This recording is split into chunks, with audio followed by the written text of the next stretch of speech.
Welcome to uh, welcome to YouTube. Oh, where's my inhaler? Oh. Okay, so I was planning on looking into some psyops documents, but for some reason they're not opening in my browser for some. Well, okay, never mind. I guess they're opening fine on the desktop. So what is this? Well, I don't know if I really want to go into this. This is a lot of really boring shit. NATO military policy.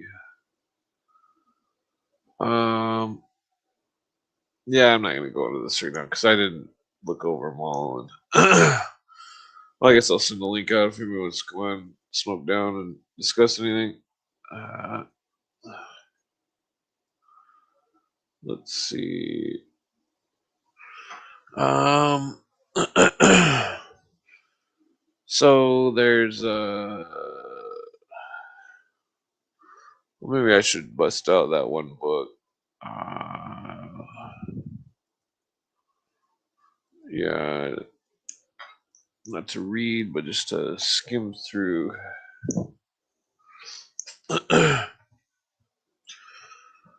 Okay, so foundation letters. Is this the right one? Okay, so let's see. Let me just make sure I got the right book. Yep. Okay. Let's just kind of scroll through this book right here. Why isn't it going full screen? Oh shit. Hold on one second. This is being difficult. Okay. Well, I guess it doesn't have to be perfect. Okay, so oops. This is the book. Um, very strange book from Akron, Ohio. Does it say 9, 12? Why does it have a 9 and a 12? Well, so this book is strange because it's an occult book written by the Theosophist E.A. Wilson. Let's see, we got a guest here. Hey, what's going on? Hey, what's up? I was seeing you were going through this book. I don't want to interrupt you, but what's up? Oh, no interruption.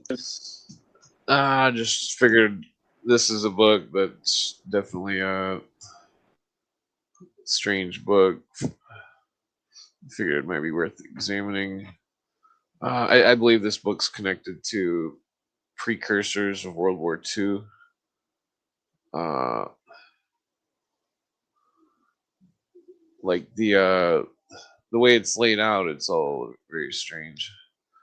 It's like a book of letters, and then it's got a well, it's one of the most occult books I've ever found. All right, let's see what's in here. The Hall of Learning.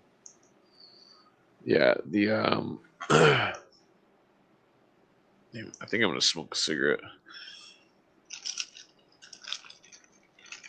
Yeah, it's strange because they're talking about all sorts of weird concepts of evolutions and races and all this shit. Fucking that it seems like they're implying that they were gonna start World War II. Uh, the wait, did it say cathedral learning?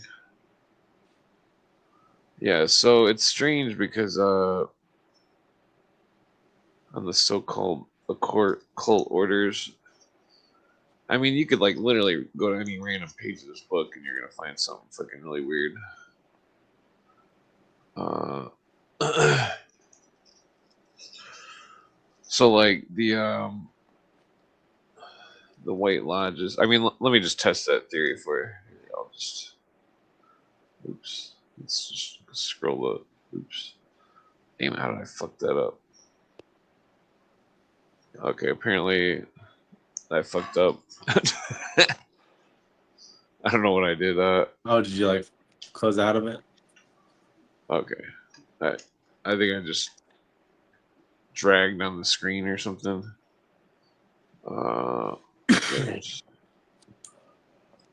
Okay. So, well, okay. For some reason, it's not letting us go to a random page. That's ridiculous. All right, pick a number. 17. Between 1 and 200. Okay, let's do 144. Okay. Let's see what we got here. All right, yeah, let's see it. Where's the oops? And I make this bigger. We can always. Oh, okay, so like right here he's talking about the master, his secret master. Come out of your world into ours. Not until we reach the standing of accepted disciples are we able to do that. For it is at this stage which we gain the extension of our normal consciousness, which enables us to obey. Whether it gain it or not depends on ourselves alone. Uh, have we the will, the determination, the intensity of purpose needful to attain that status?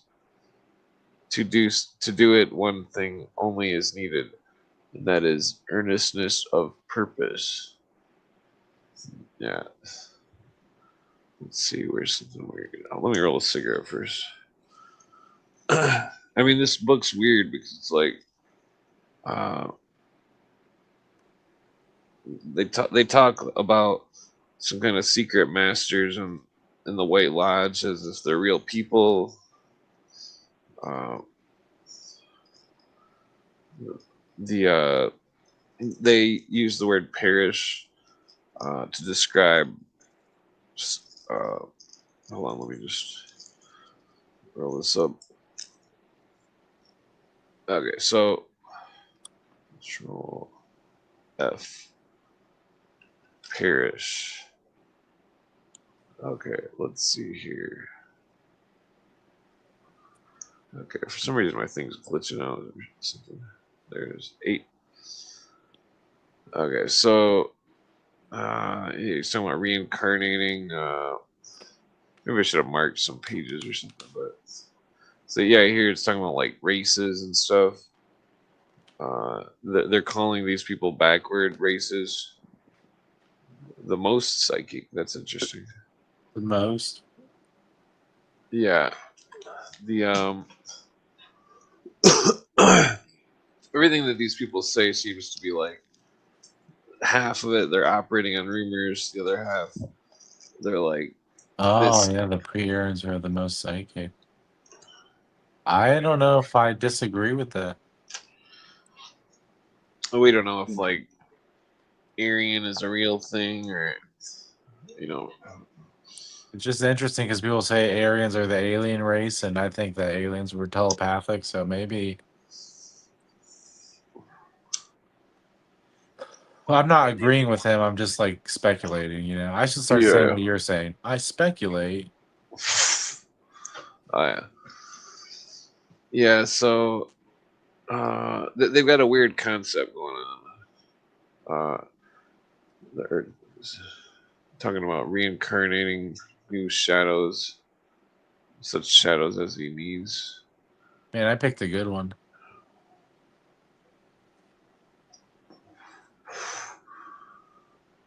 Okay. Yeah, so where was that? Okay. Wait, damn it, I think I went too far. Yeah, you're The not page on number one. on the side's not moving. Okay, so some of the notes are relevant. I went over them the other night on some screenshots where it's like they're saying that if you don't, if you, if that to to be in this, you have to lose all individualism, and that those who had individualism would be expelled. That it seemed to be it was describing an order. Well, I guess let me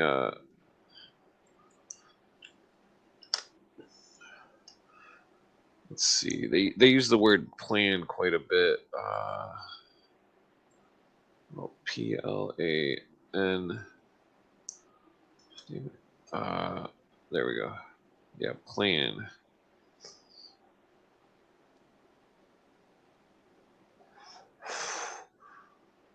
So it's like it's interesting. Look at the confusion, especially mental confusion, is not to be tolerated. It's one of the chief characteristics of the astral plane influence. So like Yep.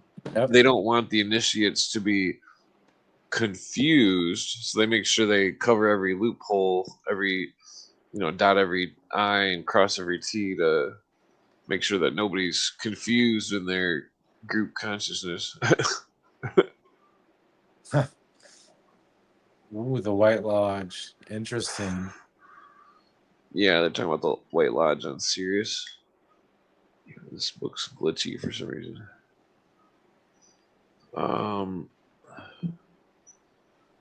Yeah, so 1926, because it was talking about Europe would burn and all sorts of weird stuff. I mean, I'll go to the Bolshevik one, which I've shown.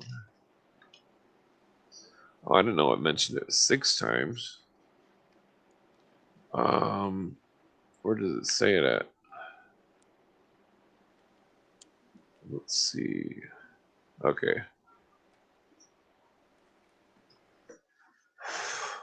The rise of Bolshevism,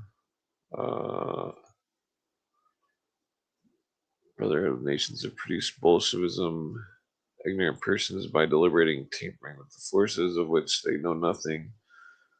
See, it's like, notice how it says they know nothing in italicized. Uh,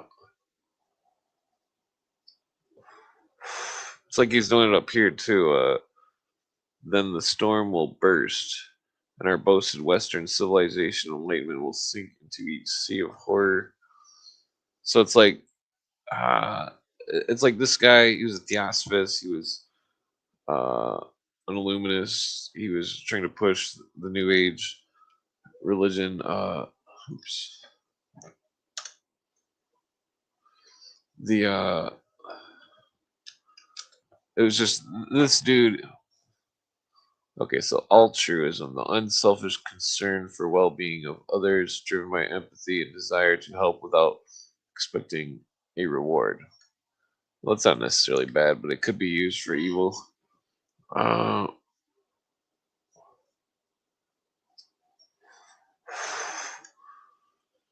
so like the let's see here. I could have sworn they used the term Bolshevik, not Bolshevism. Um, yeah, their brothers shall be let loose, shall be loosed. The flood of evil, which is even now so unmistakable rising, will be manifested on all 3 planes. Physically, it will be Yeah. take the shape of national wars, anarchy, Mhm. bloodshed, and Bolshevism. Uh, all restraints being removed, the passions of men will be loosed. Murder will be commonplace and go unavenged. Every kind of foul excess will flourish unchecked. On the mental plane, the thoughts and inventions of men will be placed at the service of demons and be used for the wholesale destruction of humanity. Those who perish will be more fortunate than those who remain. Oops, why does it do that?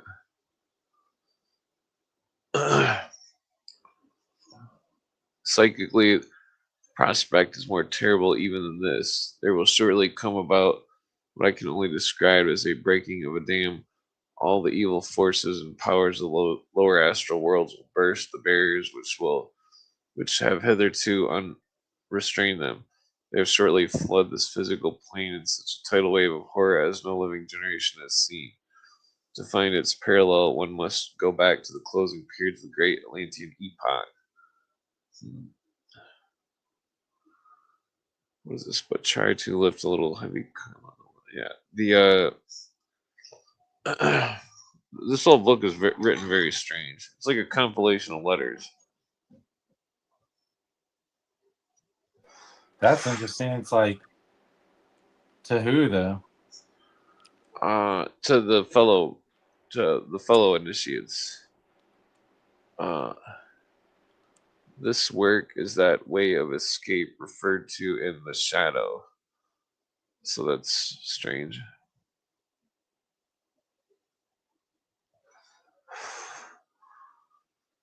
Wait, oops, I went the wrong way. Uh, yeah, see, it's to his brothers, quote unquote. The illuminating direction. I should have just went to the screenshots. Um, oops. Okay, for some reason it doesn't say the number. Doesn't. I think I need to update my thing here.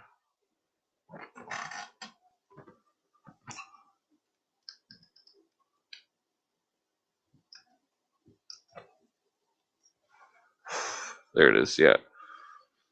Uh, What are you doing? Updating your.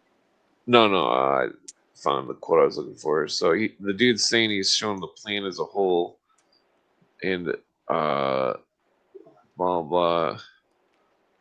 So they're talking about Bolshevism. For Bolshevism is a part of the plan, and that it is sword of Damocles, horrible and unspeakable loathsome as it is, nonetheless is a necessary evil.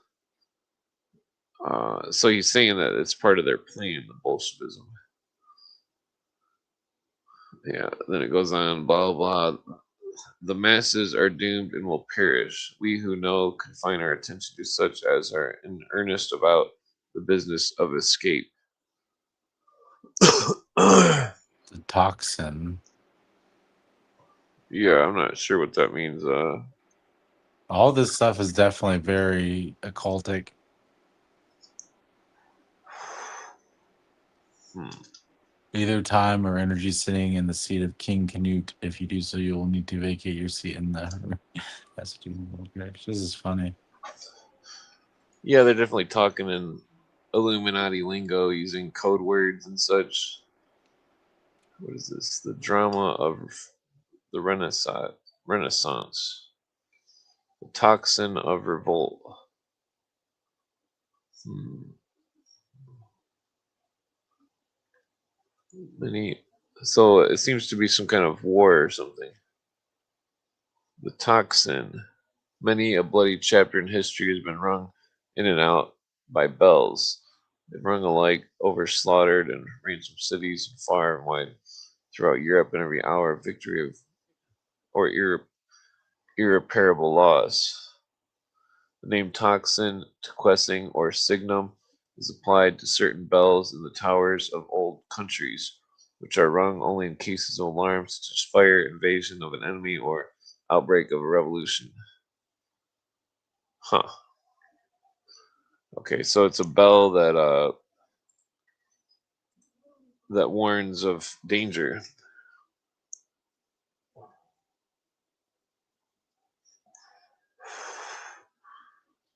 Huh. This is weird.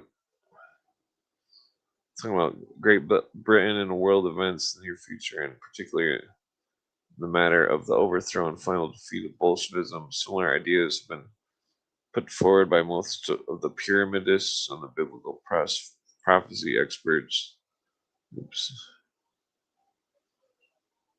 Long while past. Blah blah. So yeah, the dude says he's seen a plan as a whole, doesn't rely on interpretation, and that the yeah. So here it's talking about the fifth root race. These uh, symbols of evolutions. Because the only other book I've really seen use this type of language is like Blavatsky's, but also brother or Baron von Reichenbach's, and also Kurt Waldheim, or no, not Kurt Waldheim, Max Heindel. That's it. Uh, yeah, the yes, and see how they consider the fact that Great Britain, an amalgam of the four unimportant branch races, has been in existence only a very few centuries. So they got a weird thing going on. Uh, it's really hard to. Maybe I should smoke a joint. Yeah, I need to take a dab too. Like I haven't really even smoked since we've been on. Oh yeah, yeah. It seems like it's all luminous bullshit. That's the book is very strange. Uh, yeah,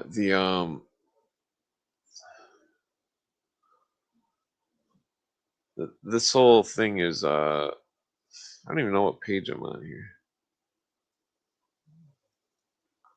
Okay, yeah, this thing is broken as fuck.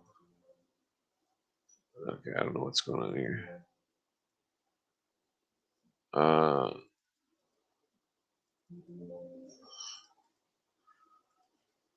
okay, yeah, it doesn't like when I turn the page. All right, well, I'm gonna try to update this or something. Um,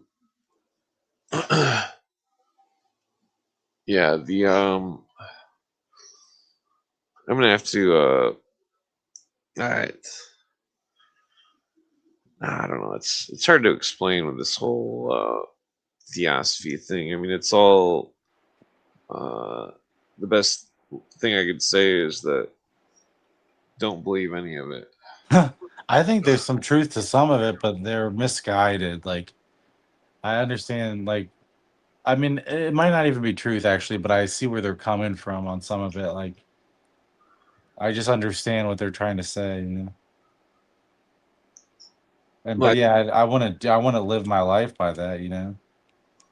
yeah, well, I mean, I think that like the the oppressed become the oppressors. The theosophists were oppressed, and then they, merged with Illuminism, and now the theosophists are in the top of the world with the UN and stuff.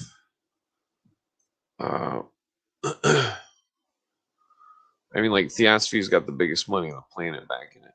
The it's connected to a lot of old money too. Uh, the well, I guess let me just go to my notes here. So I had the screenshots to show them a little bit more better. Pictures. Yeah. Okay. Oh, this will take a second. Okay. Let's see. Screenshots. Where was I at? Um.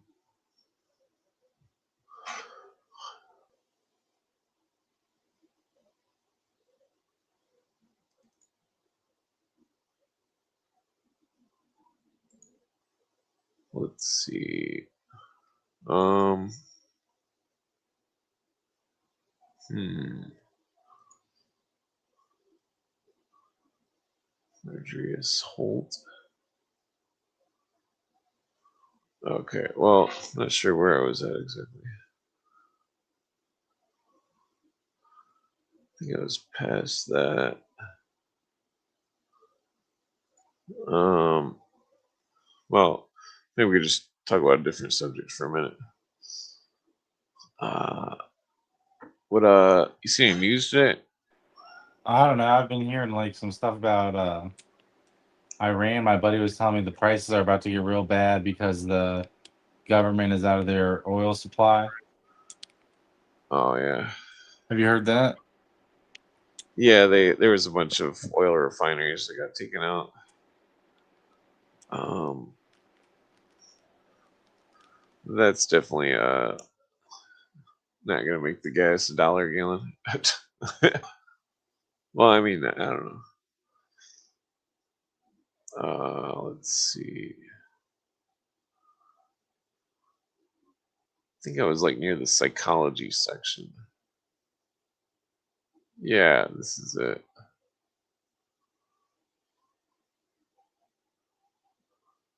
Okay, well, I guess I'll just start it like right here.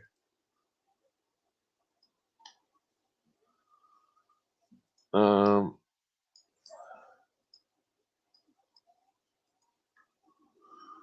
so it seems like it's like the roots of Illuminism is, Whenever they appeared, were immediately attacked and they were condemned in Spain.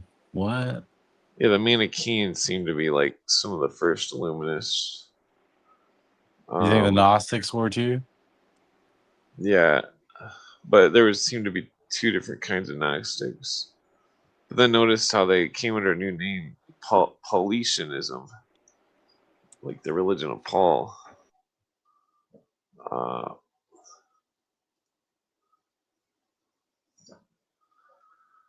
let's see. Yeah, it's talking about the unknown superiors. Let's see what else we got. This looks like it's from the book Scarlet and the Beast. Let's see, here's some good. The Crusades. So this is relevant because it's saying the brother of the circle and the hammer. Um,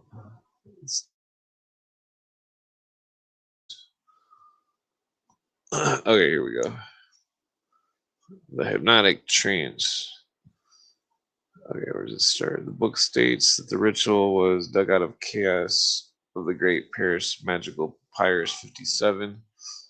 Adds that the original text has been worked over by a school of Egyptian magicians who inserted most of the new, now unintelligible words and names, i.e., words of power. These obviously later insertions have been removed, but it must be remembered that such words were used to produce a state of hypnotic trance by their constant repetition. Like, when people chant prayers and stuff. Yeah, what kind of magic is that? That's enchantment magic. Oh, all right. Yeah, the Islams do it. All the religions do it. They chant the word. Technically, the Bible says don't. What does it say? Don't pray in repetition. Uh, it was this New England Freemasonry. Point two. Um, yeah, it's just talking about hypnotism. So, all right, let's go to the next one.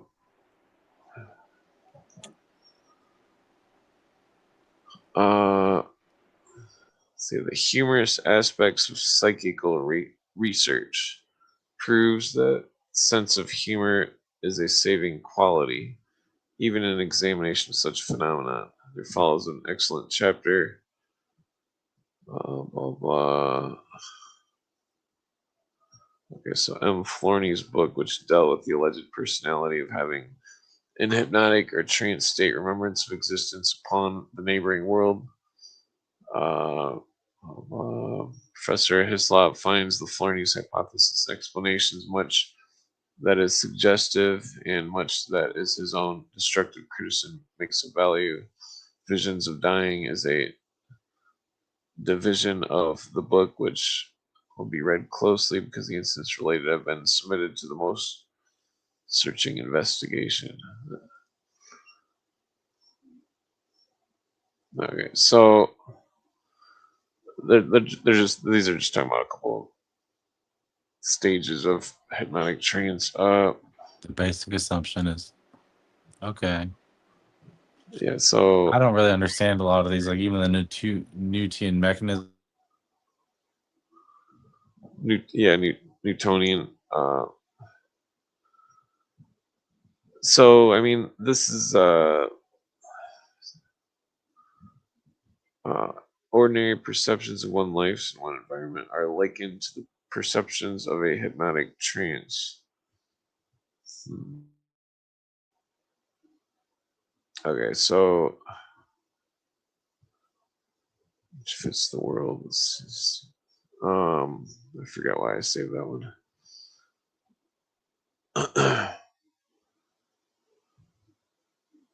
Let's see.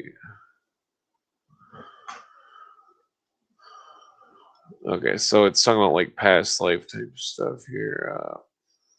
It is a fact well known to the psychologists and occultists that there is a large part of the human ego, called the subliminal mind, subconscious memory, submerged or larger self, or by any name you like, in which all the experiences and knowledge acquired are stored up and indelibly recorded. These records of the past can, under certain circumstances, be recovered and read, and reportedly made to divulge their context like the records of a gramophone. Moreover, they not only go back to the earliest childhood and to the parental or embryonic state of the person, but back through the ages to former incarnations. Nothing is ever lost which has been imprinted on that wonderful log book of fate of the ego. The writer has made many interesting experiments along that line. To do that, it is requisite to put the subject into a very deep hypnotic trance. We found that when the person can recount the incidents of any given period of their lives chronologically backward and forward and remember the happenings of any particular day of any given year. Uh, what's up, Shalom? Yeah, so this hypnotic thing is a very strange phenomenon. Yeah, uh, so it's interesting because it's like people can hypnotize themselves without a hypnotist, and that they can do it inadvertently with occult doctrine, uh, or any doctrine for that matter. Yeah, I think that's happened to me. Hmm. Oh, yeah. Well, I'm not sure how to unbrainwash people, but I would assume weed would help. Yeah, I was actually gonna say that. I bet weed helps. Smoke some weed, dude. Yeah, that's what that Kathy O'Brien lady claimed, that weed, they don't, that the MK Ultra people don't like weed because it knocks people out of the hypnosis. Uh, I don't know if it's true or not, because that Kathy O'Brien lady could be full of shit, making everything up. Let's see. Yeah, so self suggestion is by hypnotic and post hypnotic suggestion, as a subject may be made to think he is Napoleon or a chimney sweep. So by self suggestion, the subliminal consciousness may be made to think that he is X and Y, and to tilt or wrap messages in the character of X or Y. Uh, this is interesting. It's some kind of trance apparatus. Um, let's see here. Yeah, so it's talking about hypnotic suggestions being incubated. That's definitely a thing. You could be implanted a memory and then, or something, and it could not appear until like 10 years or 20 years, or, you know what I mean? Yeah, I bet I really do know what you mean. The, well, make sure you don't apply any of this to yourself, 'cause you don't know if it's applicable. Oh no, I think it all applies to me. Yeah,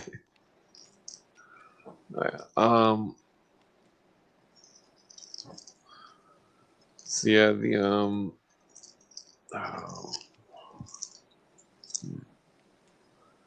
trying to remember what was this. Has alleged and shown kind of fail to make a noise throughout the world. Nobody's. Yeah. Okay, let's do the next one. Oh, this is funny. Wait, maybe I should back up. Okay, Dr. Roger moved that the Academy name the commission to inquire into hypnotic suggestion near and at a distance. Dr.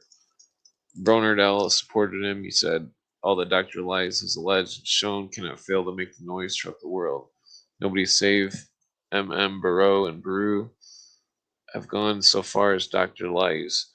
He not only forces on the attention of the Academy the question of hypnotism, but of persons being affected by poisonous substances which do not penetrate, or it may even be touch, may be even touch their bodies. This is, from a legal point of view, great danger. Wow. Great social responsibility is involved in the matter. It is due to the Academy to have the experience of Dr. Lies repeated with others that bear upon them. Yeah, so right here. Hypnotism or animal Look, magnetism has he been. says, I'm sorry, he just said he belongs to that curious branch of Freemasons, the Illuminati. Isn't that weird? Yeah. Yeah, hypnotism has little more than 100 years despised or rejected by doctors. It was discovered by a Viennese mesmer, Franz Mesmer, who belonged to a curious branch of the Illuminati. When he told Stork, the head of the faculty of medicine at Vienna, of his discovery, that learned owl begged him not to discredit that body by talking of anything so absurd. What, the learned owl?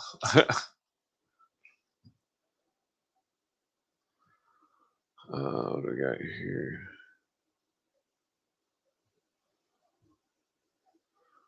Yeah, so there's a big controversy on the animal magnetism. Oh, it's funny. Its members too were owls. Yeah, they were. They some of them thought Mesmer was full of it. Others thought The Mesmer was. magnetic fluid. What is he talking about? The magnetic fluid which Mesmer speaks of. You ever seen that movie, Donnie Darko? Yeah. You remember that scene where there's like an invisible uh thing that's like floating in the air or something, and it goes into his chest. Uh, it's like a fluid that's floating. Um, Yeah, I think so. And it like leads him to the gun. well, I don't remember what happened, but it's. I think that I think that that could be based off of the magnetic fluid in that movie. Like the writer might have been familiar with the ideology. Oh, they went to Loyola High School, like Ignatius Loyola, the Jesuit Illuminati guy.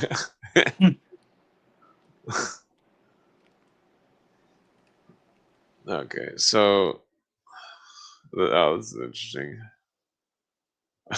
I should add that the influence gained by the hypnotic operator remains as the subject awakes from the trance.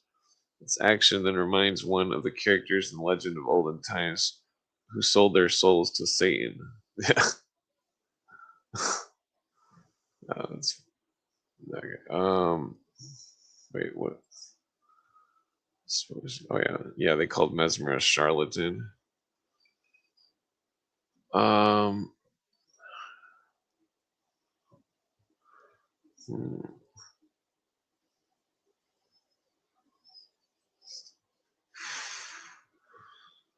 let's see.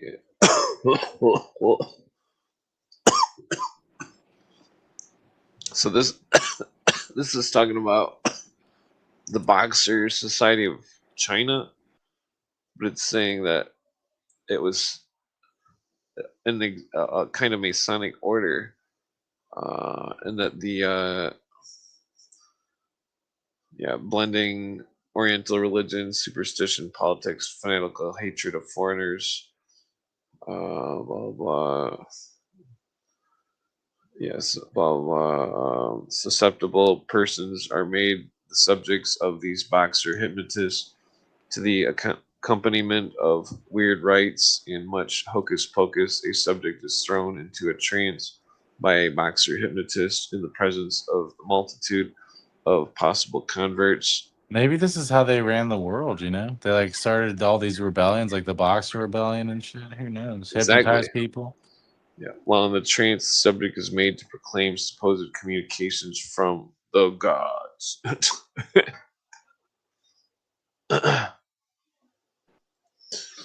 That's like, Maybe that's what happened to me. No, never mind. We're not supposed to apply this to ourselves. yeah. It's like this. It's like the Illuminati had been using hypnotism and mesmerism since the 1700s, and that they may have stolen it from somebody else who was already using it. Um, these other secret societies.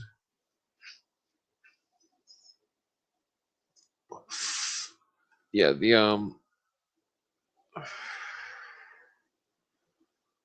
I guess it's not really relevant. Yeah, mesmerism was huge. Yes, what is this? The golden age of hypnotism research, 1880s, 1890s. That's when Baron von Reichenbach, I'm pretty sure, was writing about it.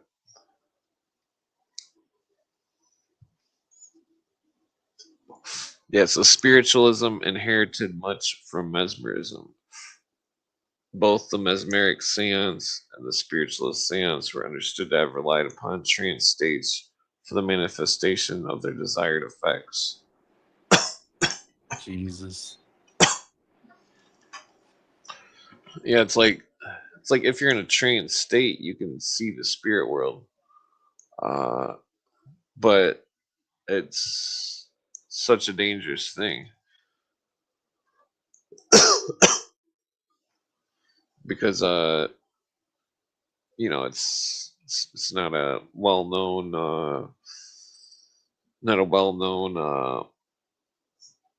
thing, I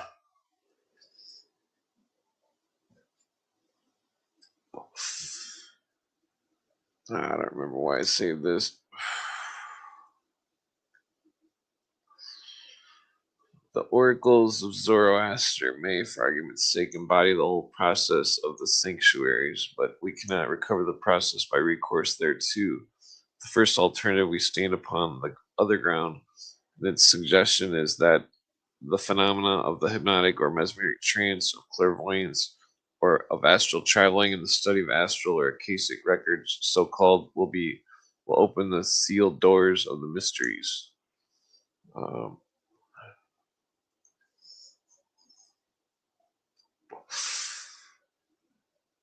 what is this? Hypnotic trance. Yeah, I think I read that one already.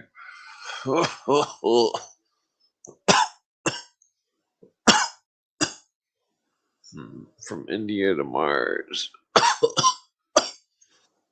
And so here's the cross of the Magi. What What they the fuck is that? Oh, it's just the moon cycles. It's got the rose and the what is that, like an acacia with the phoenix. And the Illuminati's at the center. Well, I mean that's just an old symbol for the god.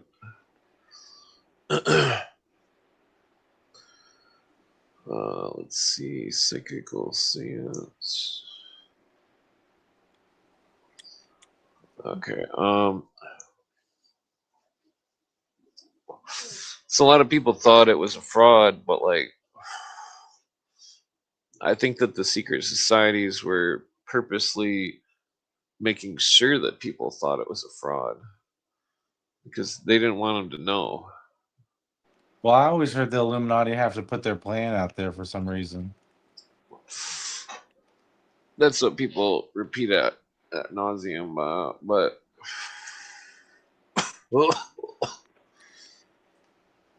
the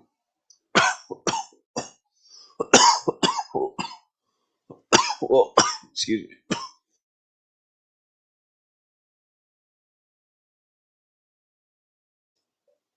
I mean, Cooper says it's all it's all deception. It's their god is the god of deception. The age that we're in is the age of deception, and that they are the great deceivers. If that makes any sense. Oh, they are. Yeah, like I think Kanagi found out that Waisop was a Satanist and doing something maniacal, and I think over the years, maybe some of the other Masons and Illuminists had found out and been gotten rid of, or um, you know, I already read that one. I need to go through these. What is this? Mesmer has been well avenged by Sharkat. I think I read that one. Hmm. I forgot about that Balsamo character. Okay, let's see. Hypnotic subjects. Yeah, so it's talking about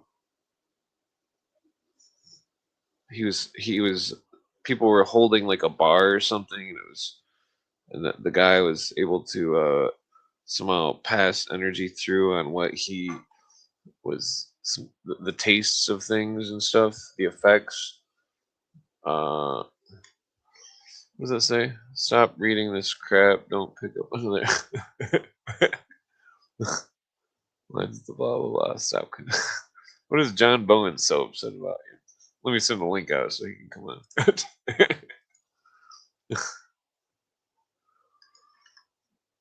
Yeah, the well, knowledge is something that must be accumulated. Um,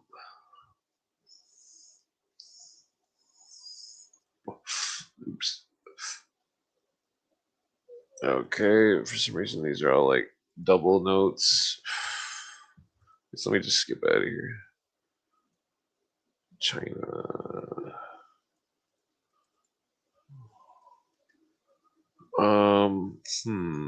Yeah, it seems like this stuff's been going on since ancient Egypt. Uh, remember that movie Stargate? Yeah, sorry. Yeah, like the alien or whatever, it couldn't live forever, so it lived through other people. Oh, damn. Is that what it was doing? I just remember the Egyptian looking monsters. Yeah, they were like some kind of technology masks or something. And the aliens were in them or something. I don't remember what the, or maybe there was only the one alien. It was like the pharaoh. Um, I think there's some weird going on with these spiritualists. You know, it's like that brother 12 guy. It's like he was a spiritualist of some sort, and then I think that the plan and all this stuff was coming from some sort of spirit that he was connected with. That Blavatsky was connected with the same spirit, this Chela and the White Lodge on Sirius and all this stuff. I mean, either it's real or it's total bullshit. I mean, logic would say it's total bullshit, but then, well, I mean, they could all just be hypnotized. I mean, that's what it could boil down to. That there could be a long succession of people hypnotized over and over and believing that they're in contact with some kind of god on Sirius or some shit. And that the god Definitely, is like definitely. sitting in front of them and telling them the plan and all this stuff. Uh, Hypnosis is spooky. I've only seen it once in real life, and that the I don't remember who it was, one of my friends or something. It was like a magician show or something that I don't remember where the fuck it was, but it was the dude got hypnotized, thought he was a dog or some shit, and then when he walked off the stage, came and sat back down, it's like everybody's like, yo, did you really think you were a dog?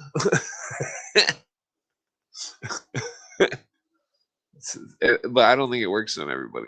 You know, like uh, I don't think I it bet it works on. does. I mean, it doesn't work on me during my high school prom. They had a hypnotist, and I tried to be hypnotized.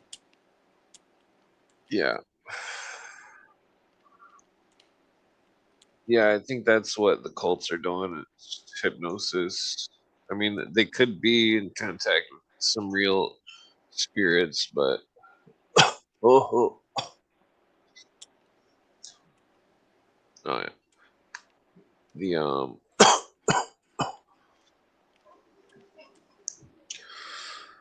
yeah, the well, that's what's spooky about the lodge. If there's, it's like they all say those lines like it's like a play, and it's like the okay, so imagine, remember that video I was playing the other night of the lodge, the initiation or whatever. I don't remember if you were here or not, but it was like I don't know if I do remember that. I mean, I could just put it on, but we don't have to like, we can talk over it because it's pretty boring. But the yeah, like in the video, it's like they're all so it's like, imagine you were blindfolded, and then imagine that uh that people were saying strange lines like a movie or something, and that like uh Is this it? yeah, like there's one scene where they're like yelling or something, Oh, and somebody like wore a camera. yeah, somebody wore a hidden camera. But so imagine you're blindfolded, you you lay on a blanket or whatever, then they pick you up, and then they carry you around. I'm trying to find the spot, and then they say all this crazy stuff, and then where is it at? And then they take the blindfold off and all this stuff, and then freaking Why do they believe all this crazy shit? Like, I can't find the part. What the fuck is it at? The I could have sworn it was like right around here. Okay, so like that green thing, initiates laying in the thing, and he's hiring with Biff or whatever, who's been killed for not revealing the secret word, and that that they're going to resurrect him from the dead with with a replacement of the secret word of God. And then like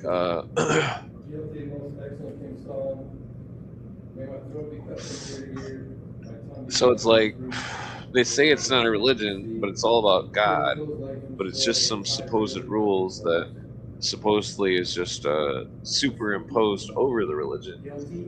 But like the initiates don't understand. It's like uh, uh, it's a form of like brainwashing. It's like they're misled to believe something. It's no different than like the Catholics being told that the wine and the bread is the body and blood of Christ, where it's uh, like they want them to believe something, and that it's like it seems to be all about like the channeling of the power of belief, where like the you know those videos where they're like in India or some shit, and there's like a tube of plastic, and the guy's got to like put it through all these things and going through water and shit to become some kind of hose or something.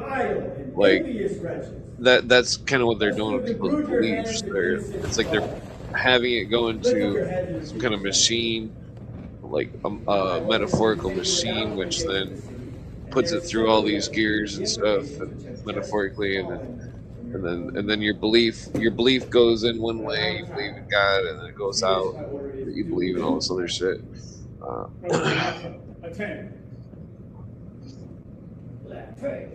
It's like if you don't believe the hypnotist can hypnotize you, then I don't think it can work. You know what I mean? But like if you believe in what's happening, it's either it's all like a big play.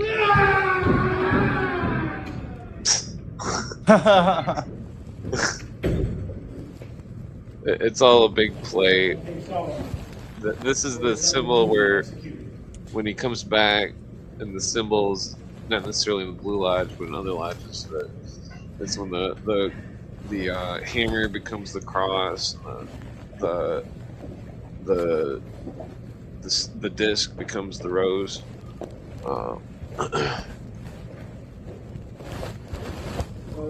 That's why the Rosicrucians. So if you know, like the Rosicrucians go back like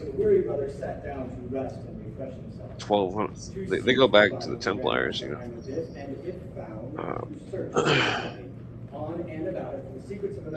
Interesting. Yeah, like the Freemasons go back to the Templars as well. It seems like a whole multitude of secret societies go back to the Templars. It seems like there was a whole 50 Shades of Templars going on, where it's like some were good, some were bad, some were unknown.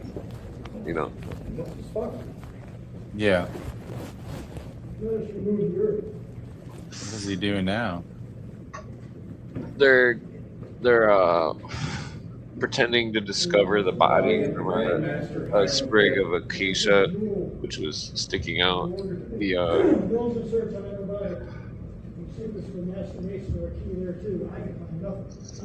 I can find nothing. Can you? So like they're looking for the engraved hammer or whatever. But in the story, he threw it in the well before. But I mean, it depends on which lodge or whatever. But like,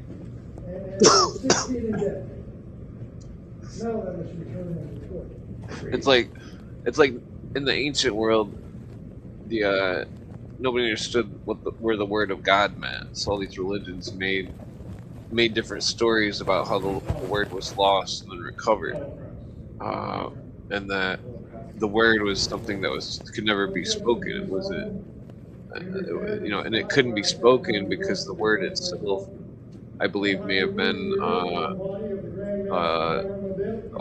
4-digit moving algorithm key to the rest of the book.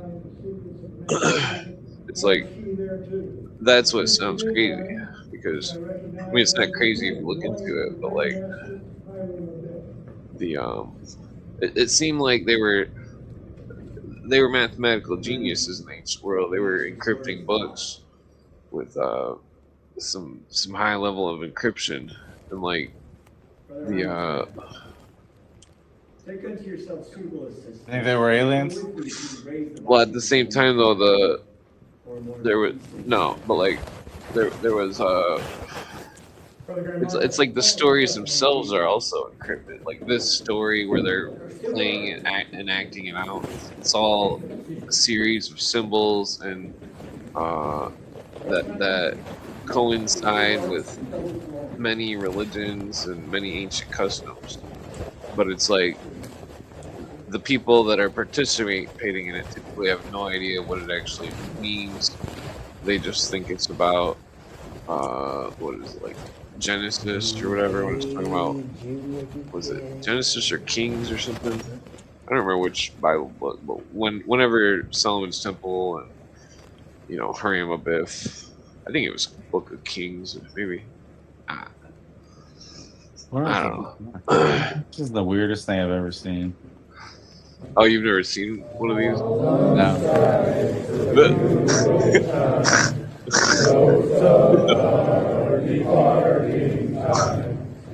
Yeah, this is they're a bunch of weirdos.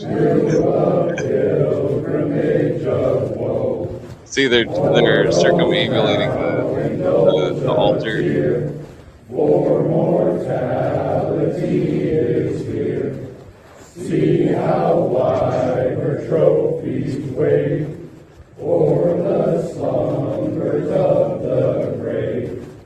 Here another guest we bring, seraphs of celestial wing, to our funeral altar come.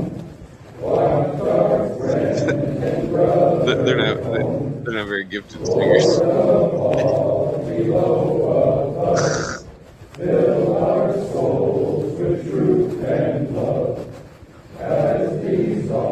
I mean, technically, it's ceremonial magic, like religions. They all practice ceremonial magic.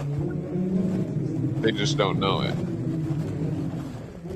I mean, this is pretty blunt about it.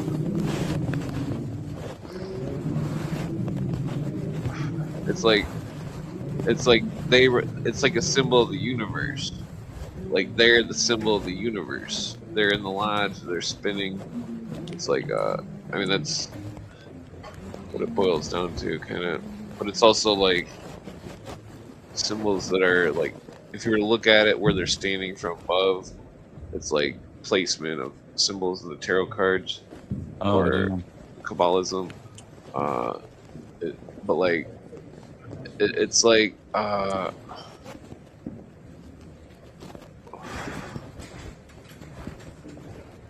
like the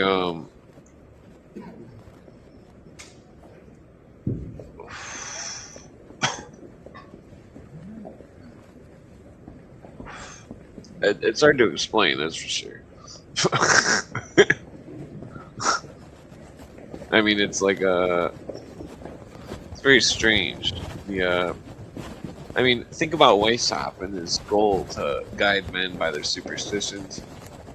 But then think about Weishaupt and all the others who were also spiritists, who were they were into weird shit.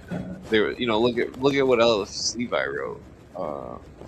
He wrote about fully about transcendental magic and about different ceremonial magic techniques that, you know. It's like magic is forbidden in Christianity and Judaism. I'm not sure about Islam, but the but like the temple is what they're doing is it's hard to explain. It's like right now he's being given the grip of the master mason or whatever to be, but first he's gonna say that he checked in the word in Aramaic or whatever is mekbanak, which means that he checked to wake the dude up by grabbing his hand and lifting him up, but the skin came off the hand, and in the symbolism. But then the other guy is gonna come and like then give him the real handshake or whatever, and the true word or the replacement word for the true word, which is mahabone, and then the which is an Aramaic word, and it's like some of the writers write that this is like it's like Jesus raising Lazarus from the dead, but also equatable to Horus raising Osiris, and that it's like it's interesting because it's like the 4 days 4 nights thing, and then like it's like in many of the stories the symbol of the word will often have some sort of change in it, like the damn it, I need a cigarette. Damn it, I gotta quit smoking. I need to smoke some weed. I still haven't smoked yet. Oh yeah, I just smoked a joint. Yeah, so like it's all symbology.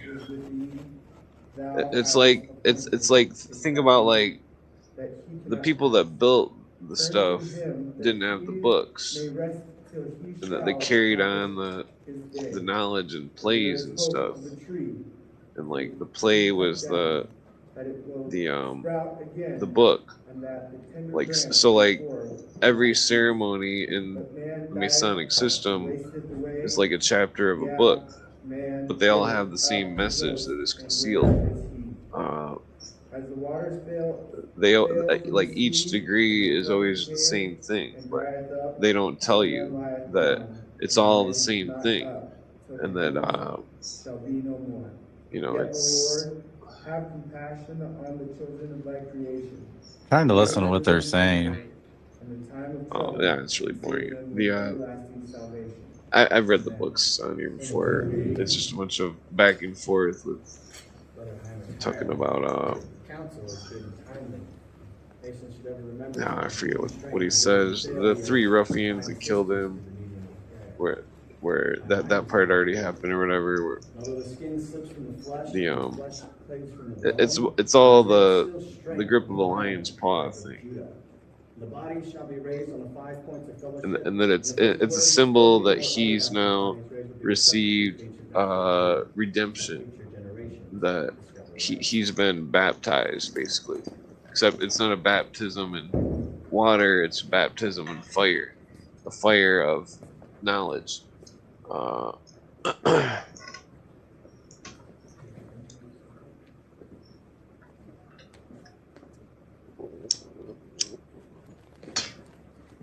But it's like all This is all just for one guy. yeah.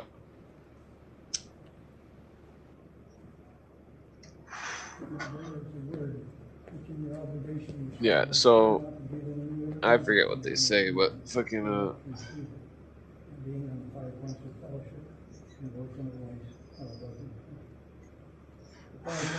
it's all a very strange thing.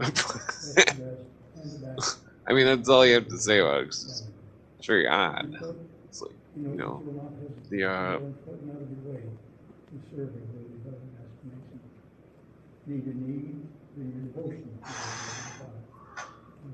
I mean, think of the same ceremony but in ancient Egypt, except the dude that rose the dude from the dead would have a bird head on. The dude that was the initiate would be painted green or blue, and then represent Osiris or a jaguar, or depending on which culture. And then the it's like the placement, the direction of the initiate, head facing to the west, while he's looking to the east. But like the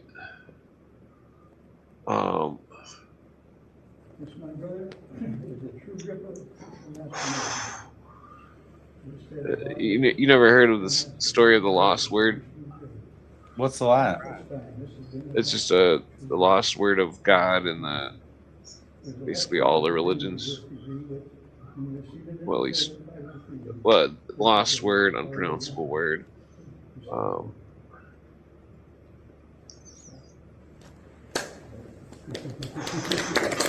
it's like some of the Masons say the lost word is symbolized in portions of the apron, 10-5-6-5, and that or the trapezoid,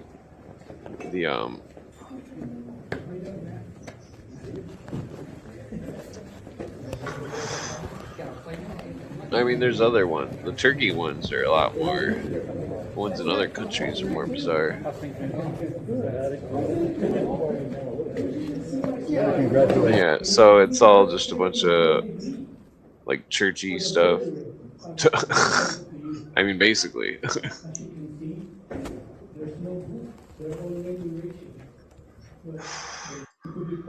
You can go to any like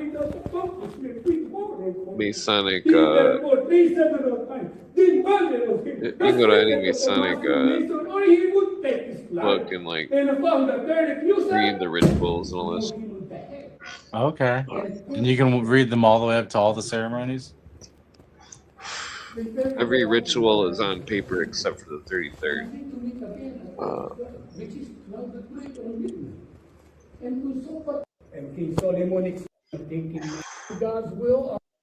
Yeah, it's all pretty boring. I mean, I've got the other video from Europe. Remember what So why did you go through the process of doing this? Were you just spying on them? No, this isn't me. I know, but I'm saying, why did you do that? I mean, like, researching them? What? You talking about, like, researching them, generally speaking? Well, didn't you tell me you almost took an oath one time and then you, like, didn't do it? Well, they were I went to meet the Tyler of the Lodge, and then I went in the lodge, and then I discussed I showed them the all degree paperwork gonna and be stuff, done in and they were like, almost right except third degree. and then I had all these people Second sign degree, for me or starting whatever that were the part high next muckety month, mucks, we'll start doing and the that second degree in viscosity strike. and After then I bring knew there was the only one material test, from the and storage for and the take first it time you meet viscosity them, and strike this that's that coming Thursday. they ask you if you believe in God, and I believe in God, but I said that I believe in chaos because I didn't want to join. Worship and master on our calendar for this So Saturday. they thought they were tricking me, but I I tricked believe we them, have Ritual Club meeting. Is that still on? and then I just didn't join. Are you going to Why have? did you do that then? I'm gonna have a Ritual Club Uh, meeting on Saturday. At 9 because o'clock. when I asked them certain That's questions, right. they Is that where am I gonna do they it? lied right to my face, and it confirmed Well, let me that address that. they were under oath I to sat, lie, I and that the sat with lies were real, that they Brother were Al liars, and and that Antonio. Yes. I don't like And liars. I did not Yeah, discuss, we discussed the I don't know. future It's just think about a whole meeting society based off of except Tuesday. lying to any And he said the only outsiders. thing we're gonna have to do is Uh, give them a call, make sure there's no conflict to their schedule. that's not like, And I I don't know. did It's hard to not explain. discuss It's like about this they're coming doing some weird Saturday shit. meeting. The I think what was I looking for? we'll move that The somewhere in February. I will sit with there's another video. senior warden to set it up Here it is. and give Hal a call. Oh, yeah, this one was from Turkey. There was some Masonic lodges uncovered in Turkey, and that they took ouch. Somebody took a video while they were in there. So this is how the Grand Orient works. This is the Grand Orient Lodge. What the fuck is this shit? See, I'm telling you, it's weird. It gets very strange. The more and more you dig into it, the more and more it gets strange. The symbols of witchcraft, the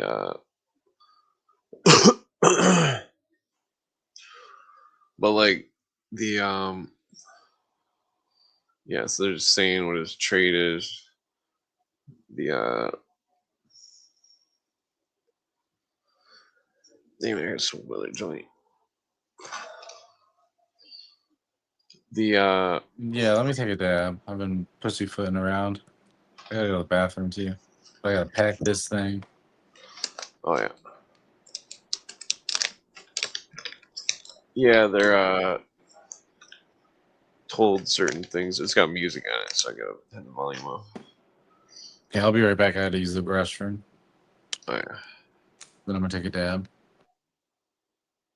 Yeah, the excuse me. So yeah, the one pillar represents water, the other one represents fire. Well, technically the one represents water and earth, and the other one fire and air. I think it is. The it's hard to explain. It's like they're performing a ritual, which is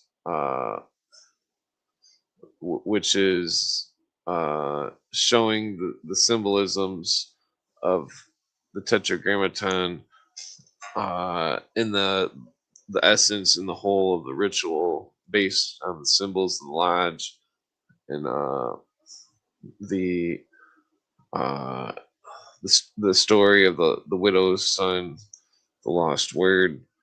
Uh, I mean, it's all this dates back to Templarism and stuff, but not all the That's Templars were crazy. bad. Yeah. Not all of them were practicing the widow's son rituals. Some of them were Scottish knights and stuff.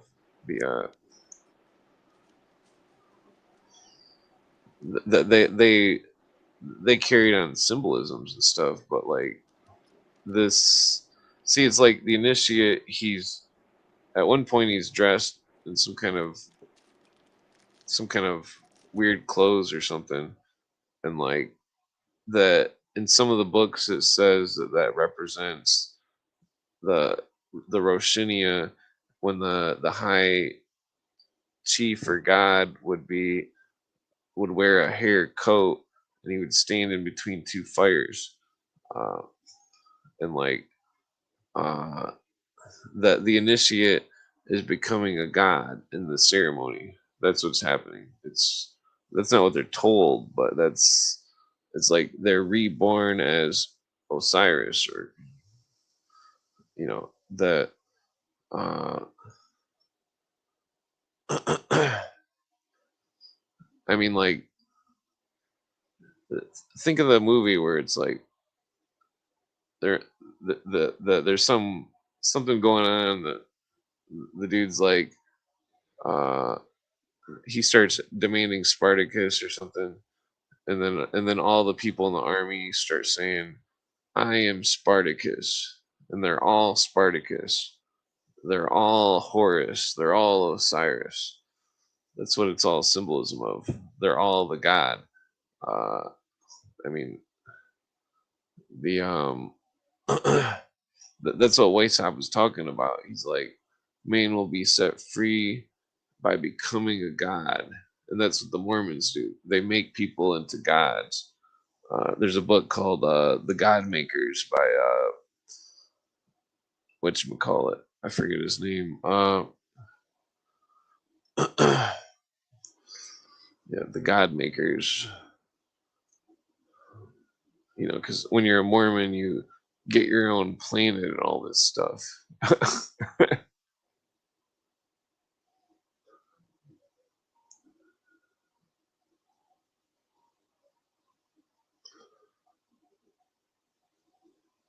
Yeah, so yeah, they're doing so he's seeing the light, I just saw the light. I the just took a spark. big dab. Well, then see, they got swords in their hands. They're all pointing swords at him.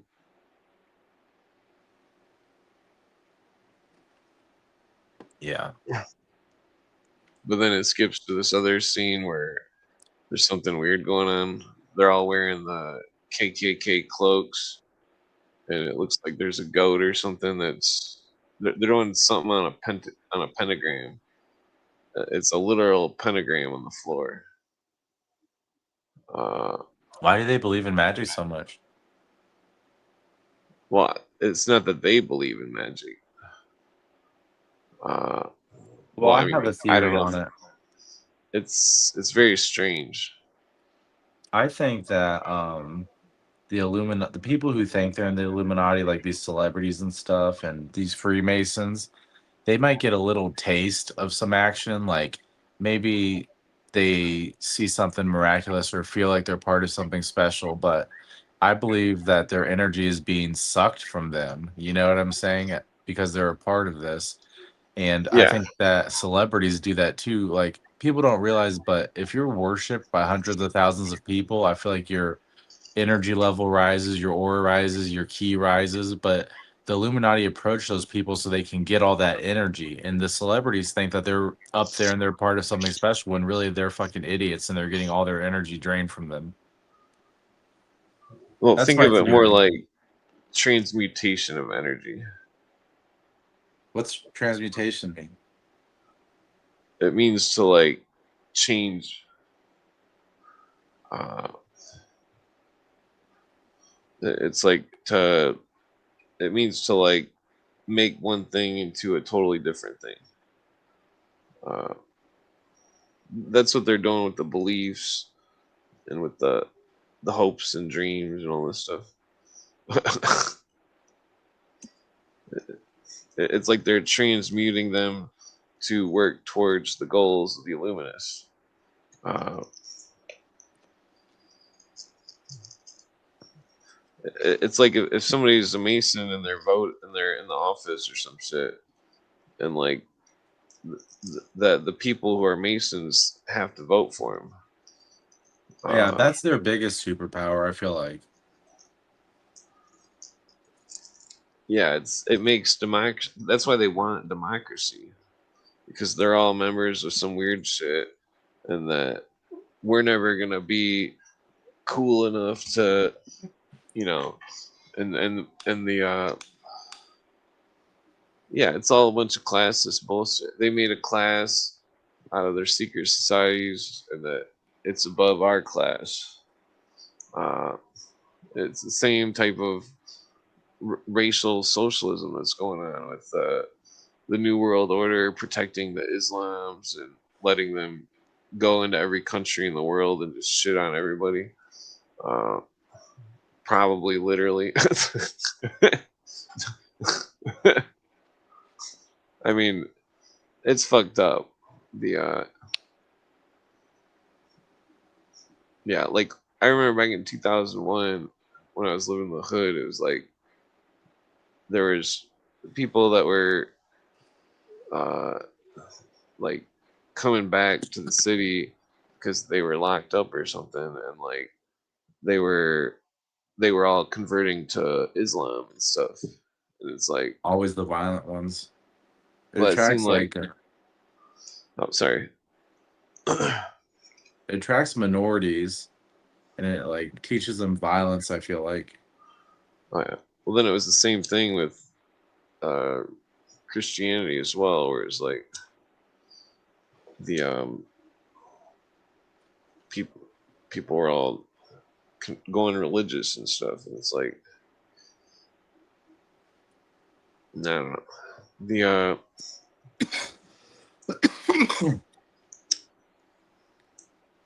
Oh, that's a good one. yeah, the I mean, it's interesting. Like, you wonder, like, simple techniques. Like, how many people go to a Marriott hotel and they see their Gideon Bible in the drawer, and then pick it up and convert to Mormonism, that type of thing. Like, what, you know? I don't know if You're it's right. The Mormons are smart. Like I they're talked to propagandists. Oh, I sorry. talked to Mormons who are really high up in the church. I know one who's really high up in the church, but I know him more from something else. But they're weird. Yeah, when you get up there, it almost seems like that stuff you were just showing me, you know? But when I read that text you were showing me, it really seems similar to the stuff that I know, you know? It's like when they talk about magic and stuff and the Aryans and all that. It doesn't seem like far-fetched knowledge. The only thing that gets me is how do you know any of this is true? Do you know what I'm saying? It's like this could all just be built off superstition. Like I'd like to see, I don't know, some proof. I'd like to see the Freemasons do some ceremonial magic for me, light a candle or something, you know, just prove to me that they got some power. I bet they never could do it, you know. No, whether it's real is irrelevant because they believe in it.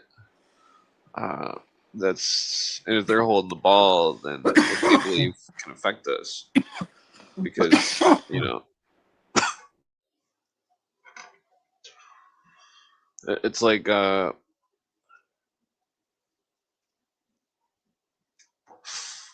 the people of the world that run the world. They all believe in a secret religion, Look, and like when I found that out, it was like from listening to the Cooper, it was like, what the fuck?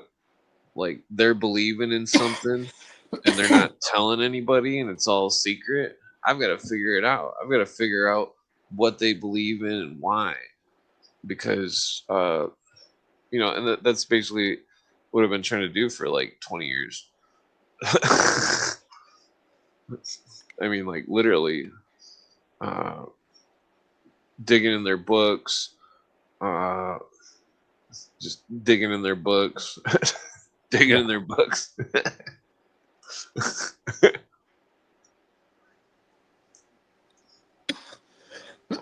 Well, let me tell you something about humans that's interesting. Um, if you read the Bhagavad Gita, it talks about the supreme being in there and the Illuminati. Fuck, dude, I can't prove this. Uh, I don't know. I didn't have a camera or anything. I saw some weird shit one time when I was in Utah with the Mormons. Just some drawings, you know, that were in books and stuff. But remember, I told you I saw the triangle, and it talked about how the Earth was locked, like keeping all the energy inside, all the souls inside. Did I ever tell you about that? I It don't know. doesn't matter, but what I'm saying about the Supreme Being is this: the Supreme Being on this planet is the person who is probably can decide what's the best for humans. Okay. And that is interesting because whoever the supreme being is probably not the president of the United States, is probably not, somebody in power. It might be somebody who fucking sees things from a different perspective. But the reason that's funny is because there's been theories that humans are like bees. You know what I'm saying? Like the queen bee sends out a signal, everybody else picks it up, Yeah, except I'm sure you've heard stuff like that before. But I with mean, the magnetic thoughts and whatnot, usually the supreme being gets the gift of having their binary codes being washed across the world in a way. It's hard to explain, but it's like so well, think of all the the reason I lore bring of this the devil. up. I'm sorry. Oh, sorry, I go don't on. mean to cut you off, but the reason I bring this all up is because the magic they're doing is trying to send that wave of binary code over the world. They're trying to program people to do stuff. That's the magic they're trying to accomplish. But they are not the supreme beings on this planet. That's why I feel like they're wasting their time. They would need to have a huge amount of energy to affect everyone on the planet. Well, You know what I'm think about saying? all the well. First of all, think about World Invocation Day of the UN, but like, which has been going on for quite some time. But like, what is the lore of all the devil stuff all around the world? The devil fell to earth. The devil is trapped on earth. The devil was the lord of this world, and that it's like their whole uh their whole their whole spiel is all about them being the uh Luciferian consciousness, and that the according to the mythos, Lucifer is the ruler of the material plane. Uh, that he's trapped on Earth. Uh, let me bring up a video real quick. Oh, this guy's good. He said using bass language to change the frequency of their energy fields is basically what I'm hearing you saying. Yeah, that's a great way to word it. I feel like people's brains are affected by the electromagnetic field of the earth, and it's kind of like pre-programmed by the way that people think. Most people send off energy and the earth picks that up and it programs it to their field, but I think the supreme being leads the primary thought, so maybe they'll think something like we should all not pay taxes, and then that code will go over the world and everyone will have that thought. Whether or not they accept it is different. The supreme being usually leads the direction, but that's Well, why I say with the queen bee, but they're not the supreme being, and I don't think there's. Go ahead. to the Luciferians, the Christ consciousness is the fifth Buddha. Uh, where's that video? I mean, I could just bring up with the videos. It's a video of a Oh, look, Shriner. D's in the chat. Boring. It's a video of a Shriner, and he says, "I am Lucifer, virtuous and wholesome," or something. Uh, it's like they're he's saying the doctrine. He's saying that he is the God. Because it admits on page 333 of Lost in Light that by Alvin Boyd Kuhn that Jesus or God or whatever is turned into Lucifer and Satan and is the beast at the bottom of the bottomless pit. And that so when he says that he's Jesus or he's Lucifer or whatever, that they've got the whole thing contorted into some kind of cyclical god that goes from the god of the sky to the god of the earth to the god of the sky to the god of the earth. The like a cycle. It does Uh, cycle. well, I'm not saying it's real. I'm just saying what they believe. Well, some of because it's not like all Masons believe that stuff, but the highest the high muckety mucks all write that it's all this surrealist story and that man is God and that man is God in the beast form trapped on earth, the spark of the Luciferian essence or something, like that the that to them Earth is hell. That's what it is to them. They even write it in the book, in that Lost Light book by Alvin Boyd Kuhn. He says that man is the God bound in the fire in the bottomless pit, and that the what they believe is very dark, because like the well, it's not the well to me it's like they believe in a model of reality which is not accurate, and that if you were to think like a computer playing poker or something, it's like their model of reality isn't accurate. Things that they believe and produce are tainted. That even if they do have some kind of psychic abilities or something, whatever they're doing is somehow there's something going on that is not that there's some kind of usury, uh, spiritual usury. I mean, technically, uh, Can I answer this question in the chat? 13th sign Yeah, I of the want to address serpent. that. Do you know about that? Yeah. Okay, you can go ahead then. I want to hear what you have to No. say about that. You- Okay, well, it's the 13th zodiac sign, and it's the snake. It's the healer, right? Yeah.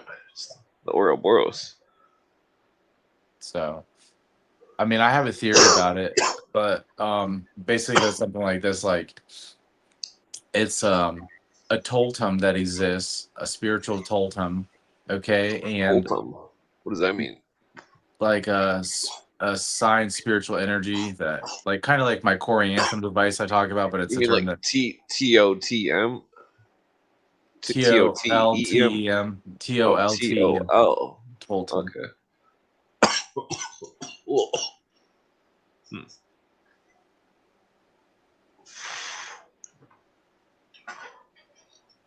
Yeah. The Sorry, I was looking at my phone. Forget what I was saying. Oh, the spirit. Oh yeah. So anyways, what was I saying? Fuck. About the something about totem. that 13th zodiac sign.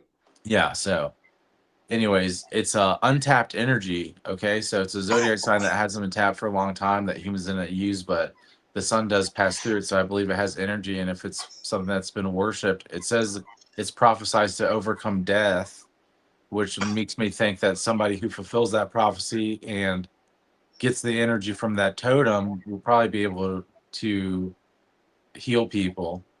So maybe that's what it talks about. When they talk about Jesus coming back to earth, they talk about the two witnesses in the Bible and the beast doing false miracles. I believe that that time is upon us because in Israel they're sacrificing the red heifers, you know. So I feel like their Illuminati knows something is going on because they're getting ready to welcome their Messiah back. Well, And think of the 13th zodiac sign as like a leap year zodiac sign. oh, like that. Yeah, like it's just a filler to fill in a blank period type Well, I thing. think mine was more interesting. Well, the whole red heifer thing seems to go back to Behemoth, which was like a metaphor of some kind of great feast of the stars, uh, some kind of knowledge of the bull and some kind of knowledge of the fish and the Boring bird or as whatever. fuck. That's Uh, what D said. Sorry, I was just reading the comment. well, he's playing video games, so I was playing Super Smash Brothers earlier today. It's good for my stress. I'm still waiting on that Grand Theft Auto 6. The I usually don't play video games. They did make a new Halo though. Look appealing. Technically, I got like an old Xbox somewhere. I freaking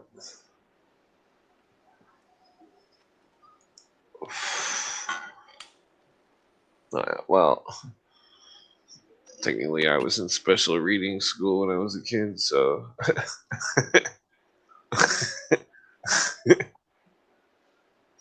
yeah. I'm gonna take a dab. Take a One dab. of Then my I'll friends, talk. one of my friends that was like, he's like a really good magic player. He was in the same special reading school,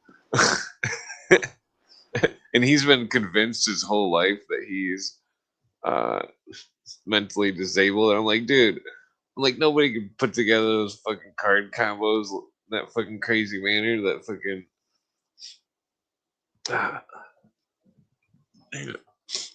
think of like a reverse Wizard of Oz.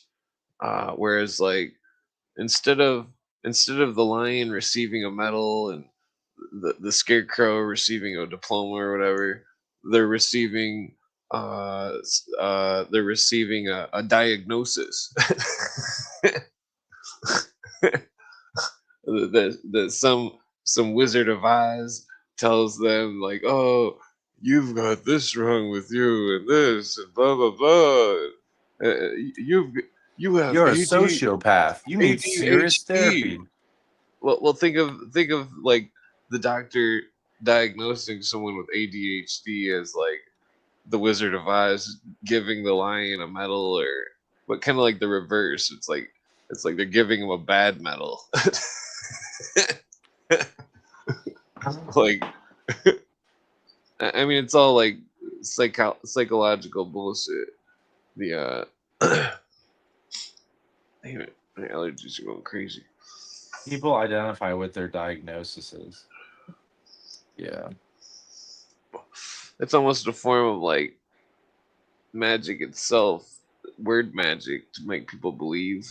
Like you have this thing that I made up with words, and now you have it. Like the that's what the Amazonians are talking about. They're like talking about the word the word the word diseases. It's like pretend you didn't know any language whatsoever, and like the and like and then someone comes along and teaches you some kind of concept that's not accurate, and somehow it's making negative effects happen to you or your life or generally whatever. But like it's like if you didn't believe such things through the words, then the effects wouldn't be happening to you. uh you know what I mean? Like it's Dude, you because must it's get like into some good debates with Grok. Because it's hard for me to keep up with you sometimes. Like, I can't give you a good rebuttal against that. I'm like, I bet you're right. I mean, shit. well, I mean, like, uh, But I bet Grok has some smart ass answer like, that is incorrect because of such and such reason. Babies think like this or something. well, I mean, like, I'm trying to think of a good example. Like, say you were in college or something, and you were trying to be cool, and like everything you did to be cool, you couldn't attain coolness, but like, and it was devastating you emotionally. But like, and then the witch doctor comes up to you and it's like, cool isn't a thing. It's not real. Yeah. You're saying it's all words, really.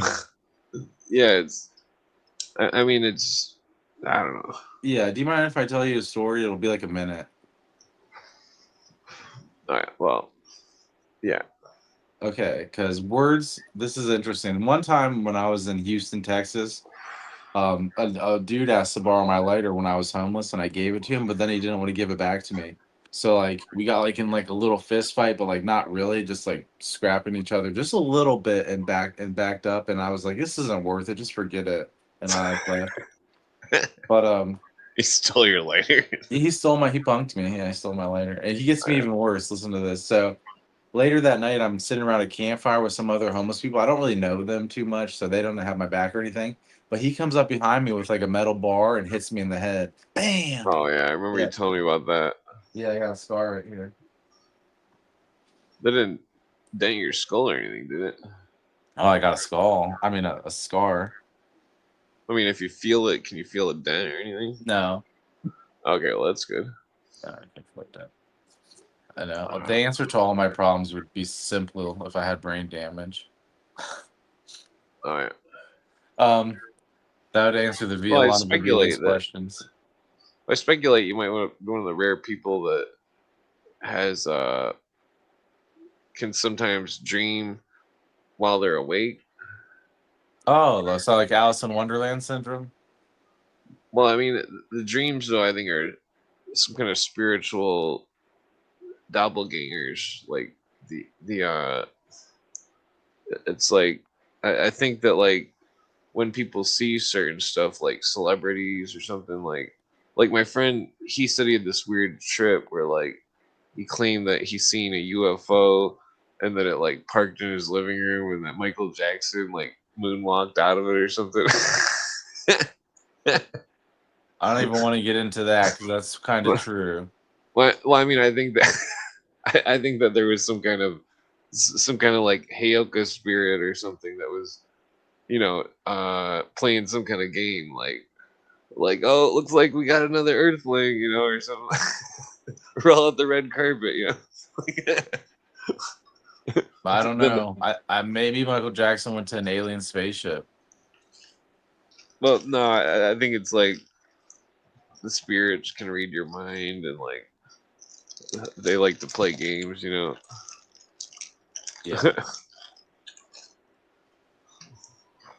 like they want to accommodate you.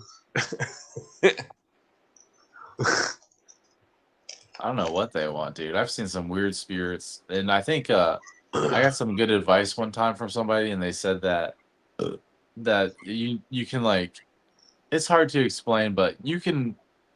It's almost like okay, I can explain how to do it. So if you see a spirit or you feel a spirit, okay, you can channel it and push with your own energy and feel its intentions, and if it's a bad spirit, just push it away, use your energy to lock it out, but let's say sometimes there are spirits, like maybe you'll get a good spirit. If you can feel it has good intent, you know what I'm saying, it has good energy, then maybe it has a good message for you. But I've learned, like how you said there's trickster spirits, I've learned that that's very possible.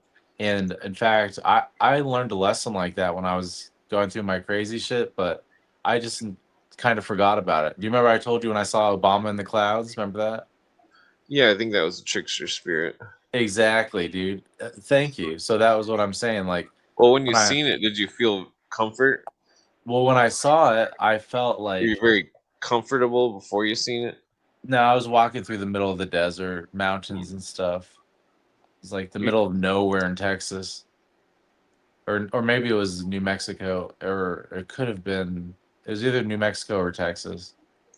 But Usually, when people encounter spirits, they're very comfortable or something. well, what the spirit was telling me was weird. It was like, why is this not allowed? And I was like showing an image like that in the clouds. I was like, I was thinking, because you could brainwash people. People would be influenced by that. If they saw that, they'd think Obama was God or something. And they were like, exactly. That's why fucking everything's locked down. Like nothing is allowed to happen. And I was like, so it was a trickster spirit. Don't get me wrong, but I feel like it was trying to like tell You me sure you something weren't about like tripping. dehydrated or something, Dude, you know what? or When you're were you on lack dehydrated, of sleep? when you're on lack of sleep, dehydrated, stuff like that, the veil thins around you. The more suffering you put off, the more energy you give off. I think you might have been like having like a what's that called? It's made in your stomach. It's or your guts. Um, oh, it's that sleep thing. That's I can't think of what it's called. It's melatonin, I think. There's like Maybe. melatonin, serotonin, and like a couple of others that like certain. Usually, when you dream, they're like releasing certain amounts of stuff. But like sometimes, like stress or like stuff can trigger the dream stuff, and that the it's like uh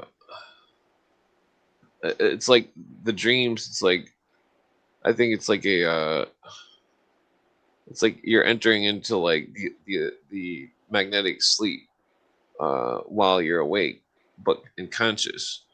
So you're entering into like a trance, and like you're seeing some sort of spiritual thing or something, but it's like playing games with your mind because it's like it knows what you think. I think. Oh, dude, it sucks, man. I mean, that's what all the lore. There's so many lores and stuff, tribal lores about trickster spirits and There how they are. play games and stuff, and like they're all. It's typically it's always like a test of kindness. Uh, that's what usually it's always testing. And if you pass the test, then it'll reward you. But if you fail the test, then it'll punish you. Uh,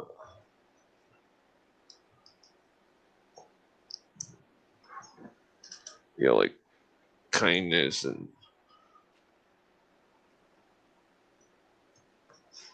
generosity. That's what the stories are always about. The trickster spirit approaches you as like some kind of beggar or something, and like uh, asks for something, and then depending on if you give it to him or not, is depending on what the luck you will have. Uh,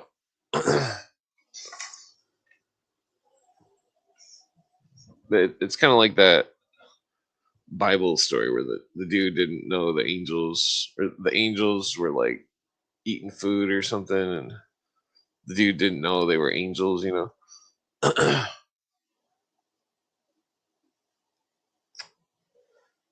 Yeah. Uh, Yeah, like because I mean, angels and demons, it's just you know European words for spirits that you know yeah. I just feel regard like like regardless of hierarchy. I mean, there's spirits that are I just feel like those Freemasons and stuff, like those ceremonies are like grown men playing make believe. You know, like dressing up and like moving, sitting down. It kind of reminds me of when you were kids and you were like, I'm Superman, I'm flying, I'm shooting you with my laser eyes, you know? And they're like, oh, you got me, but I have healing like Wolverine and I'm gonna fucking get you. You know, it's like, I feel like they're just, but nothing's happening. At least when I was fucking crazy, I saw crazy well, shit. it's like when the initiate is like blindfolded, their other senses are more aware, and it becomes like they become in a post traumatic state because they can't see, and then they're like put on a carpet and lifted up, and so they're like being carried around on a carpet, and it's like they're discombobulated, and like it makes them the witches do the same shit. They blindfold you and they roll you up in a carpet, and then they carry you around, and then they put you down, and then they wake you back up and show you the light, quote unquote. It's all like so like the point of it is it's just like old tribal ceremonies where like the initiate would come in and there'd be drums, boom, boom, boom, boom, boom, boom, boom, scary drums, torches, fire, that the initiate would have to uh, face some great feat or something, some sort of, jump over the fire or walk the chasm or, whatever. And then afterwards, after the great post traumatic stress, then they would be given the secret, and then when the person has the post traumatic stress and then is given some sort of information, that the information is imprinted on their minds indelibly, which means permanent. uh, and that so like imagine like movies and video games. It's like you play the game, and then there's this stressful scene and you're like trying to get through it, and then it plays a video, and the video is some sort of thing that's now being imprinted on you because you were just through a stressed out state of mind. The movies do the same thing. It's like you watch some scene of the movie and it's some kind of craziness, and then it all comes together, and it's like, oh, it's all it's all the imprint, the concept. That's what it's all about, you know. That's why, like, you know, like some of the movies, you know, like I think that's why Spielberg put that boxing scene at the beginning of the Disclosure Day movie to pump you up and then start imprinting the things, and then the scene with like a car crash. I mean, this is all speculation, but like I'm trying to think of a better movie as an example. Uh,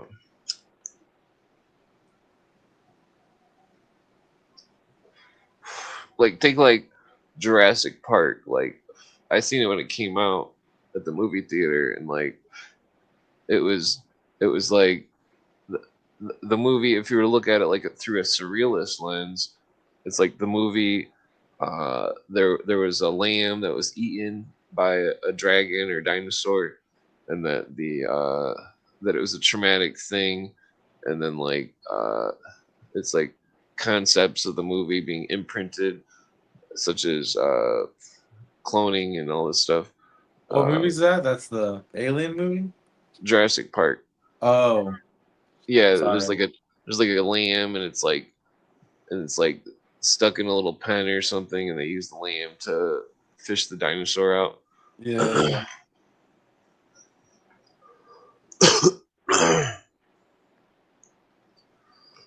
Yeah, I'm trying to think of a better example. Have you seen the new what the White House posted on X? Probably, I don't know. The Rick and Morty thing. Oh yeah, What do you think about that? they're just trying to be cool. Mm, I think they're I think they're gonna fucking release demons and shit soon. Aliens. I think the world's apocalypsing any second now. I swear to God. Duh. Nah, I wouldn't be too I'm worried. just kidding. I don't know. I'm just saying, like, what are they trying to tell us? You know, like, Well, it's something crazy happened. I'd go to the Tennessee caves, the the Mammoth caves. Those are like the biggest caves in the world, or in America. I mean, uh, I wouldn't want to be in a cave with like it collapsing when nukes hit and shit. well, I mean, you'd be safe at least. What if it collapses and you get stuck in there? Well, I don't know. Yeah, you'd be fucked. I guess you'd have to dig your way out. You want to try to get to a nuclear bunker? If they were like, everybody come to camp so and so or base such and such, you want to go? I'd probably go to the caves. I'd beat you there. I'm closer. All right. I'd probably go to the Rockies, honestly.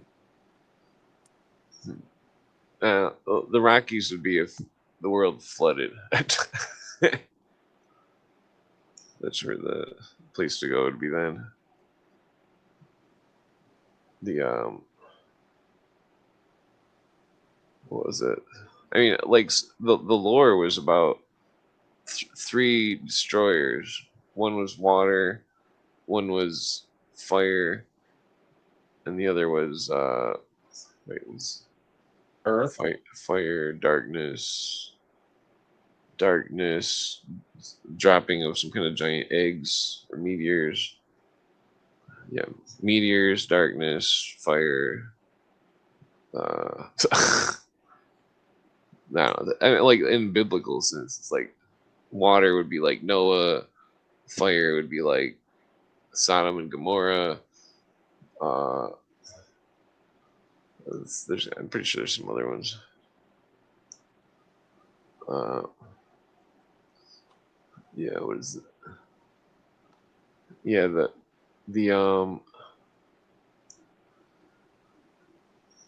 Well, I mean that lore isn't really in any modern stuff. It's just interesting.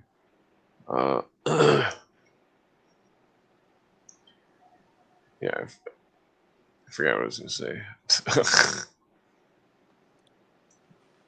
Yeah, well, think of these Illuminists as like uh that. Think of them as all being like compartmentalized, where it's like that they don't all have the same group names, but they're all working towards the same goal, and that their goals are all anti everything basically, and like uh it's like the I don't know. I mean, it's hard to say how many parties are at stake in the anti-American stuff. 'Cause I think the communists are connected to the Illuminists, with the you know, and it's like England's connected to socialism more, where Russia's connected to, and that, like even one of the popes recently was like, oh, if Stalin was, or what did he say? Something about, I forget what he said. It was some kind of Marxist bullshit. What does it say? Sundial.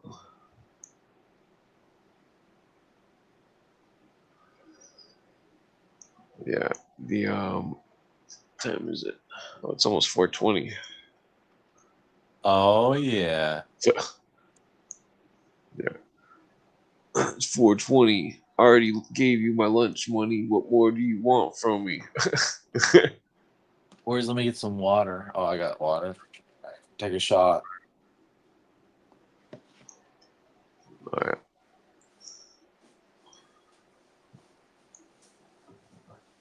Yeah, the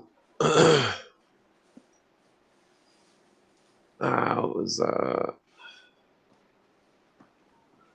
yeah, it's like Cooper talks about how there was this Mason's son, and he was saying that his father and the Masons were basically putting some guy's business out of business or something, and that like it's like they feel as though that people who aren't Masons or whatever secret society are, like less or something, uh, that to be used and entertained. uh, that's why I'm always promoting cognitive apprehension, uh, thinking, the as opposed to like entertainment, uh,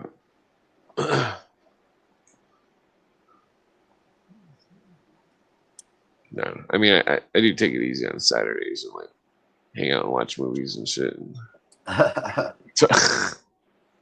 play cards and stuff. I'm gonna get into that game. But You the said I could do magic card, digitally. Yeah, you play digitally. yeah, you can play it on the phone. You can win Is a that how whole you do it? tournament. Yeah, it's free to play. Well, I don't play it anymore on the phone, but yeah, I mean, I sometimes I'll pick it up. But the I don't know. It's just a very strategic game.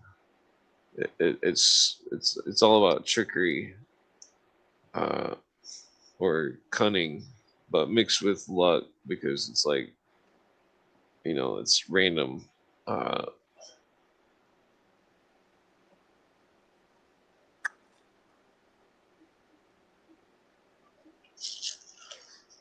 yeah, Is yeah. Magic the Plus, Gathering? yeah, yeah. It seems kind of boring at first, but then it's hard to explain. It's the way the cards work and stuff. It's like chess, but it's like chess to the millionth power.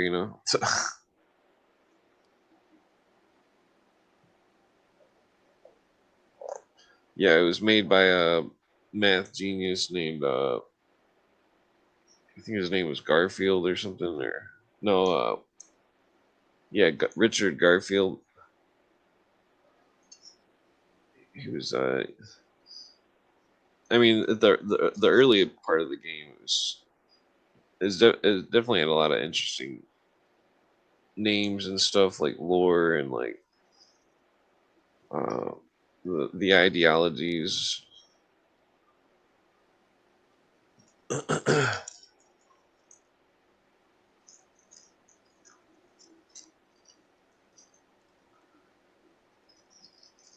Yeah, oh, I'm sure one other joint here.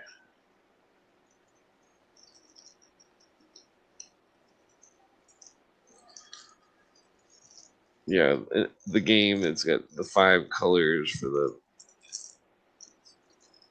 5 types of magic and stuff. Like green and white would be healing. White would be like protection. That's weird. Green is healing.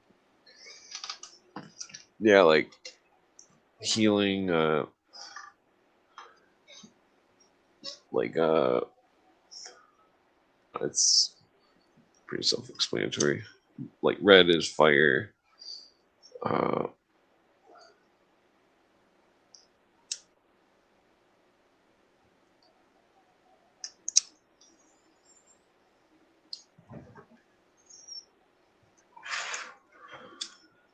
yeah,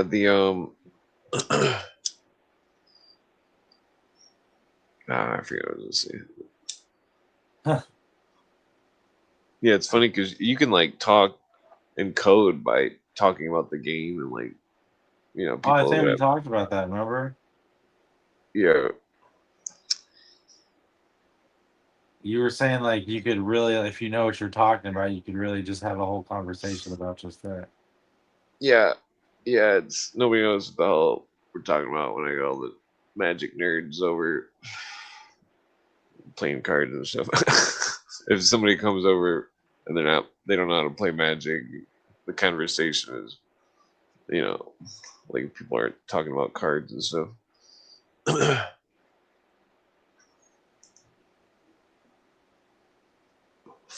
It's like with the game, it's like you're always looking for effects that help other effects, where it's like it could be applied to real life.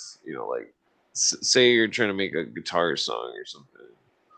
It's like you apply everything that you can, or like building a car engine or something, like every adjustment, everything you possibly do to make it the best engine or something.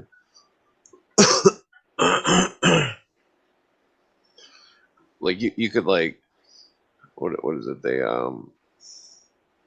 you put like a gap in the spark plugs or something, and it makes it so there's like a tiny bit more room of area in the combustion chamber of the engine. You can like polish the ports, and like there's all sorts of stuff. Like like say you were trying to have telepathy or something, or some kind of mystical, you were trying to use some kind of supernatural ability or something, you would you wouldn't want to just look in one spot. You'd want to look in every spot, in every different culture, every different religion. Find everything you could possibly find out about it, lay it all in front of you, and then see if you can put it back together. uh,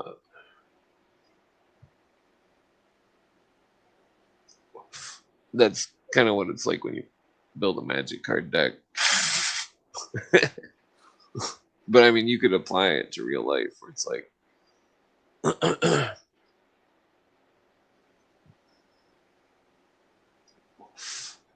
in a way, it's like the game teaches you to like engineer and adapt. Like, is that gonna?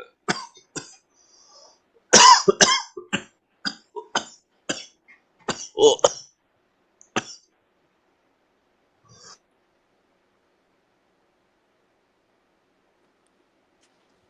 it's like, okay, say you had there's this thing that they say is impossible, but if you put a weighted wheel on it, it actually works. But like, so you have an alternator, an electric motor, and then you get one started, and then the other one goes, and for every turn, the alternator creates enough electricity to make the electric motor go one more turn. And so like uh creating like a combo like that, like a heavy wheel that's spinning, that because that's really the only way you can keep it running is with a heavy wheel spinning to keep the momentum. Uh, the but like say like I'm trying to think of a good way to put it. Like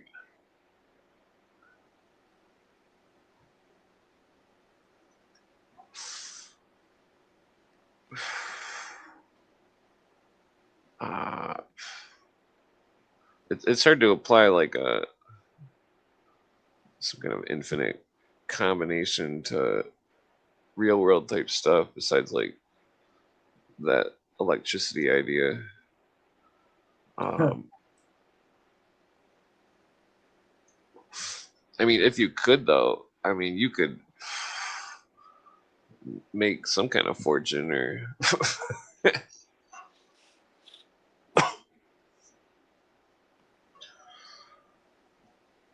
yeah, like the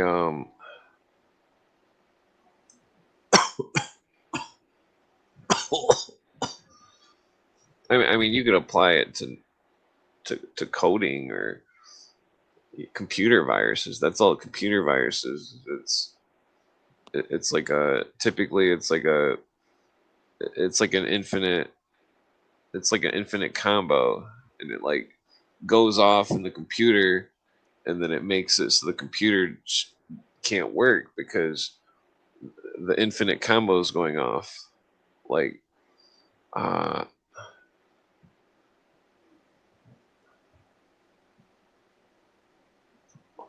like say you were like say some kind of like space robot came to Earth that was destroying everything, and that like it came to you, and you're like, oh, and it's like, you know, it's well, somehow it speaks English or something, and that somehow you tell it something that gets it in like a thought loop, and then it like neutralizes it or something. That's,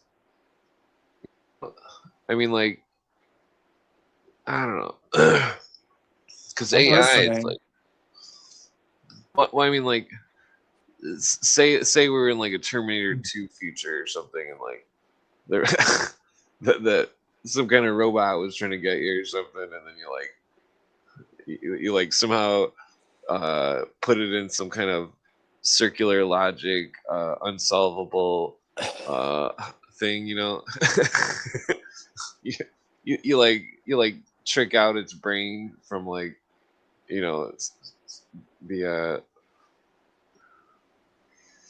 I mean, the future could boil down to something like that, like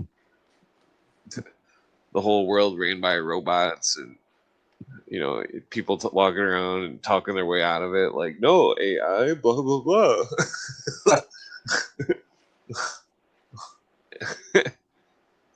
I mean, I could see that happen already. Definitely.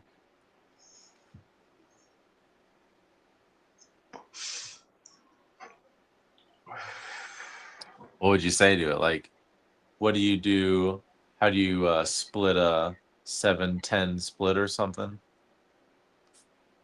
Nah, Give it some I kind of don't even fucking know. weird riddle. You ask it. You ask it to tie its shoelaces, and it doesn't have any. I don't know. Yeah. It's yet to be determined.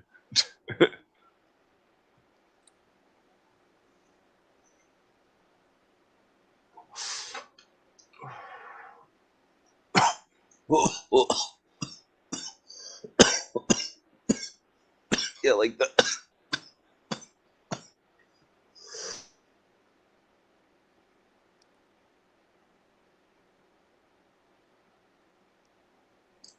You Whoa. okay? Little Yeah. little coffee cough. Dude, when I take dabs, I'll be coughing my lungs out. I have to mute my mic. Right.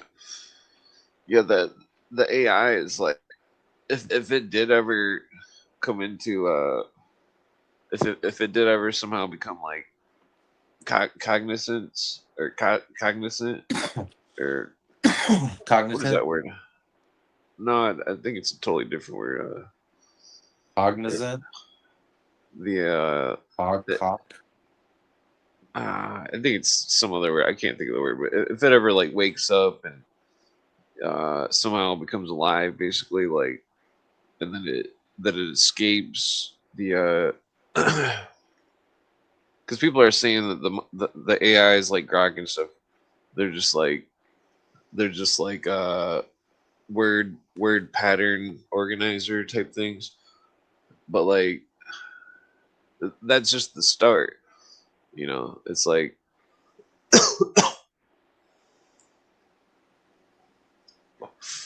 I mean, like what was it? Like say like they were talking about the on the internet. I was talking about the one of the spaceships and how the computer circuits were wired by hand, and that when the wire would go through a magnetized, they had like electromagnets or something on, or I forget how it went.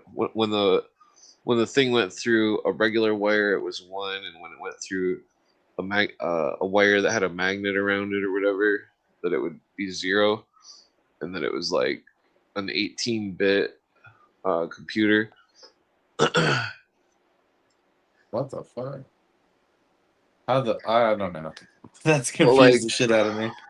And when it goes through the magnet with the electromagnet, it's a one zero. or zero, and Well, that's how like they like use it to make the binary code for the computer. well, that's like an antique computer. Then like take like uh, they did some crazy in 2004 or so, or maybe it was like the year 2000 roughly. But like they took E. coli bacteria and then they programmed it to work as a computer, and that's how they solved the burnt pancake equation. And that fucking they literally turned E. coli into a computer. You can look it up. Fucking no exaggeration. Uh, that equation was one of the equations that I was planning on solving. That fucking I was. I mean, I almost solved the other one, the Navier-Stokes equations. The well, like, because you get like recognition in the mathematical world for solving one of those equations, you know. The plus like a scholarship. That's what I was really going for, math scholarship. The yeah, like the Navier-Stokes equation was to build a computer model for water, but like the burnt pancake equation or excuse me, pancake equation was an equation of an infinite number of pancakes with one side burnt and one side not, and that the the the thing could flip it all one time or something at one time at a time, like a whole stack. It could flip it, and it like would have to make them all so the burnt side was all on one side, Yeah. uh, and that somehow the E. coli solved the equation. Uh, that I'm not sure if it was like a matter of like computing power or like I gotta look this up real quick on what the what the processing power equivalency would have been. Because I mean, I never looked that up technically. Uh,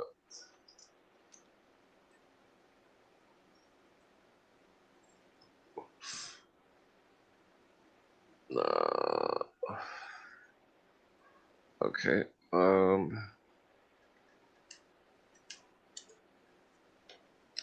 Hold on. Equation solved by E. coli computer.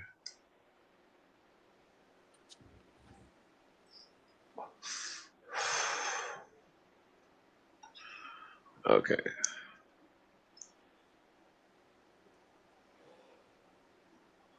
Let me just add this to the screen. Sorry. Okay, so The burnt 2008 pancake problem. researcher from Missouri, blah blah.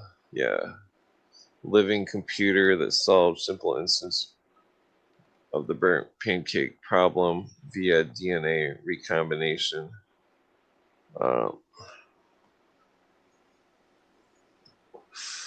As for the minimum flips of prefixes of a stack of differently sized pancakes needed to sort them largest to smallest. Oh, I had it.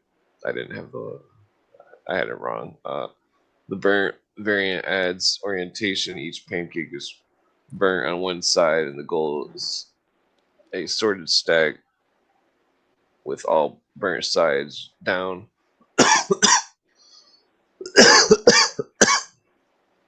Yeah, so mathematically stacks are modeled as signed permutations. A flip reverses the order and signs of the consecutive segments. The quantity is a maximum number of flips needed in the worst case for pancakes. Well, the equations is irrelevant.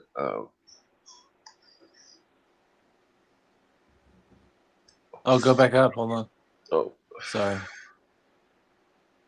okay, yeah. The known bounds 3n over 2n. Sect values in optimal algorithms remain non-trivial for larger n. Number of configuration grows factorially. 46,000 for 6 burnt pancakes. 1.9 trillion for 12. Wow. Huh.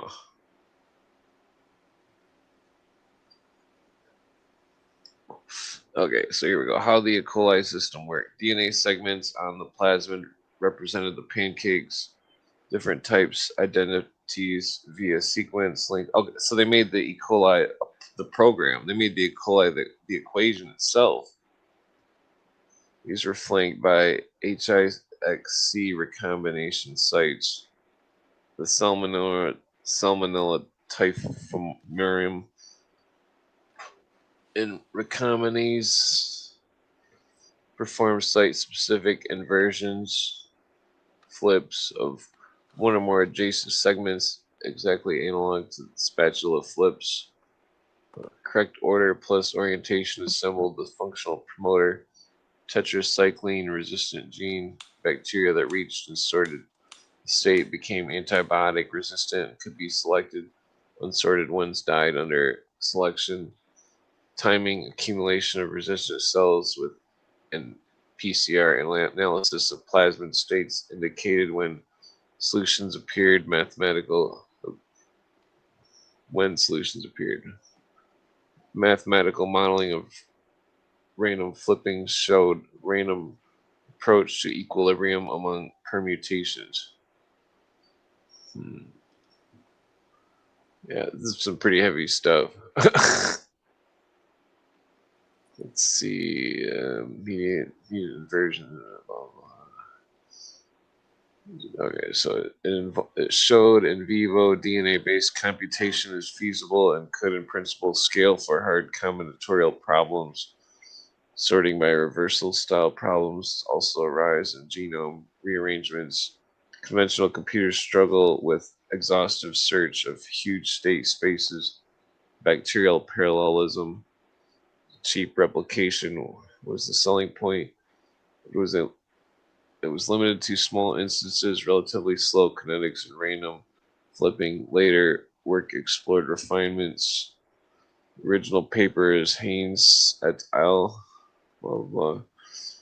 Journal of Biological Engineering, 2008. In short, the coli computer did not invent a closed form equation for G times N. It demonstrated a biological hardware implementation that could search the configuration space of a toy BPP instance by physical DNA flips and report solutions via antibiotic resistance.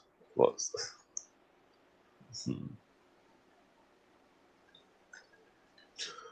Okay.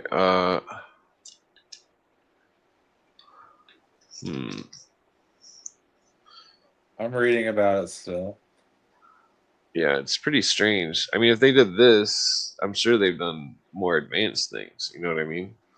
Like, what if that's why they've got laboratories, in China and stuff, working with weird diseases or some shit? What if they're using weird bacterias or some shit to build computers? Uh, I mean, that's all theoretical. Uh, and by they, I don't know, some sort of internationalist syndicate or something. Oh shit. I mean, that's all speculation. Uh, no processing power measurable in gigahertz. So What else? There was no clock speed. What was the?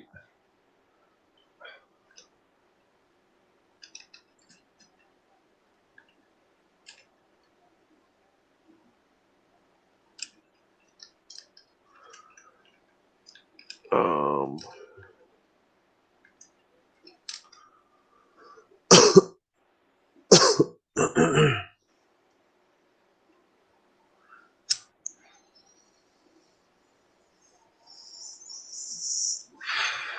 Yeah, it's a weird thing. I forget all the other math problems. There's like 8 more. Some of them have been solved. I think there's only 6 left or something. Extremely slow.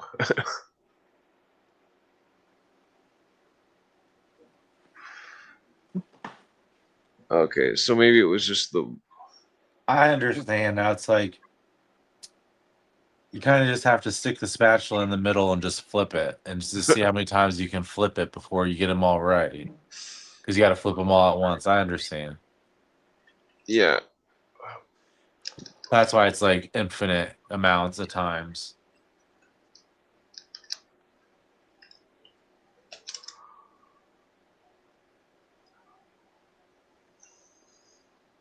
Yeah, it's a strange equation.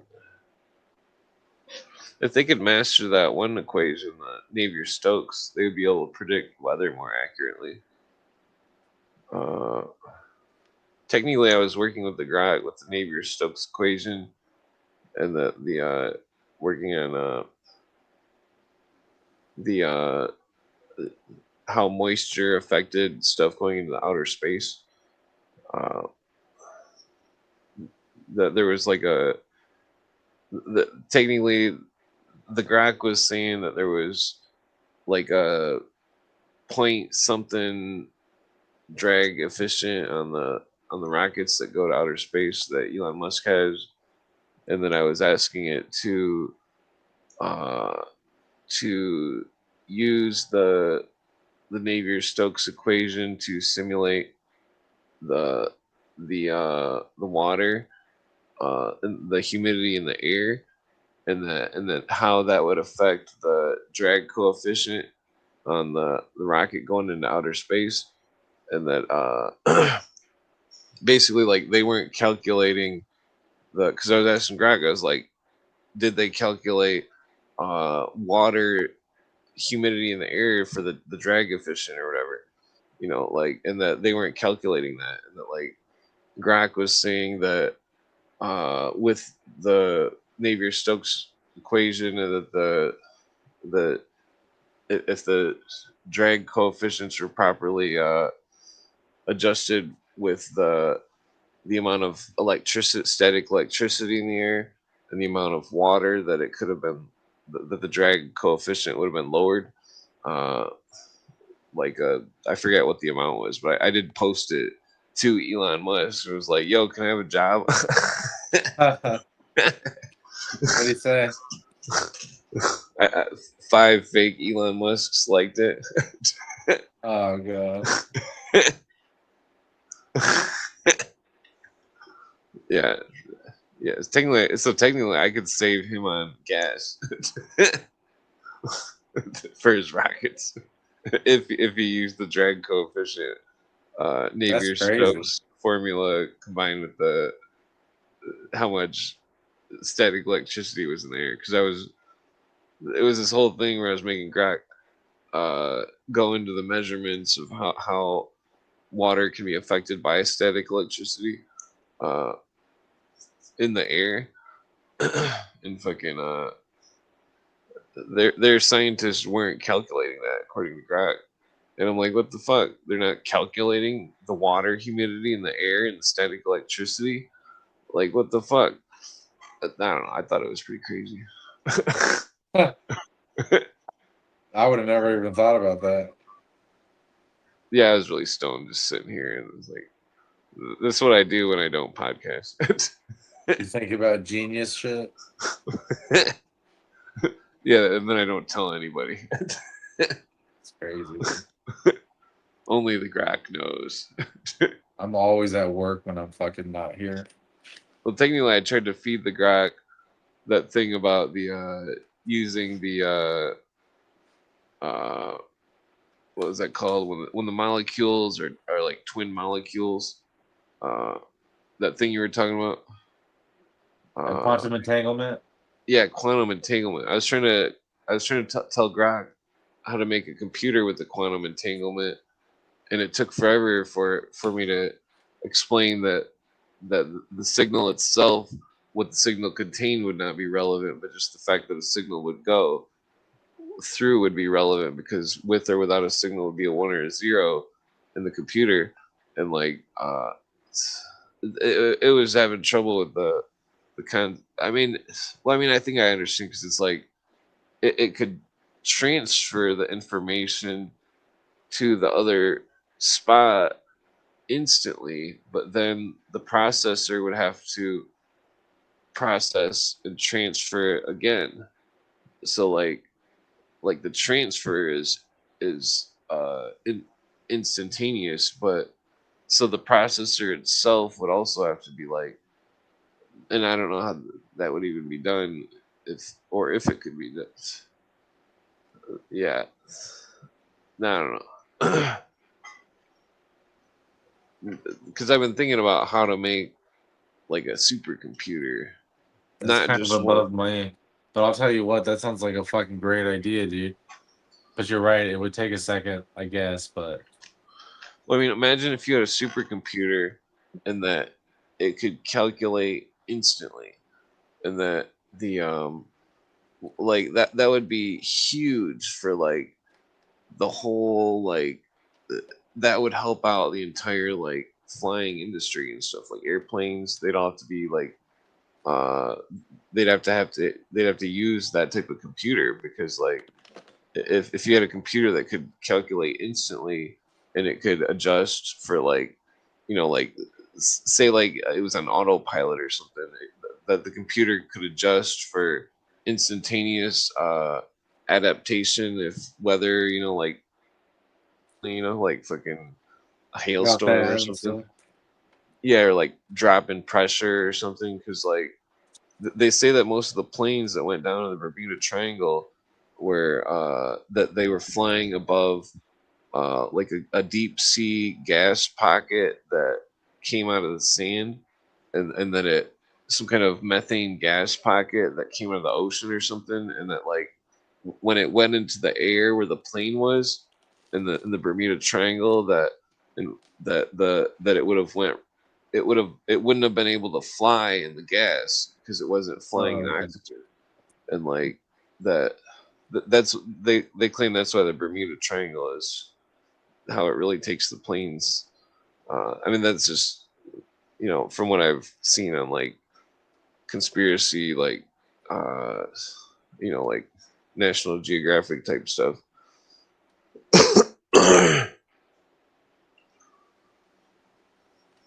Yeah, like I mean, technically ships would be able to use this thing, because I mean, if there was like some, because they say ships could sink the same way if there's some kind of thing like that. Like you'd have to have like some kind of I don't even know how you would do it.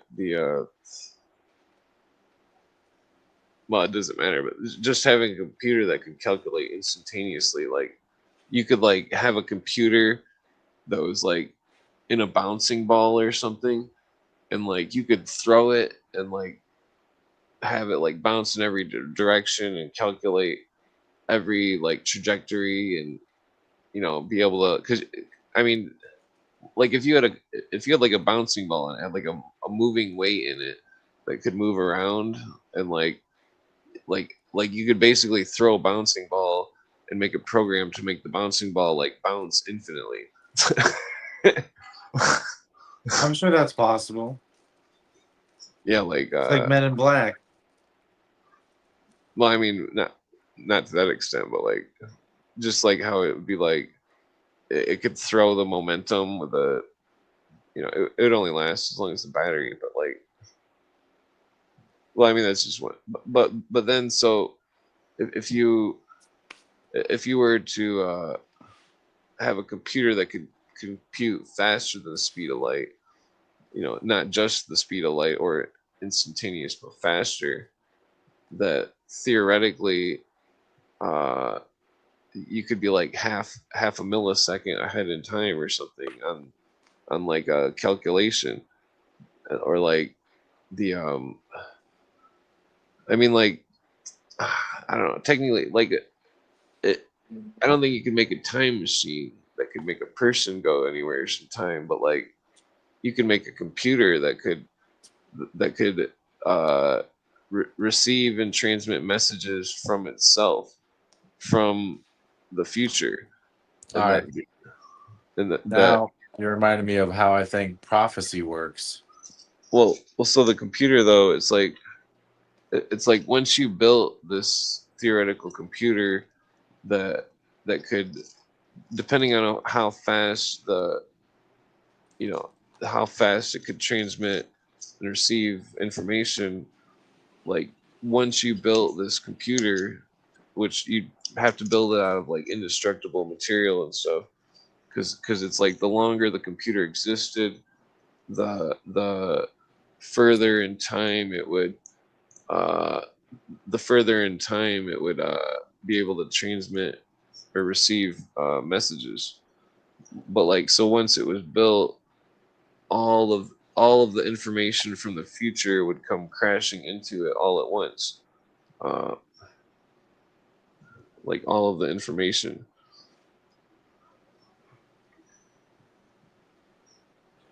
I mean, And where that's would it store it? uh, I mean, you have to have like, well, it'd have to be like the biggest computer ever built. No, come on. We need to find something better than that. I mean, it'd have to be a huge computer. Fucking Like in fucking that movie, Galaxy Hitchhiker Guy. well, I mean, like, uh, it'd be more like a library or something. You'd have to have it like organized, or Like a AI, speaking of, like a data center. yeah, like put geography stuff here, put mathematics stuff here, put like that type of thing.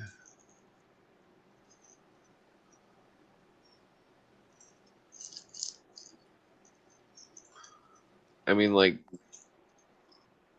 I don't know. Time is interesting because the time, to us it's happening, but it's like mankind created time in a way. Like that time to us exists because planets spin around, and that it's like we don't actually know if time exists. I mean, uh, I mean it's a man-made concept. It's like we go forward in time, and we are from back in time, and that right now is the present, which is a part of time, and that, so it's like we're on time. That I mean, well, like, okay, so it's like these concepts of God and stuff, like in the symbolism, the first and the last, the beginning of time and the end of time. It's like before you're born, you're like with God or something, in a non-religious way. I'm talking, and that when you die, you go back and hang out with God. So like thus the alpha and the omega, I would assume. So, but like,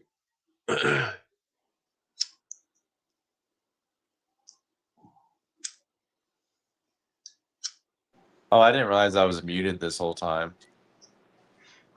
oh yeah, Have you not heard from me in like a minute? yeah, I didn't hear you say anything. Oh, that's I crazy. I was like talking to you, laughing, smoking my pipe. I didn't mute you. Did you I mute you or? I must have. I must I have done don't it. think I. It's possible I might have like hit the mic or the button, but I don't think I did.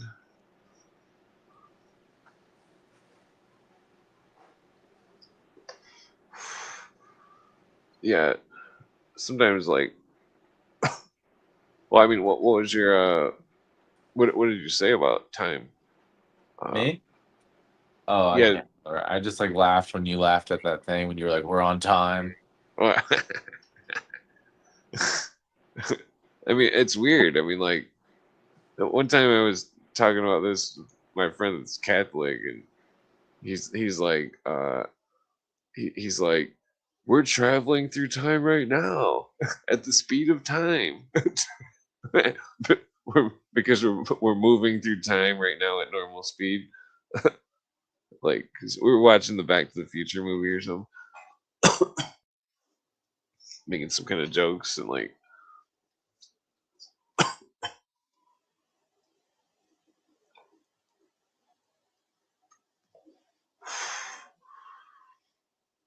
I mean, like, uh,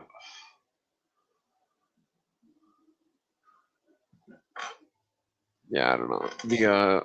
I'm looking at my shit right now. Remember, I told you my theory about quantum entanglement being faster than the speed of light and transmitting data? Yeah,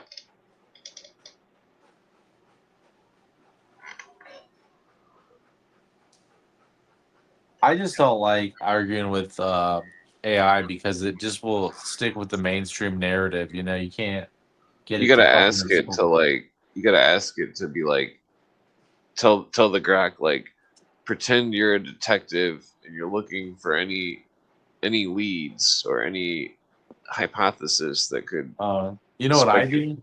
I tell it sometimes I'm writing a book or something. I'll be like, I'm writing a book and I just want you to help me explore options. So when I say like the T Rex could shoot lasers out of its eyes, give me like possible theories about why that could be true, you know? Instead of arguing with me about why it's not. And it'll be like, okay, for your book, it could say something like the T Rex's eye sockets were 3 inches deeper than the normal Velociraptor, and Wait, that could what? have been placed for a battery or something, you know? This is just you're just saying an example. No, that's true. No, I'm just kidding. That was just something I made up just then. You ever drink Jarritos? Jarritos? Yeah, I've had that before. This is the lime one. Yeah, I opened up this watermelon one earlier. I fucking hate watermelon flavor shit. I just fucking put it to the side after I tried it. yeah, watermelons. Well, I mean, it's if you got cotton mouth really bad, it's good. I fucking hate artificial watermelon stuff. I just can't take the candy or anything. Like it doesn't taste like watermelon to me, and it's like the most sweetest, ugliest taste to me. Oh yeah. Stand up for a second.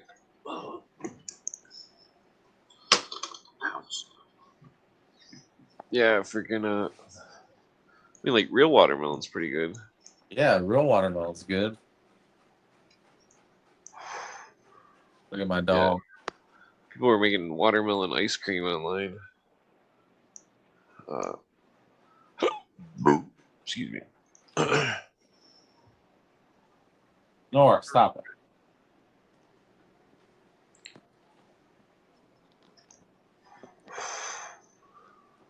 Yeah, the what was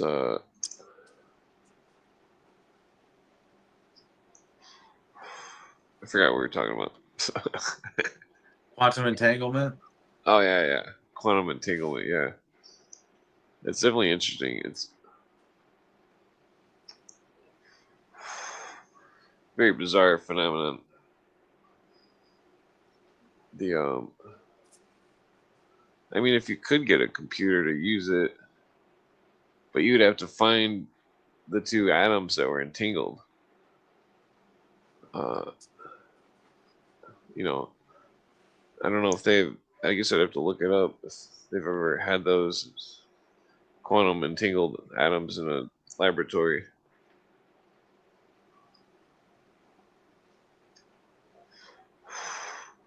I mean, like I thought the supercomputer would, if you could figure out a scientific way to measure spiritual energy, that the computer would run on spiritual or psychic energy as opposed to electricity. The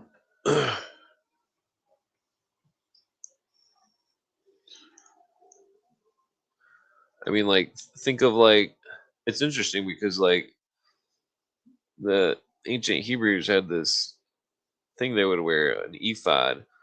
It had 12 stones, and then it had one stone on each shoulder. And so, like, with the combination, it's like uh, 24, 20, 24 yeses and nos. But, like, oh, where did he probably ran out of batteries? But, like, 24 yeses and nos. So it'd be like a, it'd be like a 12-bit computer. Uh,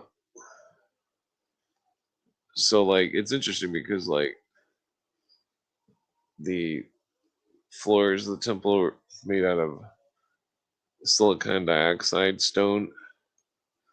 The stones were put into gold. Gold was insulated by uh like a wool cloak or something.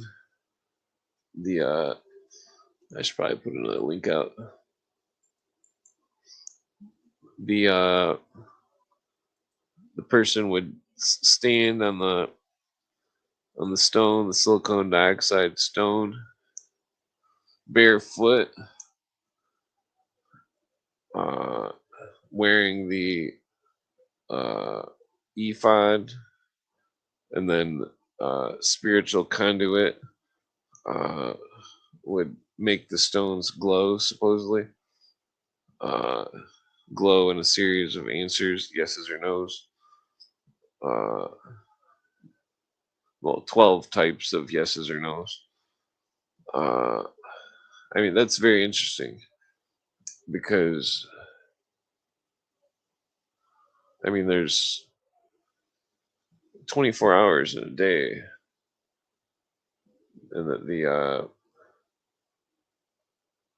well, the 24 hours, well, that's, I'm not going to get into why that's relevant, but I mean, the concept that they may have had uh,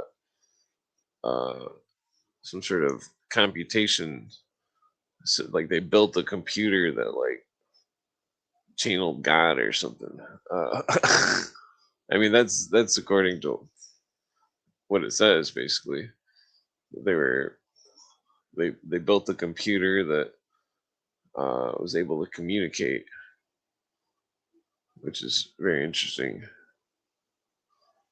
Because I mean, the Holy of Holies, the Ark of the Covenant, uh, uh, it contained an unknown stone material that was had the Ten Commandments written on, and that it was insulated wood, and then it was sheeted in gold. So like, uh, then the box itself, two seraphims or whatever on it, wings pointing toward each other. Uh,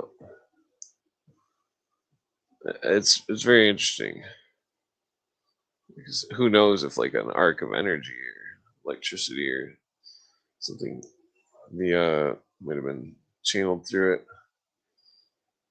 No, I'm running all on theological speculation. It's an interesting subject because not a lot of people know about the well, I mean, like it's very interesting. I mean, think of it like a Ouija board in a way. I mean, it's like God's Ouija board. The 12 zodiac stones and the Urim and Thummim or whatever. And then the temple itself was housing the spirit of the female deity. It's very interesting. Yeah. Let's see here. Damn it, I gotta take a leak. Let's see if I can put a video on real quick here. Let's see.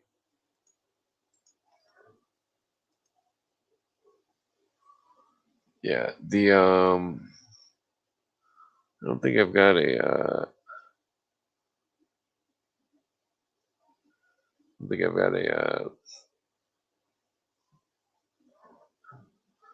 video that goes with any of that. Okay, so let's see here.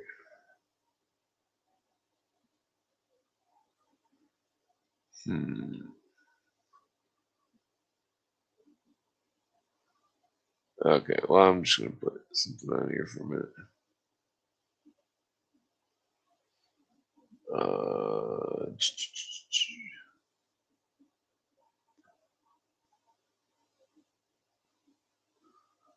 Werewolves.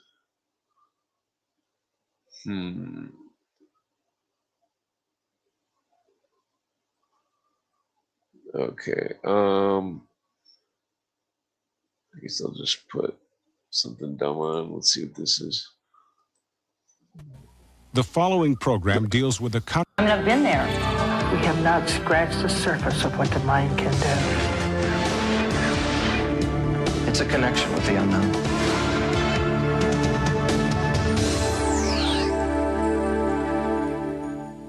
During construction of a highway, the New Jersey Department of Transportation unearthed evidence of an ancient Indian settlement. Native Americans warned that anyone involved in paving over this sacred site would be cursed, a warning that turned out to be more than just an idle threat. Many cultures still maintain a powerful belief that certain places on Earth are sacred and should not, must not be tampered with. Burial sites are among the most sacred of all places, and there is almost a universal belief that the dead must be left to rest in peace. If they're not, a curse may follow those who dare violate the sacred ground. Some Native American tribes follow these traditions to this day. They warn of grave consequences for those who disturb their honored dead. Members of the Delaware Indian Nation believe this stretch of Highway 55 near Deptford Township in New Jersey was built over an ancient Indian burial ground, prompting what has become known as the Curse of Highway 55. To us, our ancestors are sacred, and anything that is connected with our ancestors, the whole area to us is sacred, and we do not defile it in any way, and we don't want anyone else to defile it. Well, they just laughed at me. So I raised my hands to the heavens, and I prayed to the Great Spirit, and I prayed to my ancestors. Then all these things happened. I mean, then the winds came up and blew vehicles off the road with people, with their workers in them. And I think that at that particular day, there were 15 who died as a result of it. It was not that I wanted the people to die. It was that I wanted the site to be left alone. In the months following the chief's curse, a 34-year-old crewman was run over and killed by an asphalt roller truck. A Department of Transportation inspector died on the job site of a brain aneurysm. A sudden gust of wind blew yet another worker off a bridge, Okay, I'm back. leaving him paralyzed. Within 3 weeks, Sorry, I many had to more grab a construction water. workers and their families Take a leak. seem to fall victim to the curse. The sheer number of tragedies seem to be more than coincidence. Workers and their families are still frightened to speak out publicly. The New Jersey Department of Transportation, however, denies that there was anything unusual about the deaths and injuries that have occurred. Highway 55 was already well under construction when Gloucester County... Okay. Hey, what's up? Hey, Clint, you alright? Yeah, I just had to take a leak and grab water. Okay. Oh, I was listening to that Indian guy getting his revenge with his cloud magic. That was quite interesting. Oh yeah, that's sightings. It's on YouTube. All the sightings episodes. What is it? Sorry? It's called the sightings. What is that? Is it UFO based, is it? It's all about all sorts of weird shit. A lot of it's Okay. Fantasyland stuff, but half of it's pretty interesting. Okay. How's your day been, you alright? Or evening or night? Just smoking too many cigarettes. Oh, yeah. Well, I've rolled a couple of joints, so I'm just going to sit here. It's not quite the Grove, but it'll do. Oh yeah. Beautiful day. Yeah. Yeah. Oh, whoa. Yeah, it's pretty nice. Pretty nice day. Yeah, I'll roll a joint, smoke with you. I don't know where Sparks went. I think his battery probably died, or he probably had to pass out. Yeah, he works, doesn't he? Bless him. Oh. So what? I haven't had a chance to look. I haven't had a chance to watch that podcast from yesterday. What were you talking about yesterday before I got there? Damo's funny. He is. I like Damo. Oh yeah, yeah, he's cool. Deadpan Damo, 25 years of age, a black snake. Yeah, You have to get him back on, and I'll do him a proper reading one day.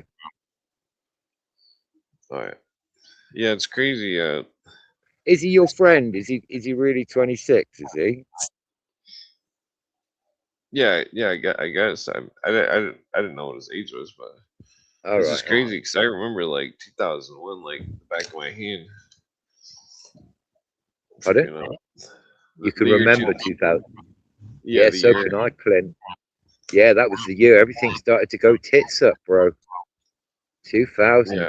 I worked at I worked at an eclipse festival, yeah, and the festivals itself was all right. You know, I made money. I cleared what I needed to clear, but the actual festival itself was a complete washout. Do you know what I mean? Not washout. It didn't rain or anything. It's just you know promoters arguing and bands not turning up, and you know, just it was crap really.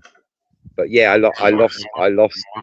I ended up in Devon without anywhere to go in 2001. Funnily enough. Oh yeah, Jesus. Wait, see, so you've been into trying to make music festivals and stuff before?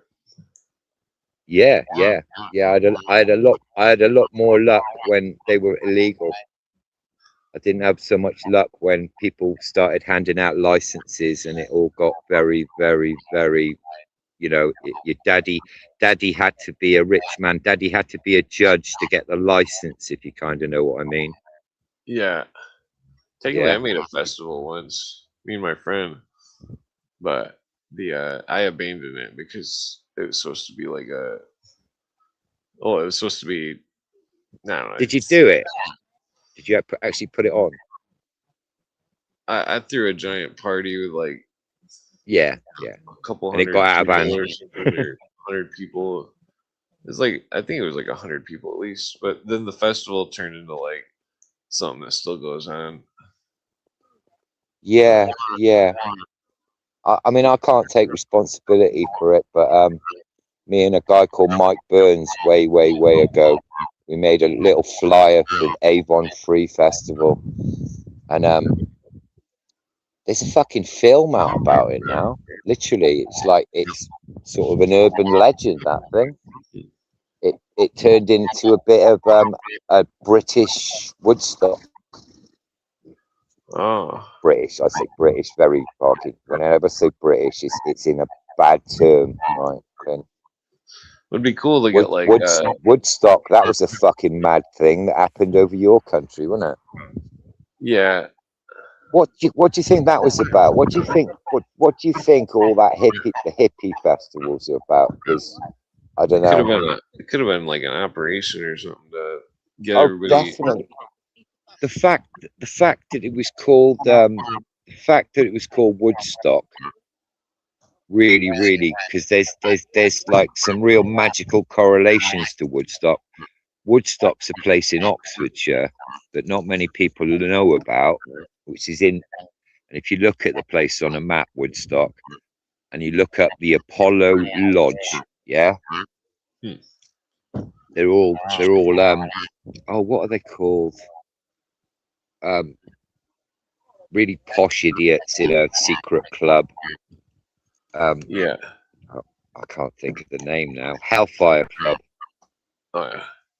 It seemed like what was it? JJ says that Janis Joplin was Tavistock. That Right. Yeah, I can see that completely. A whole bunch of them. That then the Grateful Dead was under the CIA. To promote to stop anti-war stuff. You know. Yeah, I love Mark. Mark Devlin did a lot of work, and Dave McGowan before that. He did some really interesting work. Something the Canyon. I can't think of what it was. Yeah, I know. That was showing the American sort of yeah the Canyon. Clint, man. The name of it. The more you look into music, the eviler it gets, bro. You know, yeah, more psyopy. Oh yeah, completely. Oh mate, it's horrible. It's fucking horrible, man. You know, I didn't know when I was a young kid. I just thought we were all having fun. But recently, I've seen some stuff where like it was completely designed, and then some really weird shit went off where we lived. You know what I mean? We had Operation Anderson, which was the graffiti operation done in Britain, where a lot of people had their cards marked, and I think quite a few of us got, I don't know, infiltrated, really weirdly, but not like how you think the police would infiltrate you. Oh yeah. Damn it, sweet sticky. Is it? I've still got that pink Kush. Oh yeah. Yeah, freaking I'm not joking, right? Out of the blue, right? I just lost a job working for a guy that worked he owned his own builders company. It was a complete front for smuggling hash. It was, Clint, back in the day. And I just lost my job working for him for a bit. And I was looking for some work, and I met this Swiss bloke in a pub, just out of the blue. Met a guy in a pub.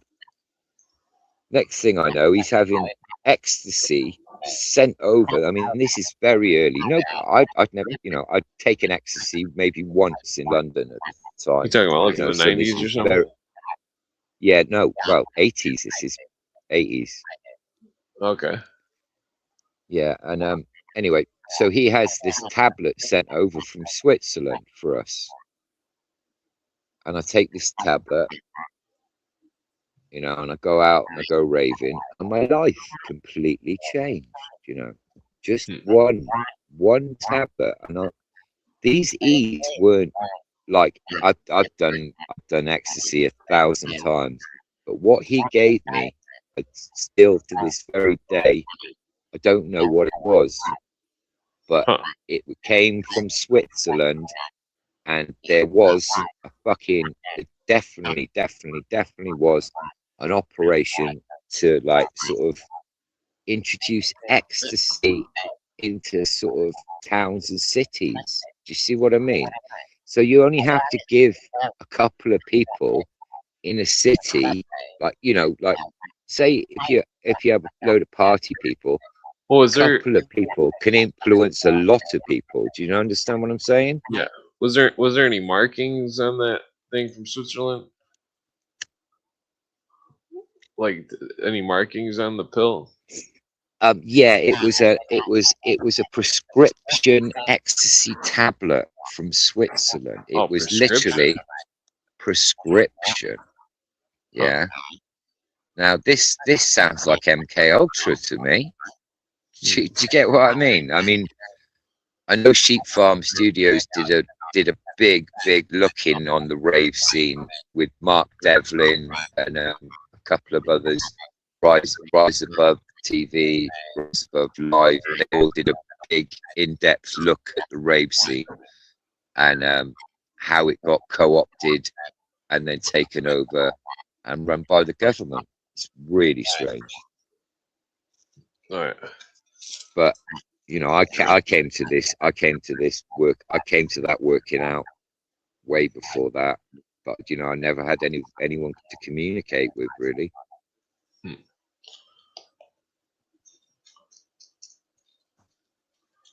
Oh yeah, yeah. Freaking you know, drink some water. Freaking I wish I could drink a beer. Yeah, I wish I could drink beer today. It's a bit early to be drinking. I'm gonna just stick to a couple of beers in the evening now. All right. Yeah, I think I'm like allergic to weed or something. Or I'm like allergic to beer or something. Okay. What? Yeah, I got a How lot of did you get? allergies. Right. Okay. Yeah. So do I. So do I. You know, they offered. I had vaccines for fucking for hay fever. I remember as a kid going to get an injection every week. What the hell were they giving us as kids? You know. Oh, they would have been giving you like hay fever histamines or whatever. I don't think they were. It was meant. Well, it was meant to be a vaccine to cure my hay fever or something, or reduce the Well, symptoms. I used to get the shots for the. Well, oh, they might. If it was weekly, they were probably giving you a steroid or something. I don't. I was too young to know, Clint. All I know is my parents listened to their GP like it was a god, you know. And my GP gave my parents such bad advice on stuff, man. He probably ended their life 20 years early. You know, GP looking would. at it really. General practitioner. That's Oh, your okay. like your medical Yeah. your house doctor. You're in your country. Yeah. Freaking which means they're not qualified to do shit, but they have a license to practice medicine on you. It doesn't mean they're qualified. They're not qualified up until they reach adopt you know, way above that. Yeah, they all just pass out fucking medicines that have horrible side effects. You know, mouth is dry. They're basically they work for drugs reps. Yeah. In your country and in my country, the kickbacks the doctors must get and must be fucking incredible. Yeah. Yeah, I mean, yeah, go on, sorry. well, it just sucks that the world's driven by financial interest. Yeah, yeah. You know, if a medicine worked, Clint, you wouldn't need a repeat prescription. You know.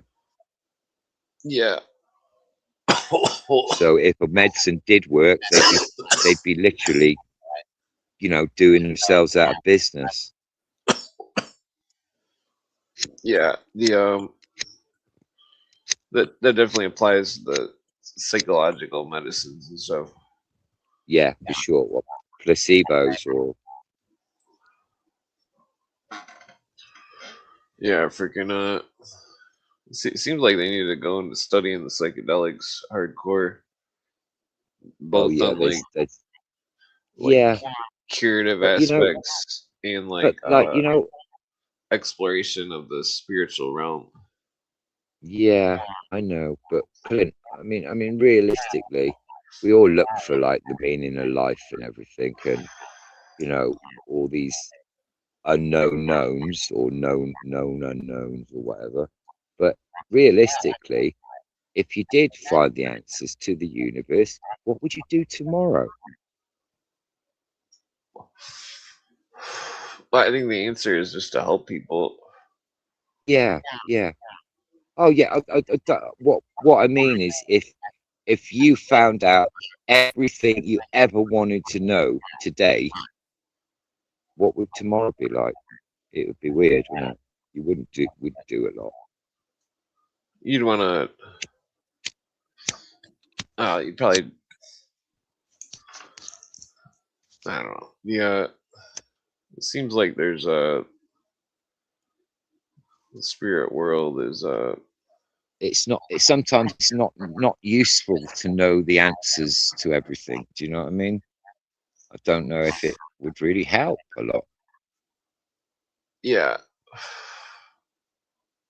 Well, I mean, like, I think that if They people say in knew occult everything, circles that, you know, if you know, we're not meant to know the meaning of everything. You know, if we did know the meaning of everything, we'd be very bored very quickly afterwards, and it wouldn't be useful to us.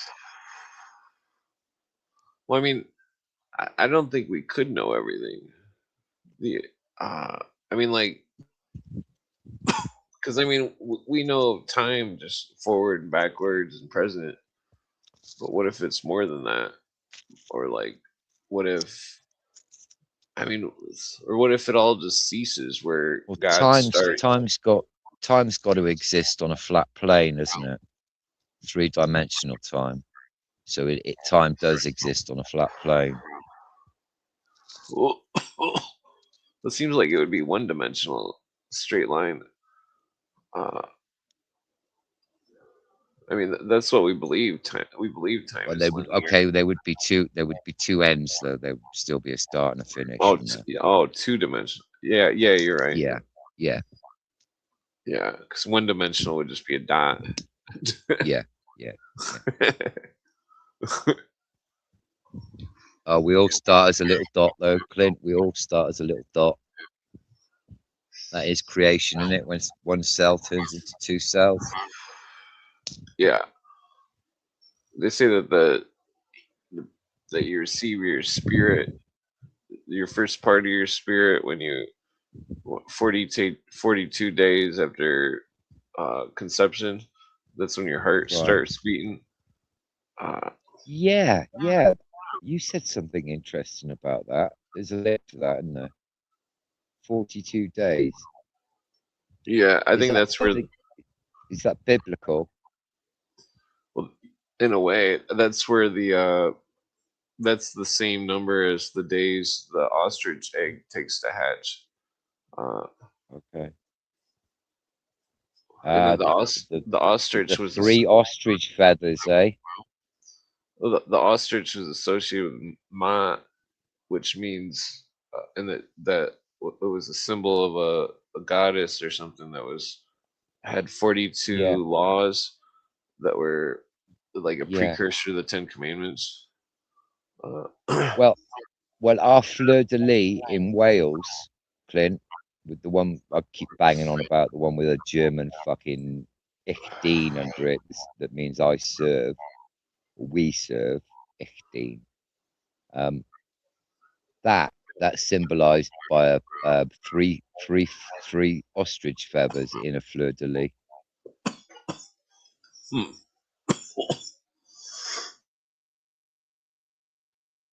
So there's a link to ostriches to a fleur de lis.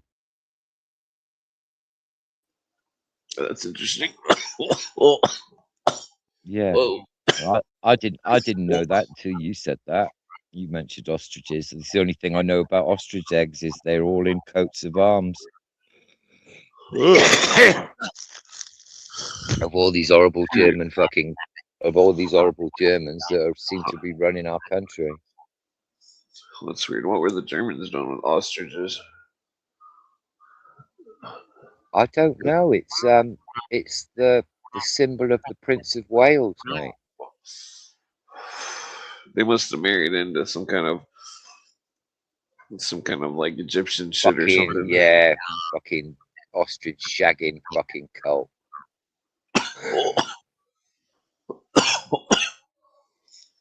Yeah, they claim that they're. Well, I mean, I was checking their lineage and stuff on Grog, and it was claimed that they were still related to the bloodline of. Oh, he's 900 Jewish. He's Jewish 900 Muslim. something. He's head of the Scottish Church. I don't know. God knows what else he is. I don't think he's head of the Church of England anymore. You're talking I about don't the think king? he's actually. Yeah, yeah. There's a lot of stuff coming up about him in this country, so. But I don't Yeah. know if I don't know. I don't know what we're gonna do. They were meant to sit back and not be a royal family. Well, I mean, That according to hasn't that worked. LaRouche dude, that the crown believed that they were the. Or was it Cooper or the Oh LaRouche? yeah. I don't remember Oh, which. But the blood of Christ. You mean the well, book? no, the crown believed that they were the tribe of Judah. And that Yeah, they it's were the blood and the British cross, all Israelism. that, isn't it? Fucking Dan Brown. Well, that whole British Israelism thing seems to be something that the Oh modern. yeah, Clint, man. Clint, I reckon you've got. I think, if you were to do a few shows on that, the amount of people in Britain the amount of English, good, honest people that would love to hear more about British. Nobody's doing that in this country, Clint. Maybe I should open Yeah. a podcast and start screaming about it, because what you said the other day, on that podcast you did on your own, that was really good information, bro. Really good information. You need a bloody good pat on the back for digging that up, mate. That's powerful stuff, mate. People should be up in arms about what you just read out 2 days ago. Oh yeah. Yeah.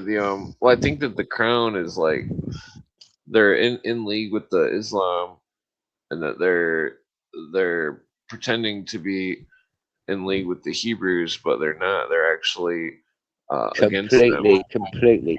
What's the lovely doorman called up in Canada? I can't remember, but evidence though is that the UN is always against Israel. Uh, that and there's like it's like the UN aids Hamas and Hezbollah, but goes against Israel when they try to defend themselves against Hamas. Yeah, perfect. That's what they want. Constant war. That's what they want. That's part of their policy. When there's nothing to get in the way of socialism, that's perfect Yeah. war. Yeah, they want socialism and inevitable. Yeah. I can't remember who wrote that, but that's part of somebody's shitty doctrine, isn't it? Fucking, it's a socialist thing, and it's about constant war. Yeah. But that's how things are run. You run both sides of the place, don't you? There is no opposition. You know what I mean? I really don't think Putin's your enemy. Putin is a young global fucking leader. He's as young global leader as Donald. Well, I mean, if he's not in KGB and KGB is existing secretly outside of his gaze, then he could be a good guy. But he was aligning with the Islams like 2 days He looks ago. like he's been replaced a long time ago. I think they're on Putin 0.5 now, aren't they?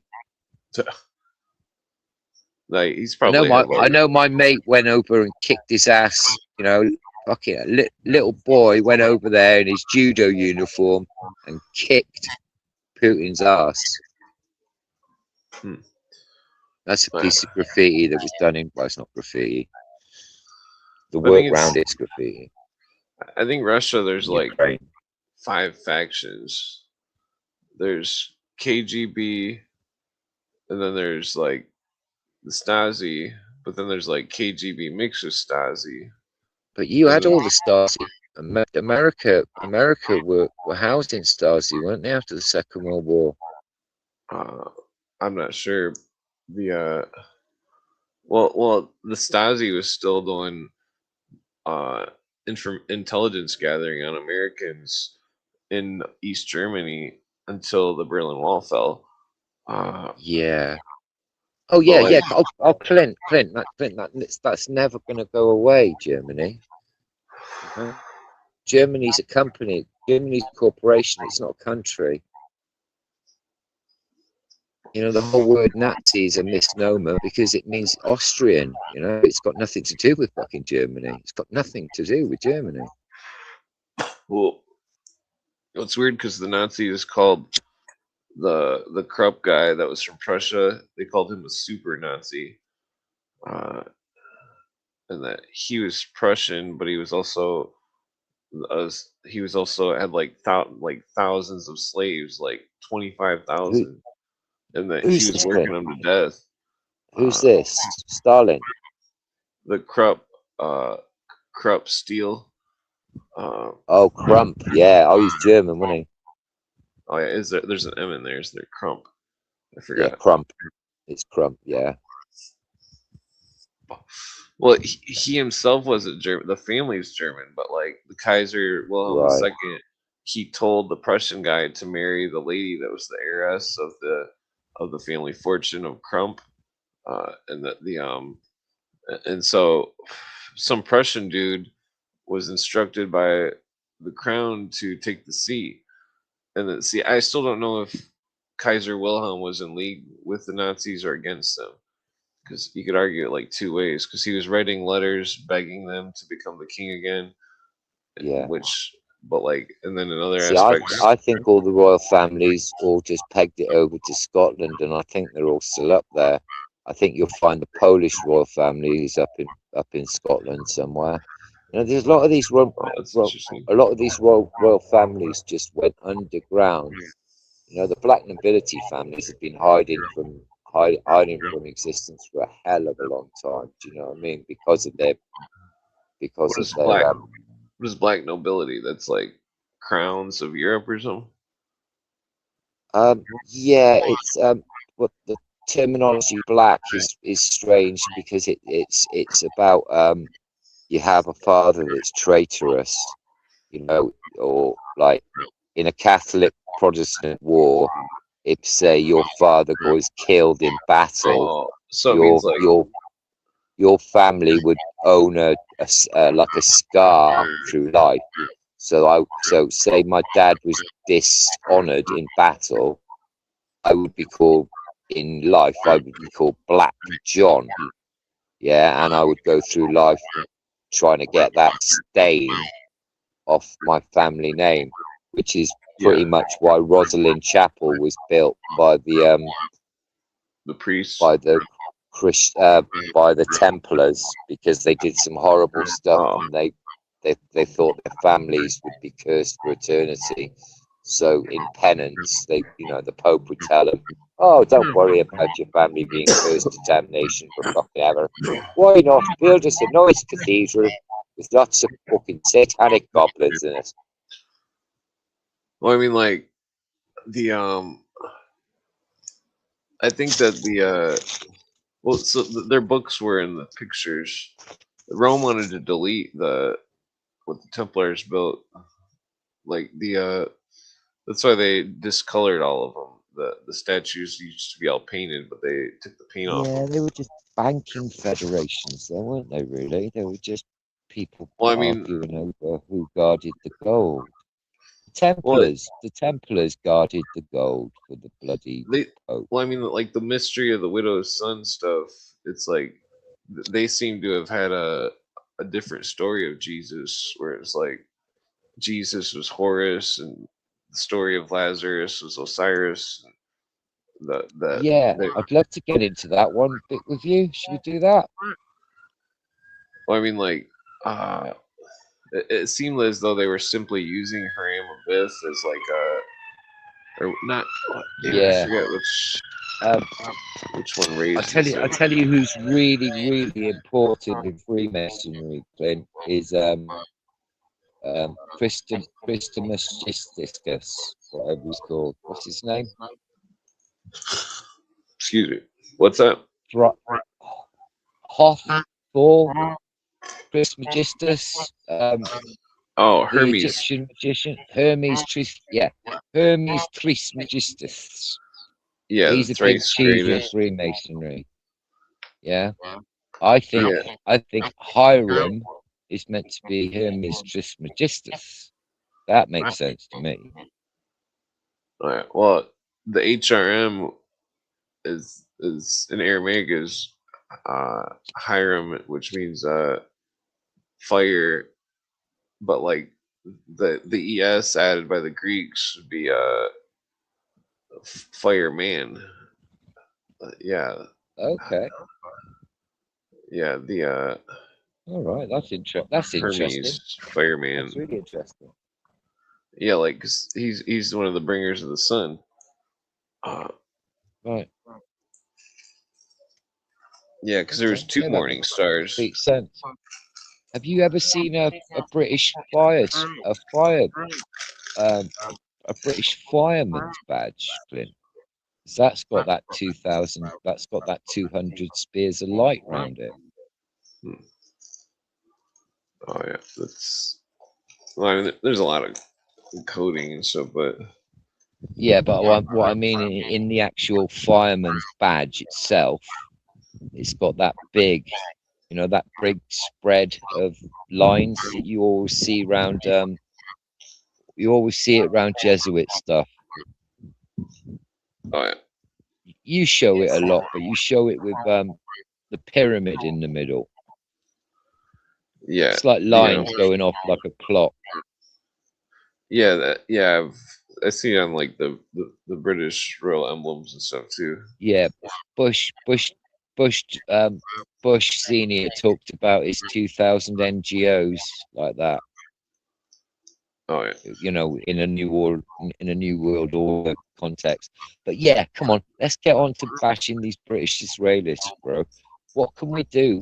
What can I do to get everybody on this? Because this is the question everybody wants to know: is why is Zionism so fucking prevalent in our country and your country? Well, it seems like there's two Zionisms. One is a good one, which is just Hebrew people in Israel and stuff, and then the other one is well, then the other one is the British Crown and the Aryan race. Yeah, I'm Zionism. quite partial to the Rastafarian one. Oh yeah, well that's connected to the crown. I mean that what's his name? He lived with the Queen, Selassie. Bob Marley. Selassie. Yeah, evil little cunt he was. He ended up. Hey, Clint. He ended up living in a monastery in Wales. He lived his life out in a monastery in Wales. Well, what sounds was like an Selassie? MK Ultra little sick, doesn't he? Yeah, well, think about this. What was Selassie? I mean, beyond what he was a member of the Order of Garter, but what country was he from? Ethiopia. Yeah, so now you look. Remember, I was telling you about the racial socialism going on. What kind of people went to Minnesota? Ethiopians. Oh, yeah, and then you could take all sorts of different, like the Islams and stuff. Like they're getting catered to. There's a racial socialism happening all over the Oh, world. definitely, Clint. Definitely, Clint, man. You know, I think, you know, I was, yeah, I'll tell you this story because it's relevant if you want me to. When I was about 15, I used to go down my local pool hall, down the dockyard, down the front line, and we, you know, sometimes we'd buy a stick of hash. You know, as kids, we'd all chip in £1 each, and we'd get a stick of hash. And one day it was, I think I got £20 given to me by a kind uncle for my birthday, and so you know, it's my turn to buy some hash, and obviously I'd got two £10 notes, not one £10 note, Clint, right? So we were sitting in this pool hall playing pool, and I asked this lad if he could, you know, go and call his friend to go and get some dope, as you do. You know, this is, you know, years before telephones or anything, and so off he goes. And then three Somali boys enter this pool hall, and you know, I was wet, Clint. I was wet behind the ears, I should say. And so this guy's giving me hash. We've gone outside the cap. He's giving me my hash, and then I've given him the money. But as I've handed in over the money, he's seen the other £10 I had in my hand. Yeah, Yeah. right. So at this point, walking back towards the pool hall, he's called me back at that point and said to me, "Oh, would I be interested in getting some better hash at a better deal?" Yeah, and listen to me. This is how naive and stupid I was, Clint. He told me if I came with him, Clint, he would take me to the place that they made the hash. Yeah, right. And he'd show me how they made it all and everything. Yeah. So I turned round, you know, as I was going back in the pool, and wandered back into the parking lot. At that point, I got jumped by three black lads, and they beat the living daylights out of me for a £10 note. Yeah, beat the living daylights out of a kid. I had a white school shirt on that was just red with blood. And then I ran back in pool hall, you know, all fucking traumatized and everything, thinking, oh, you know, I've got half a rugby team in the pool hall. You know, we should be able to fucking square this all off. And so I run back into the pool hall to see my 3 or 4 friends, and they're all like that. They took one look at me covered in claret, yeah, and gone, oh shit, we don't want any of this. Do you know what I mean? And at that point, then 3 black lads burst back into the pool hall and started picking up pool cues. Yeah. And that kind of just de-escalated. They left. Nothing happened. I don't know. The story I'm trying to tell you is basically we had people in our town, you know, and they all moved into the dockyards, and they were like Somali enclave of Africans. And out of everybody in my area, you know, they didn't sort of start to integrate with anyone. They kept themselves to themselves. They didn't want to know. They hated us with a passion. Do you know what I mean? We were just something they looked at us like something they could farm. Do you know what I mean? Like ants. Yeah. But you know, well, anyway, there's a long story to this, but anyway, all 3 of those boys got really bad karma in life. I think one of them died in prison before he was 21. The other was murdered, and the other one really fucked up. And last time I knew, he was hobbling round a cripple. Do you know what I mean? So living that life of being, you know, violent to people has consequences and karma, because Right. it obviously did have to them.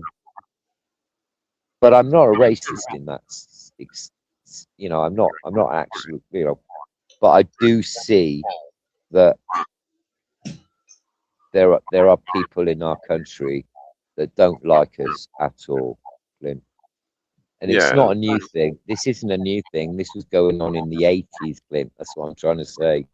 This was going on a very, very small level in really deprived areas, in ghetto areas in the 80s. And then you had the introduction of heroin and crack cocaine into the ghettos. And, well, it, you know, the place is unrecognizable, Clint. The place is unrecognizable. There's a oh yeah, couple, there's a couple of, yeah. Look yeah. up anything about Newport Town or Newport City in South Wales, and it all comes back as well. If you look up a place called Pill, which is the dock area of Newport, it comes back as really bad, bad, bad. You know, all Well, it it's like is prostitution, drugs, violence. there's something interesting that the LaRouche guy said.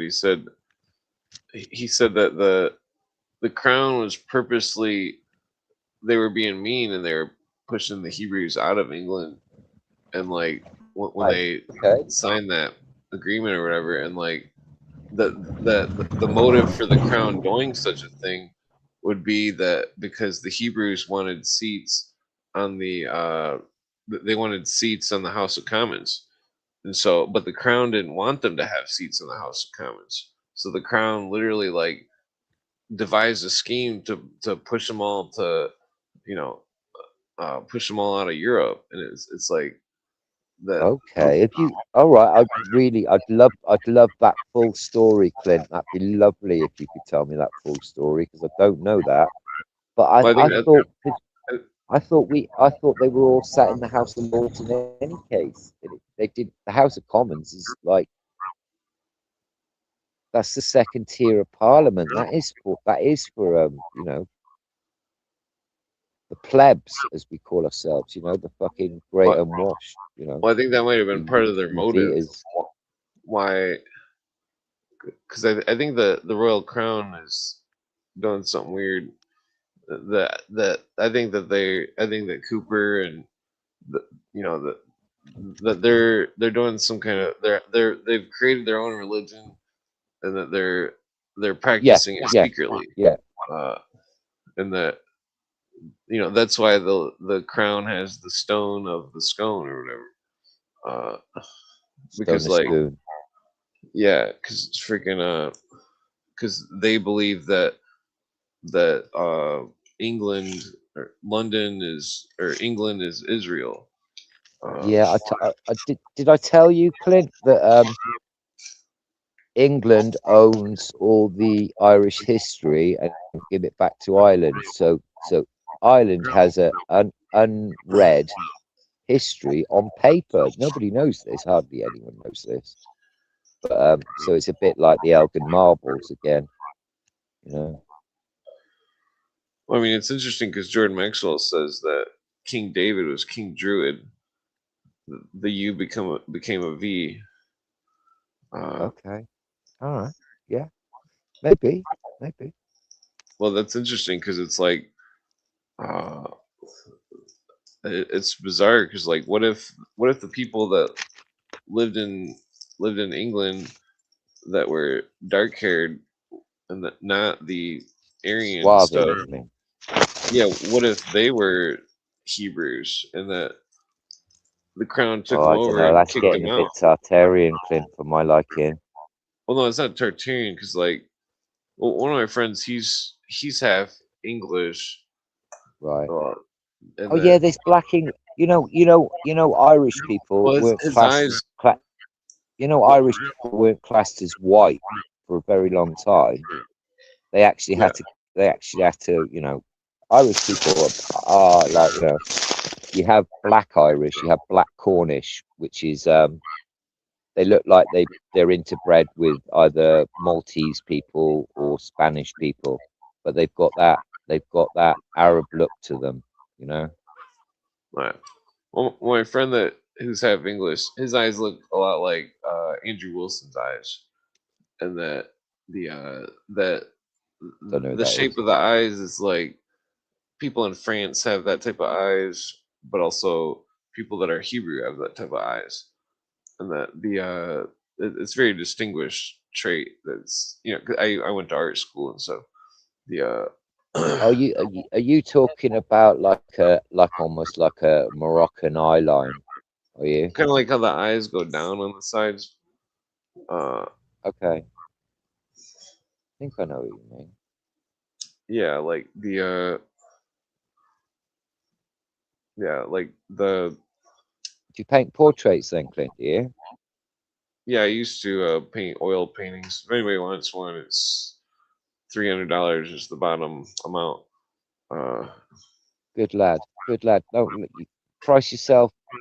But what you need to do, Clint, right? Show a piece of your art every episode. You should really, really, really have. You should have a banging intro, Clint. You could write yourself a wicked banging intro for your oh, yeah. your podcast. You know. Well, I can go grab a portrait if you want to see one. Uh, Yeah. Go on.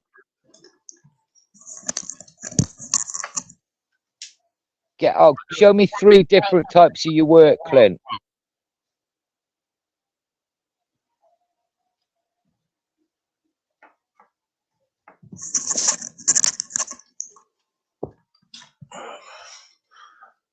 excuse me. This one's a Native American chief or something.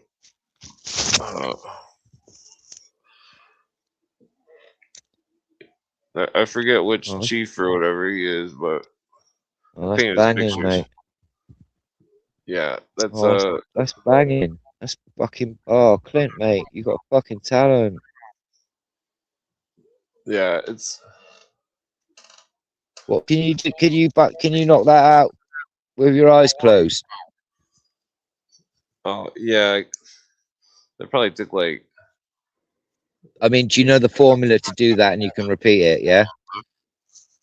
yeah. I've painted all sorts of pictures and stuff. Yeah, I know, I know. It's just if I can't, I find it hard to repeat. So I seem to get something right once, and then I go off and try and do something else in a way of an experiment. But yeah, oh yeah, man. Yeah, meet as a portrait artist. Yeah, I had ink classes too for ink. I've thought about becoming a tattoo designer or something. Yeah, yeah. I don't know, because some of my friends are tattoo artists. They make a fortune. It's like, man, maybe I should be doing that. It's like, T-shirts, Clint, man. T-shirts. T-shirts always sell, bro. I've thought about that because the get some like tie dyes or something, and then put some kind of Yeah, pictures on them or something. Uh, yeah. Well, tie-dye's a hell of an art, man. If you could, I've seen some wicked tie-dye. I've also seen some shitty generic, fucking Thai cheap. Thailand shirts. Yeah, those are all printed fake tie dyes. Yeah, the shit. What's the point, man? Yeah, yeah, I've definitely thought about making tattoos. Yeah, I used to get a tattoo every 10 years or so. I haven't bothered for a long time. Maybe I got one coming up. Maybe I don't know. Yeah, I don't have any tattoos. I used to have two, but I don't have them anymore. No, good lad, good lad. Don't get any. Don't get any, Clint. Don't get Oh, yeah. any. A lovely lad I used to know from Poland, told me that a long time ago. And Oh, yeah. obviously he had a hang up because his family had been marked. But don't get anything identifiable on Oh, your yeah. body because it will be used against you in a court of fucking law. Oh, yeah. Well, all I had was a weed leaf and a eyebrow. I lost them when I was skateboarding. And the weed leaf, I just dug it off. Yeah. Yeah. Yeah. Yeah, no, I have no tattoos. Good lad. Good lad. I know someone who did that with their fingerprints once. Yeah, yeah.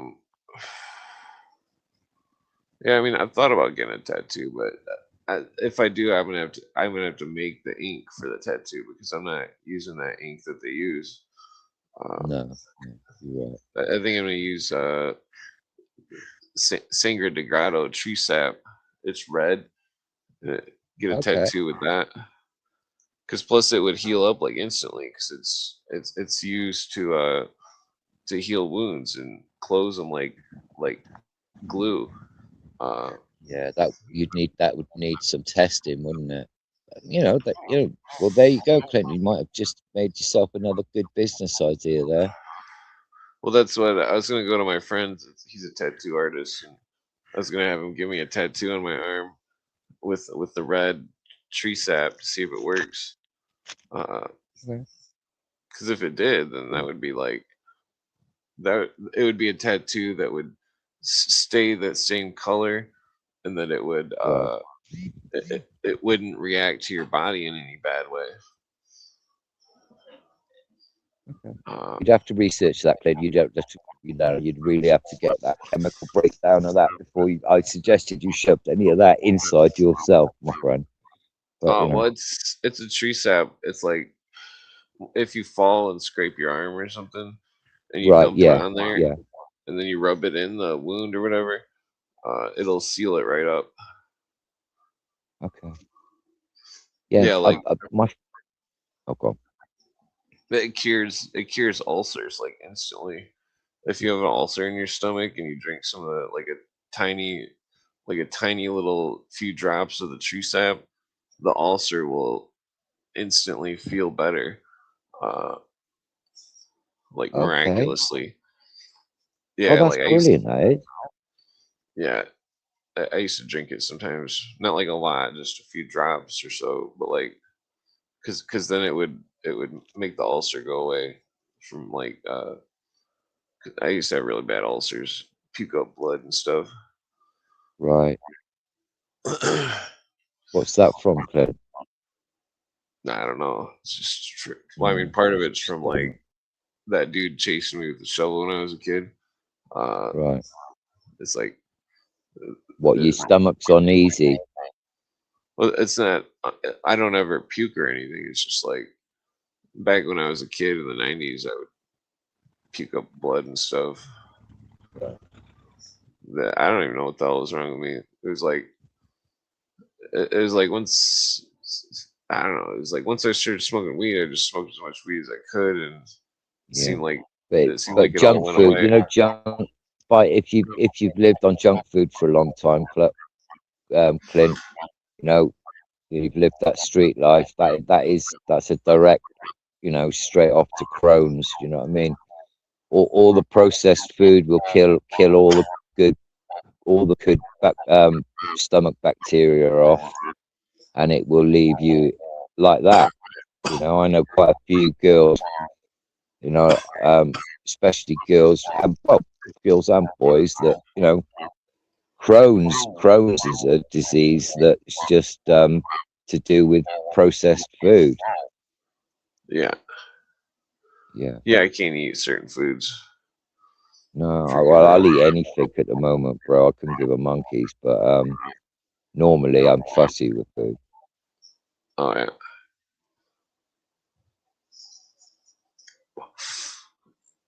Yeah, freaking well, yeah, damn it, freaking I've lived off soups for years, just make a good pot of soup and live off that. oh yeah, like have a big thing of soup in the fridge and just reheat it over and over. Yeah, yeah. We call it cowl, we do, which is just everything in one pot. I think the Scousers call that that's called scouse up north. I think everywhere's got a sort of different name for that. This means chuck everything in a pot you got. Oh yeah, Or as nice a pot as you can make. yeah. I like a good stew with some barley and stuff. Yeah. I was thinking, Clint, you know, instead of like panicking about all this, about like, you know, being made homeless, my friend said something to me yesterday, and it just dawned on me. Why don't I just get a pop-up tent, yeah, and go off to the woods and grow these plants I've got? Hmm.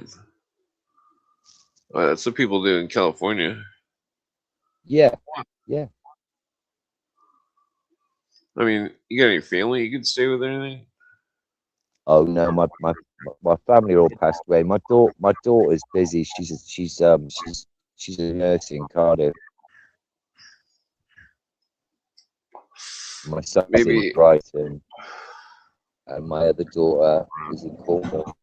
I'm sort of separated from her mother, so I don't get a lot of access to my other daughter. Yeah. Well, I mean, I guess. I hope one day that will change. I mean, the chick that you broke up with. Uh, do you love her? Oh, I've always loved Mia. Yeah. I mean, like, maybe you should try getting back with her, but try to like Yeah, work but stuff that's going to out or take something. time, Clint. I've made some mistakes. You know, we got to the point where we were angry at each other, and we you know stayed in a relationship a little bit too long. I should have got my own place to live. That's what I should have done. Well, what I should have Oh, done yeah. is not given up my place. I had a nice flat. I gave it up so we could fight for her tenancy. But you know, by Has the she has by. she has she texted you since you broke up with her? Oh yeah, I saw her yesterday. Yeah, it's all good. I've got to go back there today. I need to change of clothes. Oh, yeah. Will she let you take a shower and stuff? I mean, like, Yeah, I've got like 5 or 6 people on this street that I could go and speak to, you know, and just but you know what it's like when you start sofa surfing at people's houses, I mean, like, you're at their mercy, Clint. You're at their mercy. Do you get what I mean? If you're saying it, you're well, kind kind of of what at I'm their saying mercy. is like, think of it like, what if this was your last moment on Earth type of thing? Like, I mean, like, uh, would you want to be with your ex old lady, or would you want to just be alone? Clint, I've wasted. Yeah, oh, I'd never. Well, no, obviously nobody would want to be alone, but would I want I want a better life, Clint. I want a better life, and I'm not gonna have a better life when I'm sat in a house watching television. You know, I, I mean, yeah. how much does she We drink? just grew apart. We grew apart. Oh, she's addressing her drinking now, but she's got liver cirrhosis, Clint. You know, Oh, she geez. cannot drink anymore. Yeah. I think We sometimes the were in best. active addiction together, Clint, for a long time. We came out of Uh, active addiction together. Yeah. sometimes like before making any big decisions, it's good to have a psychedelic journey. I had one 6 days ago. I only had a gram of mushrooms. I was telling you about it. I said my mate's got a big old bag of Oh, mushrooms. Yeah, I did a gram, so you've and already it was just. contemplated. Oh yeah, of course I have. Of course I have. Yeah. Okay. I'm on that level, Clint. I'm already there, bro. You know, I haven't got. Listen, I haven't got enough time in my life to have hate or anger in my heart. Well, I still always hate the government, and I'll still always want to get rid of this British Israeli problem we have over here. But apart from that, you know, no. What is I've just been so angry, Clint, since COVID-19 happened, right? And I realised that I'd had a fucking experimental vaccine, and every single one of my current illnesses is well 95% down to what they give me in a I know homeless some tea hostel. that you could get that's pretty cheap. It's Okay. it's called guinea hen. I would drink it very well, actually, first you should drink the Chunka Piedra. That's the Okay. tea. Can you get that cheap where you live, Clint? You'd have to like get on eBay or Amazon or something. Okay. All right. But like it's like $7 for a bag of it, I think. But like the That's Chunka nothing. yeah, the Chunka Piedra one, you want to drink that one first, but drink it very minimal at first to see how you react to it. Because it does thin your blood out, but it'll clean Well, that'd your be juice. useful for me because I've got a bad leg. Well, so actually, technically, your lady, your ex lady, you should tell her to buy like 20 bags of it, and she should be drinking that shit like at least every other daily. day. Okay. Yeah, I will tell her. Guinea hen tea. Yeah. No. Chunka Piedra is the one that cleans Chunka Pedra. Yeah, it cleans the kidneys. Right. Okay. It's like there's studies done with lab rats by Dr. Leslie Taylor. She's got a website called Raintree something. But like okay. The Clint, in a bit at some point you'll have to like try and explain where the private chat is for me, and I can exchange a few bits and bobs with you.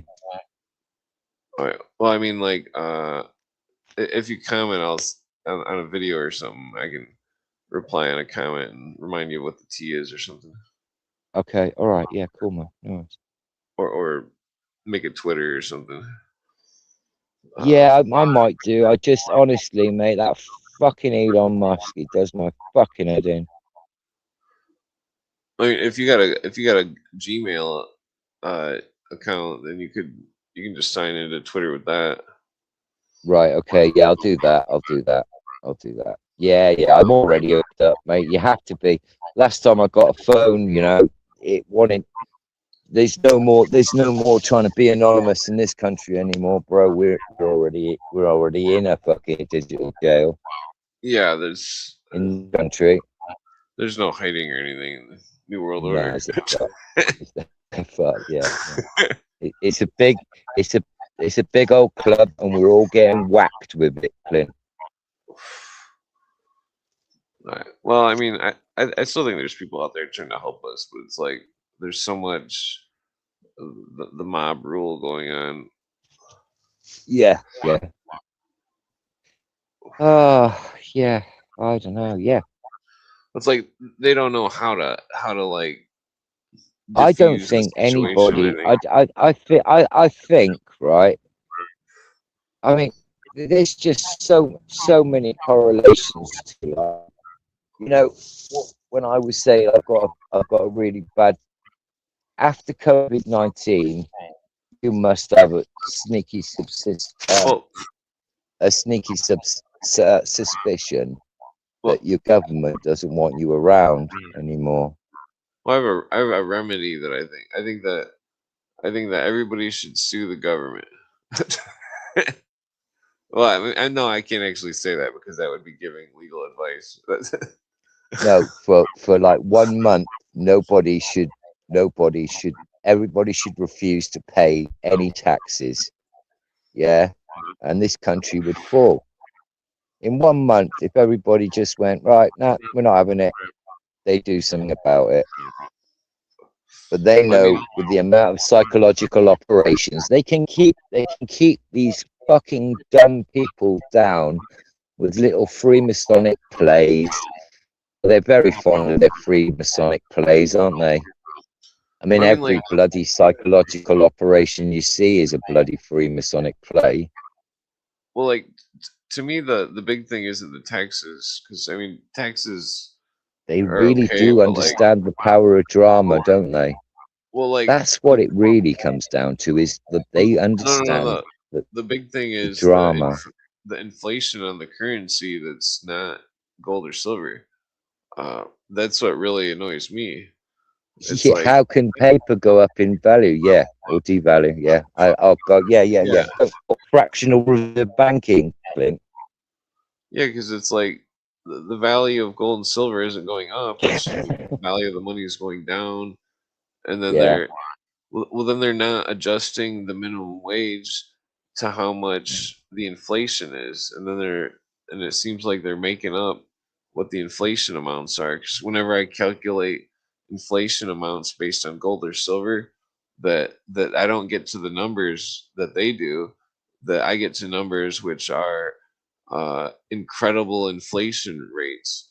That it's like they're saying there's so much inflation, from like 1963 to now, but it's like, when I see the inflation rates, it's like minimum wage shouldn't be like $10; it should be like $40, 50. Right.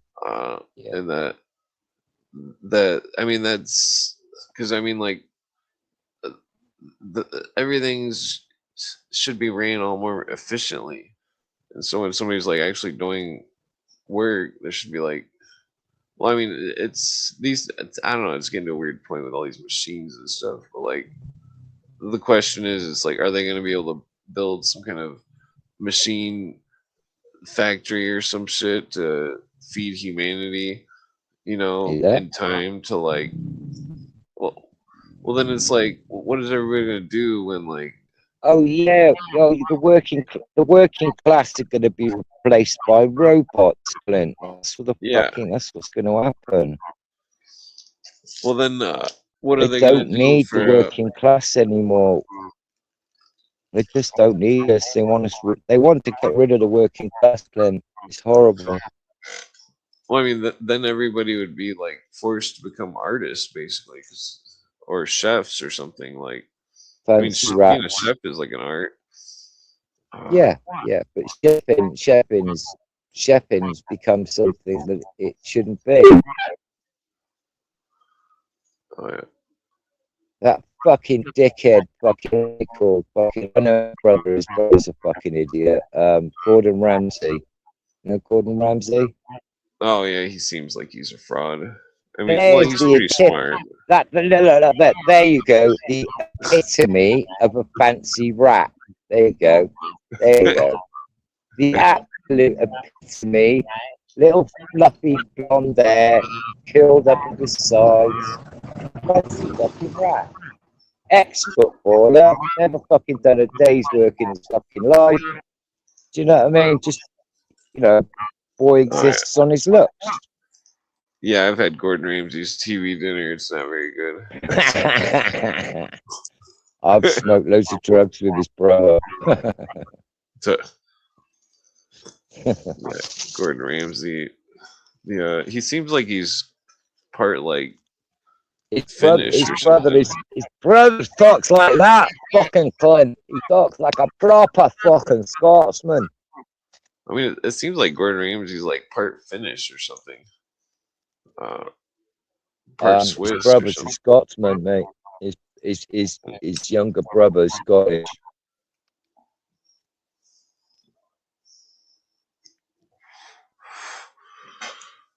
Yeah, Don't know. well, his shows are pretty good, but like him personally is. But like, they're not, are they? They're horrible. They're horrible. Well, They're just hate. Well, I guess It's just hate. really only the shows where he goes to the hotels. those ones are pretty funny. But like, Yeah, I don't really care for but his other that's shows. no, it's staged though, isn't it? It's all staged. Well, I mean, some of it was really bad. There's like all these restaurants with like all this freezer burnt food and stuff. It was like, man, that's horrible. Yeah, Yeah. but that's just the truth of it, though, isn't it, Clint? I mean, technically, Wendy's their burgers aren't frozen. That's like the only place I can think of that's mainstream that you get a burger that's not frozen. Yeah. I don't know. I don't even eat burgers anymore. I try to stay away from too much beef and stuff. I used to get like a steak burrito every day. I eat one meal a day, and I can eat what I like. You know. Oh yeah. Yeah. Yeah. Try not to eat late. I mean, like, who's a friend that you know that's within walking distance? I could walk up and see my mate Sparky, or I could walk up and see my mate Marcus. Or I've got to go and get some clothes today, Mark. And I've got to move these cannabis plants. So what I was thinking of doing is just maybe today having a good walk around, find somewhere I could put a tent and maybe just put 3 patches of dope plants out. You know, just put them out in 3s. Well, Because if I put all the work in and I lose them this year, because I lost my crop last year, Clint. That's what's fucked me up, really. well, I can tell you a technique that is from the old timers. Okay, Okay, go so on. you take. I don't do this or anything because I just go to the store, but like, because it's only like $25 for an ounce here. But like the Yeah, the that's sickening to me. That is, Clint. well, like, That's what I pay for an 1/8. oh Jesus. Yeah, Well, so believe. like you take you find the biggest tree you can with the most leaves and shit on it, and Yeah. then you probably want to have a ladder or something. But like, Yeah, I know what you're talking about. You're going to put it in the branch of a tree. yeah, you take like a big bag of dirt and then you plant it in the dirt Yeah, and then like a yeah, burlap sack or something, and then because yeah. nobody looks up high, and then nobody will find Right. it. Yeah, yeah, yeah. I mean, it'd be more difficult to get to, but like, I mean, Yeah, we you'd used to want to. do that in the hedgerows in Cornwall, Clint. We'd hollow out the middle of a hedgerow and do the same thing. Yeah, or you could like, Really, really, I need to find I need to find a place where there's badgers. Yeah, because if there's badgers there, that means there's no people. well, if you could find a spot where there's like there's like a big there's like a big dip in the ground or something, like a hole in the ground, like a Yeah, pre-existing, and then plant them down in the hole, preferably like a bigger hole, like yeah. as and then I'm like, gonna try and find this. well I'm then, gonna try and plant them along the sides of a stream, Clint. Because I'm too old to carry water, bro. That's my problem. I'm too old to carry oh, water. All these plants should be in the ground now. They should be 3.5 foot high.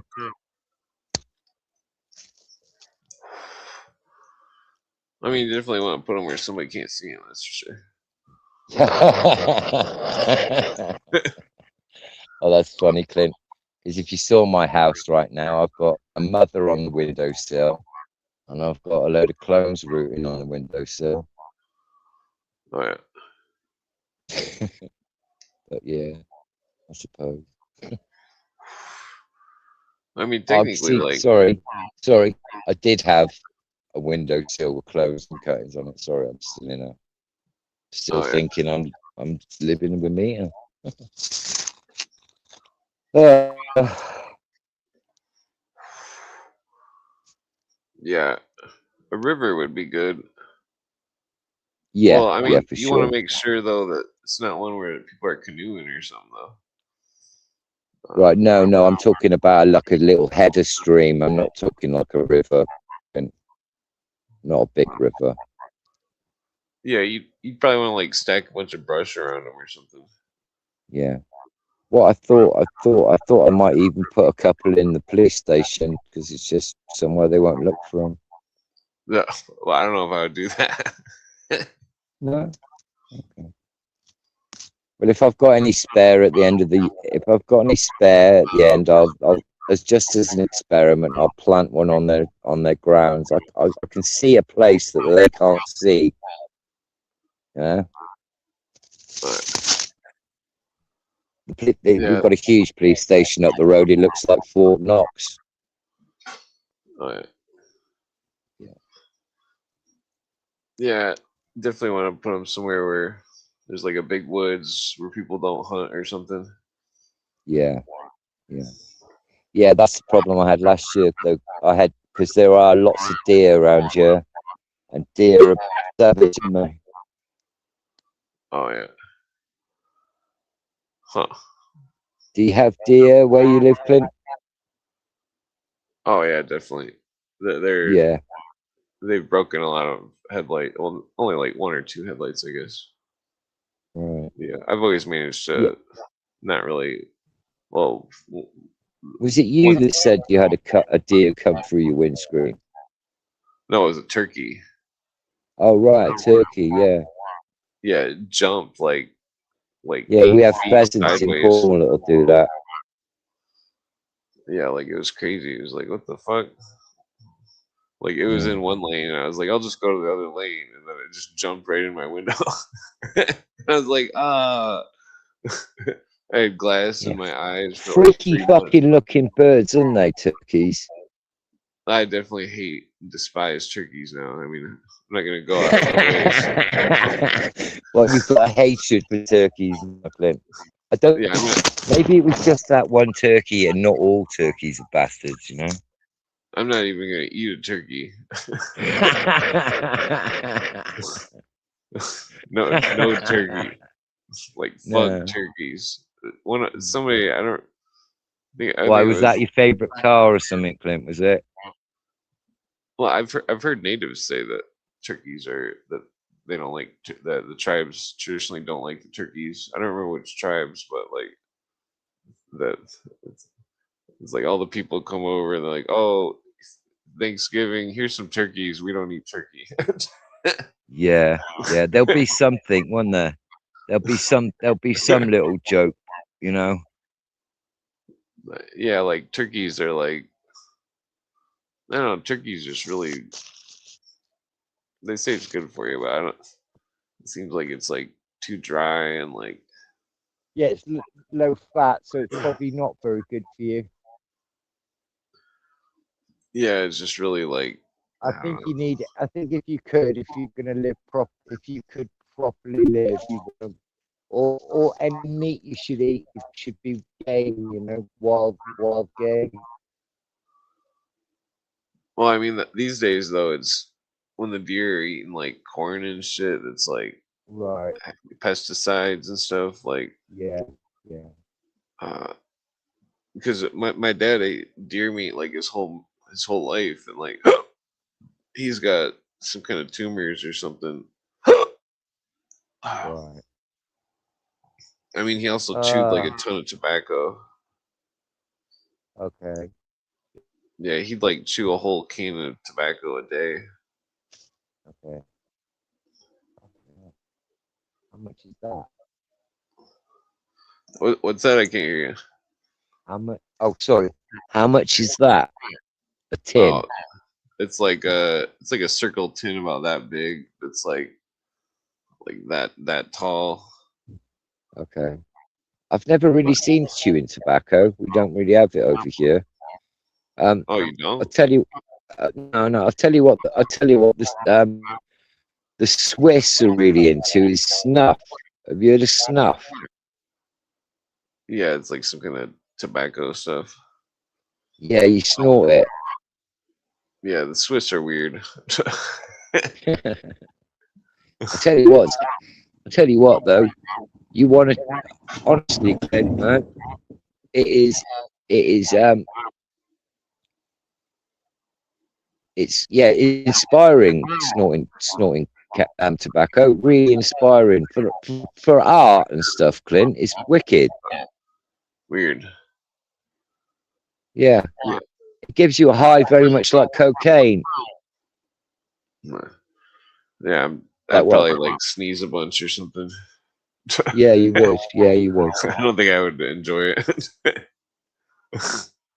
No, I was hitchhiking in France, and I met a lovely couple from England, and like every 20 minutes they'd stop, they'd get out a glass of wine, we have a glass of wine, and then they snort a load of tobacco. It's crazy. All right, yeah, that sounds horrible. I don't like wine either. No. I mean, yeah, freaking Very well off, all the Swiss, very rich people. Oh yeah, Yeah. I'm related to some of them, but I don't have any money. I related to some of them. Yeah, Something. the You're related to everyone. Von Grochning. Okay. Yeah, Von they went to like Grouch-Tang. Is that what you said? Von Grouchning. Ning. Yeah. N-I-G-N. NG, I think. Okay. Yeah. The Oh, it'd be Gling then, would it? well, I mean, they're related to the crown technically because through their coat of arms, it's the coat of arms is a unicorn. Oh, bloody hell. Yeah, so the Swiss are involved with the crown. Yeah. Oh yeah, defo. There's an old Templar story where they landed this Templar treasure in La Rochelle. Have you heard of a place called La Rochelle? That sounds familiar. What does that mean in French? I'm not sure what it means in French, La Rochelle, but yeah, that'd be interesting to look up actually. I mean, I guess yeah, it's probably not named and after. and the Templars that landed that lot of treasure from the Far East, they all relocated to Switzerland. But I always think it's funny because you've got companies out in Switzerland called, you've got a big petrochemical poison company called Roche. They make drugs. Yeah. And then you've got Shell, and then you've got, so all those, I don't know. Yeah. Well, Shell's official logo. You often find there's small links in language. Do you know what I mean, Clint? When you're looking for these companies and stuff, you always look at like they always use half the word. They never use the whole word, but they'll use half of the word inside their business. Well, yeah, the Shell official logo is the sun rising in between two mountains. But like Switzerland and Prussia and stuff, it's like they were involved with the like Switzerland, the Swedenborgian rights or whatever, the rights of Swedenborg. Yeah. Oh God, I'm trying to hold back my tennis joke. Shit. Oh. Right. Hang on. No. Yeah. They're all weird, aren't they? They're all fucking weird. That Swedenborg was meant to be a nutcase mentalist. Yeah, I think that they were into spiritualism and that they were hypnosis. That they were doing weird stuff like convincing people of things. Yeah, table tapping they call it. It's a bit like a psychic almost. I do believe that there are people out there with gifts, Clint, but the majority of them are just grifters. Yeah, I wonder like that's what's weird if they are really doing it and then they're having people pretend to do it to make it look like that they're not doing something weird, Yeah, I mean, like because they're all into mind games and shit. My uncle's best friend, he researched a lot of stuff with paranormal experiences and stuff. All right. Did he have any Ouija board stories? I don't know. I want to read his book. I do. He's written loads of books, and I never thought. To me, he was just an old man that taught me archery as a kid. I didn't think anything. I met a lot of famous people when I was young. I just didn't know they were famous. I just thought they were nice people. Oh yeah. Just weird, yeah. I met some famous golfer before. Okay, yeah, cool. I don't remember his name or anything. Jack Nicklaus. No, I think he had like a. His name was like a. Some kind of.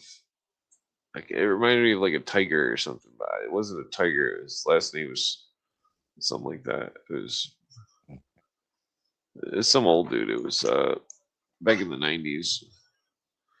Okay, yeah. Oh, he probably made golf clubs then.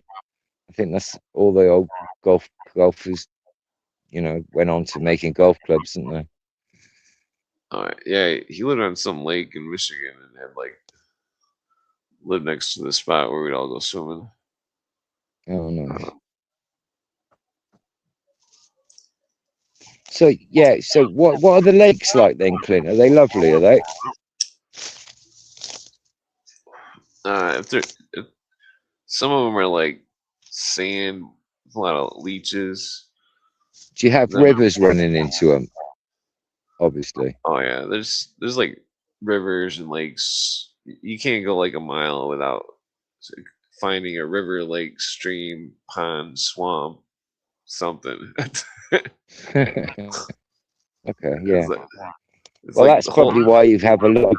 That's probably why you have a lot of psychic activity in your area, then, Clint. Because I really do believe, like, it's got something to do with where, like,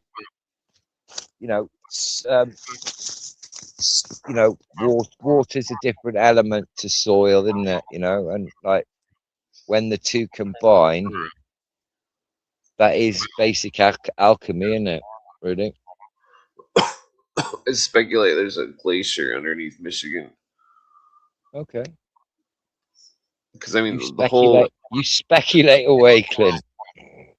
Well, I mean, the water is so cold. Like when you go swimming in Lake Superior, that water is just cold. Like it's cold as hell. Fucking like, I mean, it's like if there's a Loch Ness monster, there's definitely one in Lake Superior. Yeah, it's huge, isn't it, man? Yeah, you could fit my country in that lake, I think. Yeah, like you go in the water and it's just like it just the deeper you go, the colder it is, and then what the drop off is different than like a lake from inland. It's like the drop off is just like crazy, and then like I don't know. I went too far out and I almost Does drowned. it affect the weather? It's when I used to camp there for like 2 weeks every summer, and But what I mean is by the water being so cold, does that have an effect on the weather? Oh yeah, definitely. Yeah. You get lake effect snow and stuff, and it's just horrible. Do you get high humidity or low humidity? High. It's high humidity all the time. Yeah. Yeah, I mean, maybe not in the winter. Do you have? But like, did you? Well, I know you don't grow anymore, Clint, or you tell me that, but did you used to have problems with mold in Michigan then? I've heard stories about the cheese weed, where like. Okay, yeah, I know the guys who made that a long time ago. Little rave crew out of Exodus. Well, the story I heard was of Michigan people in a basement or something. Okay. Oh, go on then. Well, we could exchange. Well, we could do that if you want. We could exchange the 3 cheese stories on a. Well, I mean, maybe it was blue cheese was the Michigan one. Okay, yeah, that's weird because there's a blue cheese over here as well. But that's a guy. That's a big fat half Nepalese guy bred that called I'll think of his fucking name now. Excuse my language. He's called.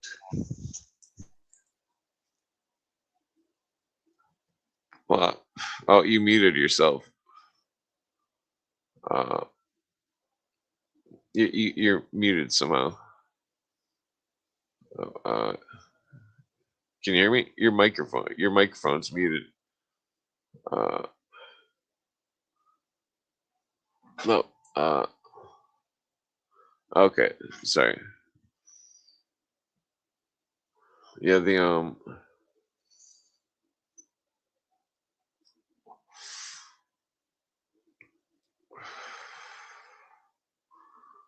Oh. That better? Yeah. Give me. Sorry, yeah, I must have pressed it by mistake. I keep doing that with this phone. All right. Yeah, so go on, tell me your story of how the cheese was made then. Because it might be. Who knows? No one knows, do they really? All right. Well, that's basically the whole story. I mean, I heard it was Okay. from a basement in Michigan. Okay. All right. Oh god, it stinks, that weed does, bro. Got me busted twice, that weed. Oh, that sucks. Yeah, I had a policeman come round my house. He knocked on the door. He was dressed up as dressed up as an electrical worker. Yeah, Clint, right? They think you're stupid. Yeah. They knocked on the door and said, "Oh, we've come to look at your electrical meters and stuff." Yeah, which is just an excuse to get in through the door. Sorry, Oh, ladies. yeah. Yeah, so yeah, and so he comes in through my. I opened the door to him because that's what you just do, because avoiding all If you conflict. if you had a generator and then a bunch of those big battery packs, you could technically get gas and then charge the battery packs to the generator and then use the battery packs for lights. And then nobody would see the electric bill. How do you mean, Clint? Oh, you mean what, solar? No. You get a gas generator, and then Oh yeah. Got you. and then you charge the electrical packs on the gas generator, and then the electrical bill won't change. And then you use the electrical packs for lights. Yeah. Oh, this was just a couple of 1,000-watt lighters in a spare bedroom.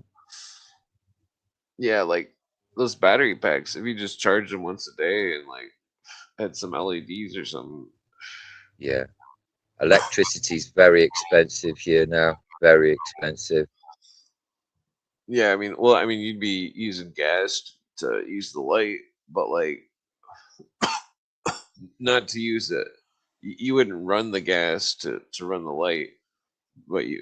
you could, but like you would Those run it. have you seen You would run those it just to magnetron charge. generators, Clint? Well, you would run the generator just to charge all the batteries, but like, Yeah. I don't think so. I don't think I've seen those. Yeah. Have you ever heard of a guy called Richard E. Planet? Does he does conspiracy stuff here. The government over here made him like, you know what they did to that guy about that story about the school shooting over your country? I'm not familiar, but going with the. Okay, you've got a guy that he's like very iffy. He's a bit like the one we've got over here, the ex-footballer in the Truth Movement. I can't think of his bloody name now. But yeah, he's dodgy in any case. He played football at Hereford, which is where the SAS train. I wouldn't trust that guy, so I was like, throw him. But What does SAS mean? Special Air Services. It's like our secret. Oh, okay. It's like our It's like our version of the SEALs. Have you ever heard of SIS? SIS, yeah, I have. That's got the actual badge has got an I in front of it, so it reads ISIS, Oh, that's interesting. International Secret Service, ISIS. That's fucked up. It's a fucking really strange link, Clint. You look it up, right? ISS, International Secret Service, yeah. And then you look at the logos for it, yeah. Well, no. I was saying SIS. Yeah, SIS. Yeah, it was some kind of intelligence thing. I think it might have been an Arabian one or something. Yeah, I think this Or, is. I'm not sure. I can't remember. It might have been European. I don't remember. Yeah, But the guy I called think it was like a Colonel NATO Hill, type thing. Captain Hill set up all that intelligence for Israel in the, for the Rothschilds. Hmm. And then he I mean, went like, off and, pardon? I think there was something weird with the intelligence thing in the 1920s in Egypt. Oh, David Icke was the dickhead I was trying to think of, and your version over there. Who was that guy that got supposedly bullshit fined hundreds of millions of pounds for Oh yeah, Alex Jones. Alex Jones? That's the one. Yeah. Weirdly, he used to have a friend of my dad's on his show, but he's passed away now. A guy called Alan Watt. Alan Watt. That sounds familiar. Yeah, Scottish guy. Lovely. Did loads of research into Freemasonry, Clint. If you I guess Michael Tsarian is still talking. I need to catch up on some of his lectures. Just see what he's talking about. Don't know who he is, but who's he? Starts with a T. He's like some Scottish dude or something. His Okay. last name is like Tsarion, I think. Tsarian. Okay. Yeah, he talks about some interesting stuff. I don't like fully subscribe to everything that he believes or anything, but like No, I don't he does. fully subscribe to anything to anyone. Anyone says. Yeah. I think you'd be a bloody fool to. I'm not looking for a messiah. Yeah. Although I could do with one. What's that? There's What? there's this song that they play on the radio. Yeah. What was it? By Zach Wild. Right. It's called Suicide Messiah. That's the name of the song. Oh, nice. Great. Sounds fucking marvelous. Zach Wild's fucked up. Marvelous. Yeah.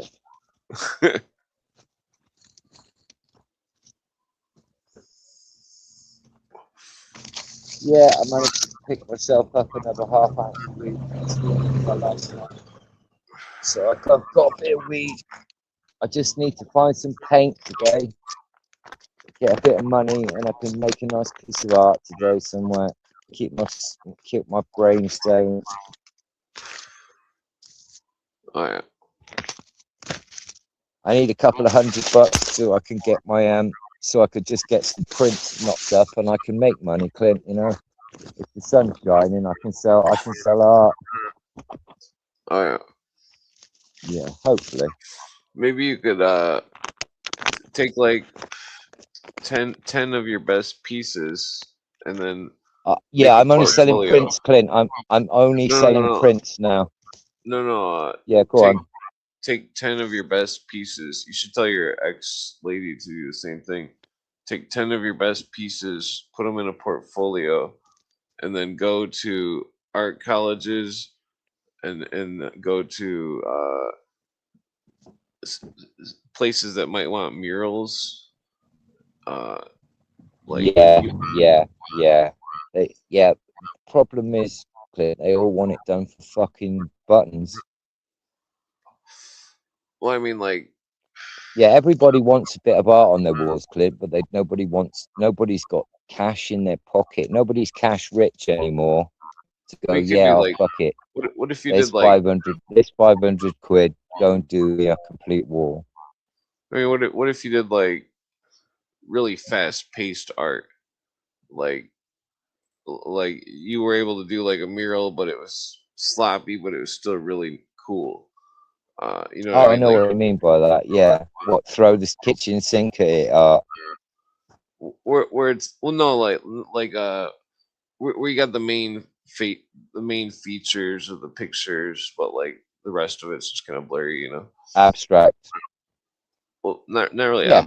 Yeah. abstract, but like just kind of like Monet kind of, but like Okay. Monet to like an extreme form, where it's like Right. you're Okay. Yeah, squinting your but Monet, eyes. Monet, you couldn't do well. I don't know. I don't know if Monet's a good example of that because Monet, Well, I mean, that like, that's pointillism, Clint. I'm sure you could knock out a bit of pointillism I quickly. mean, I'm not like, sure it wouldn't work. Not sure think it of like would work. Monet if he was like he only had like one paintbrush and it was like some giant ass paintbrush. Oh yeah, And then, yeah. You could flick it. I suppose you could just flick it on, couldn't you? yeah. Yeah, yeah. Abstract. I know what you mean. It looks like there's so much work gone into it, but mostly it's just something that somebody threw a bit of paint at and let it drip down the canvas. Yeah, if you could do work like that, or Yeah. you know, yeah, maybe you could get a job at like some kind of like vegetable place or something, or Yeah, I'm like my criminal record, Clint, makes me kind of unemployable, really. oh well, technically what you should do is, I mean, I know technically, it's just weed, but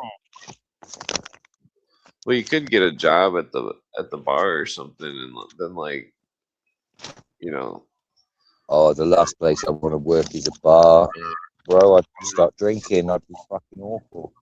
well, you wouldn't want to drink though. I know. But like, It, monkey see, monkey do, Clint. Isn't it? no, I mean like maybe like the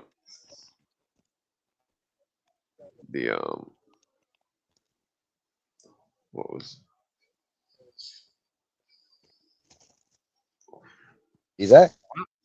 I mean like people at bars really like weed and stuff, you know, like Yeah, I know, but you've only got to ask the wrong person once, and it all comes on top, and then some little dickhead with no authority and nothing else to do in his life will suddenly turn into a local superhero and phone the feds.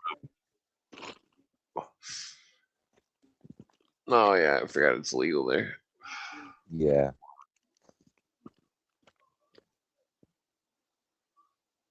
Yeah, Thank freaking God it's illegal in a way. I mean, you know anybody that lives in a country where it is legal?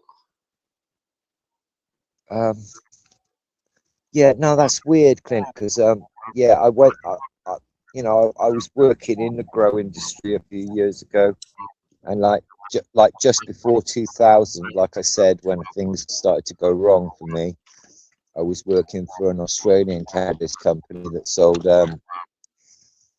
they're called growth technology. They sell a lot of, you know, feed, they'll supply a whole store with equipment, like a grow shop company. Yeah. Wait, so you're thinking of going to Australia? Oh no. Oh, sorry, I didn't finish the conversation, did I? Yeah, I went to Berlin and helped up. In 1999, I went out to Berlin for the first cannabis business, which was like, them trying to get cannabis sort of, on a medical register and legalized out in Germany. So I put the work in. It's like I said, Clint, sometimes I'm so ahead of the fucking ball, Clint, right? Yeah. That 20 years later, what I wanted to happen has just happened. So now, so, well, okay, 26 years on from that first cannabis convention in Berlin, you know, everything's just started to open up and do what I thought it would do 25 years ago. What But if you should go to unfortunately, Berlin yeah, or I know. That's exactly Germany? where I should go, Clint. Exactly where I should go. But Maybe Ellie it would would let you be over there. hell of a risky to go to a strange country where I don't know anyone, just on the, and I don't even speak German, Clint. But you know, I've got a, Oh yeah. I can, you know, I can sell ice to an Eskimo. I can get on with anyone.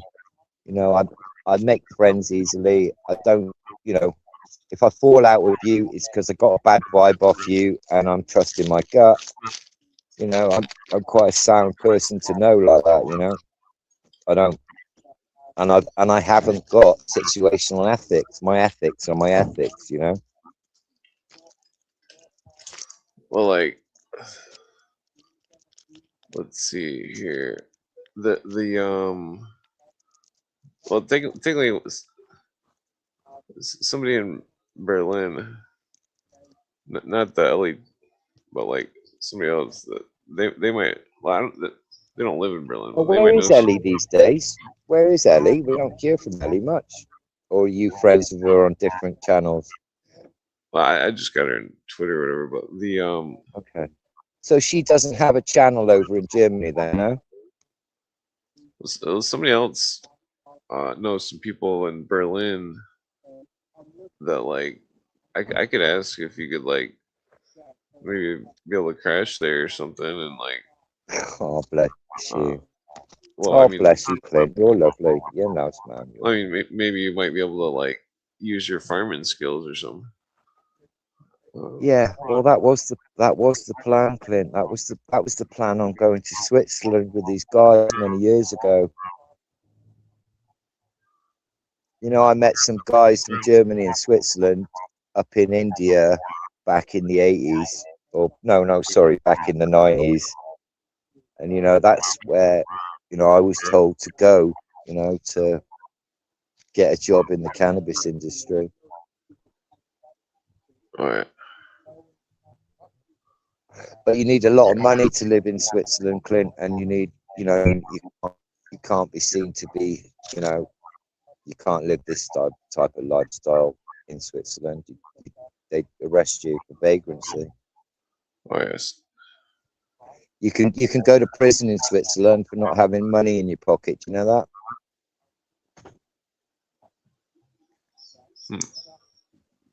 That's fucked up. Yeah, Not having money in your pocket. yeah, yeah. They've got some weird laws in Switzerland, but they've got a cracking law because of starvation politics years ago. Anything above a certain height up a mountain, if you can grow it, you're welcome to it. Do you know what I mean? So halfway up a mountain in Switzerland, although cannabis is illegal, if you're up at a high level and you want to grow cannabis to feed your plant, so to feed your horses or your crop, or for any, you know,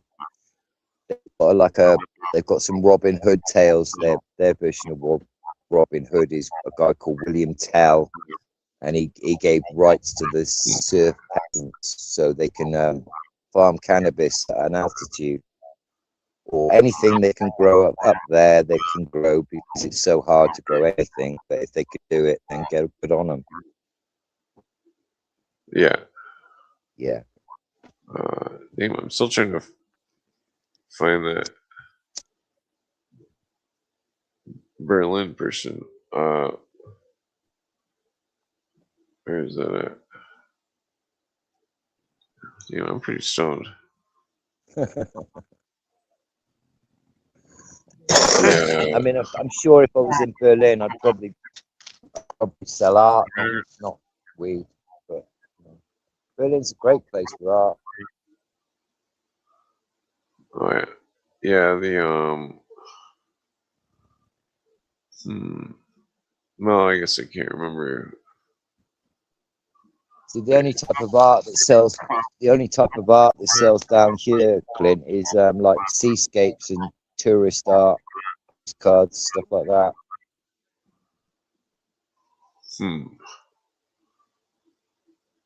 Oh yeah. The odd bit of graffiti to young kids. Yeah, like carnival type carnival art. Oh well, Yeah, damn it. well, I didn't realize. yeah, kind of, yeah, carnival art. Oh, yeah. As I say, I probably gotta pass out here. All right, bro, I'll let you go. Yeah, freaking I've been on here like 5 hours almost. Yeah, Clint, listen, man. If I set up, I might set up a podcast in the next couple of months. Can you come on my show for me for a bit? Yeah, that'd be cool. Just Yeah, got to really try and. I really just got to try and home because I don't really want to do anything to do with religious theology.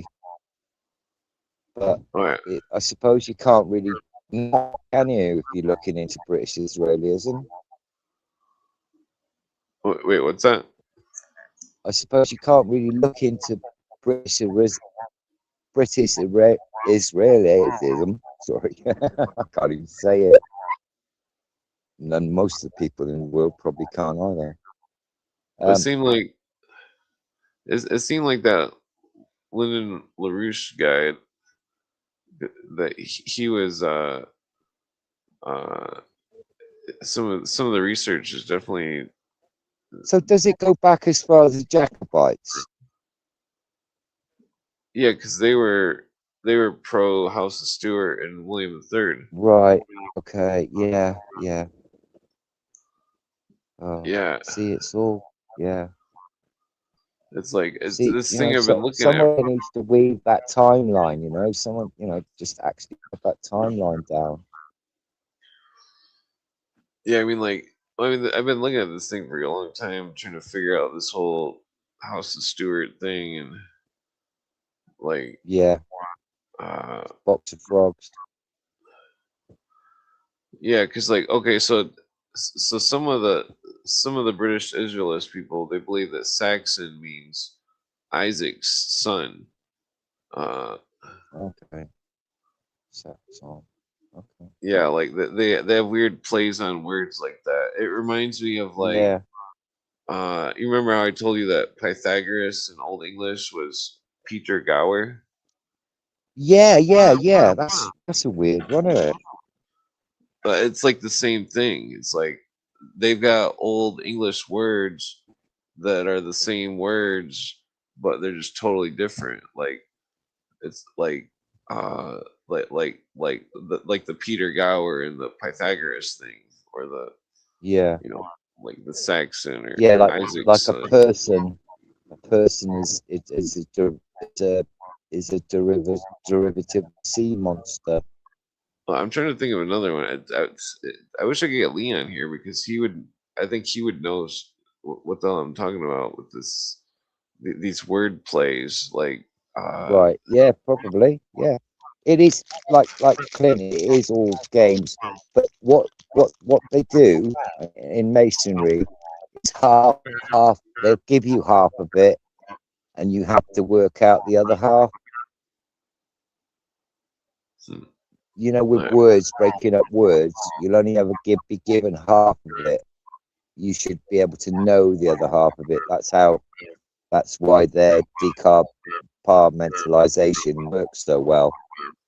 Well, typically, like it seems like one person would say half the word and the other person would say the other half. Yeah, that's exactly what I meant, Clint. Exactly what I meant. That's what they do with the triple word, Jabalon. They say one person says one part, and the other person says the other part, and then the third person says the third part. got you. Yeah, yeah, it makes complete sense. That does. Yeah, but it's like some kind of symbolism though. It's like I think it's because the symbolism is like It's mirrored too. just basically one big hook, isn't it? So they've all joined a gang, and they all know something that, you know, I mean, they're all, you know, they've I joined a think gang, mate.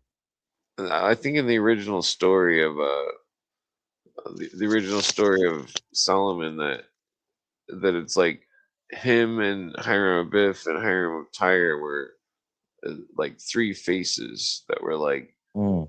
one was like the past, one was the present, one was the future. Yeah, And then, definitely. But you could say that about Hermes, couldn't you? Hermes thrice great or whatever. yeah. Same Well, I mean, same thing, Clint. Same thing. And I mean, this, all I know is that these Barger mills in is it the Barger mills, Bulgaria? My dad had an interest in them for some reason to do with Freemasonry and Greeks and Egypt really, but something to do with in Bulgaria. well, that's interesting. You know, it goes back to that Gnostic thing. They're a Gnostic cult, aren't they? Basically. Well, I mean, like the Gnosticism has been turned into a bunch of different things. Yeah, It, sure. I mean, like I think the oldest story of it would be that like the story of Jesus and stuff is like a creation story of the universe. Like the his apostles being the zodiac sign. Yeah. The like him on the cross and rebirthing the cycle. Yeah, the sun. So he represents the sun. Well, I mean that's what the Romans turned it into, but I think he originally was the personage of Mercury. I think they basically just smothered it with who's the bull wrestler? That religion in Mithra, yeah. Mithra, yeah. I think it all got entwined into Mithraism. Mithraism. Well, it seemed like Mithraism was like a 7-class system of caste, and that it was also either literal or metaphorical castration cult. Right. Well, that makes fucking sense. Winston Churchill was fucking obsessed with that, bro. He dug that temple of Mithra up, didn't he? And it's in London, Clint, right? And it's under the ground. And they built this fuck off great big banking building right on top of this Mithra temple in London, yeah. Oh, that's not surprising. No, it's not surprising, but yeah, it looks like a big black cube, bro. Oh, that's weird because they got the spot where 9/11 happened. They've got an inverted cube, and it's the same size as the one in Mecca. Yeah. That's very bizarre. Like, what the fuck are they doing? Is there a meteorite in there or something? Well, I mean, like, because the thing about Mecca is, I mean, if you were to look at it, it's a big electromagnetic field because they're walking around a bloody a meteorite, mate. Yeah. It must change their vibration and their magnetism and their energy field being round that piece of magnetite or whatever it is. I speculate they've all got fully do. They're all crazy. Right. Yeah, well, the British took a number on the Muslims, didn't they? What's weird about and the Catholic Church. The Catholic Church runs one of them. Well, I mean, like, through the Pallavicini family, and then on the other side you've got British intelligence that created that Wahhabism or whatever it is, that fucking sick gay fucking Roger the Boys cult. I can't remember what Muslim means in Aramaic. I mean, the Probably to honor, to strict observance, something. well, so I speculate that the Muslim that Allah is Jupiter. That Okay. Jupiter is Oh, maybe. Zeus. Well, think Yeah, about this. yeah. Yeah, I think Jupiter has a lot more meaning, right? Well, this is Than we. there's something more too, though. Okay, so on the Naked Archaeologist television show, which you can watch on YouTube, one of the episodes he says that this archaeologist that this guy is talking to, he points the dome of the rock or whatever of the Islams, and he says that is built over the temple of Zeus of the Roman temple of the second period or some shit. And like, and then I know it's a big Roman wall. well, so it's like think about this: the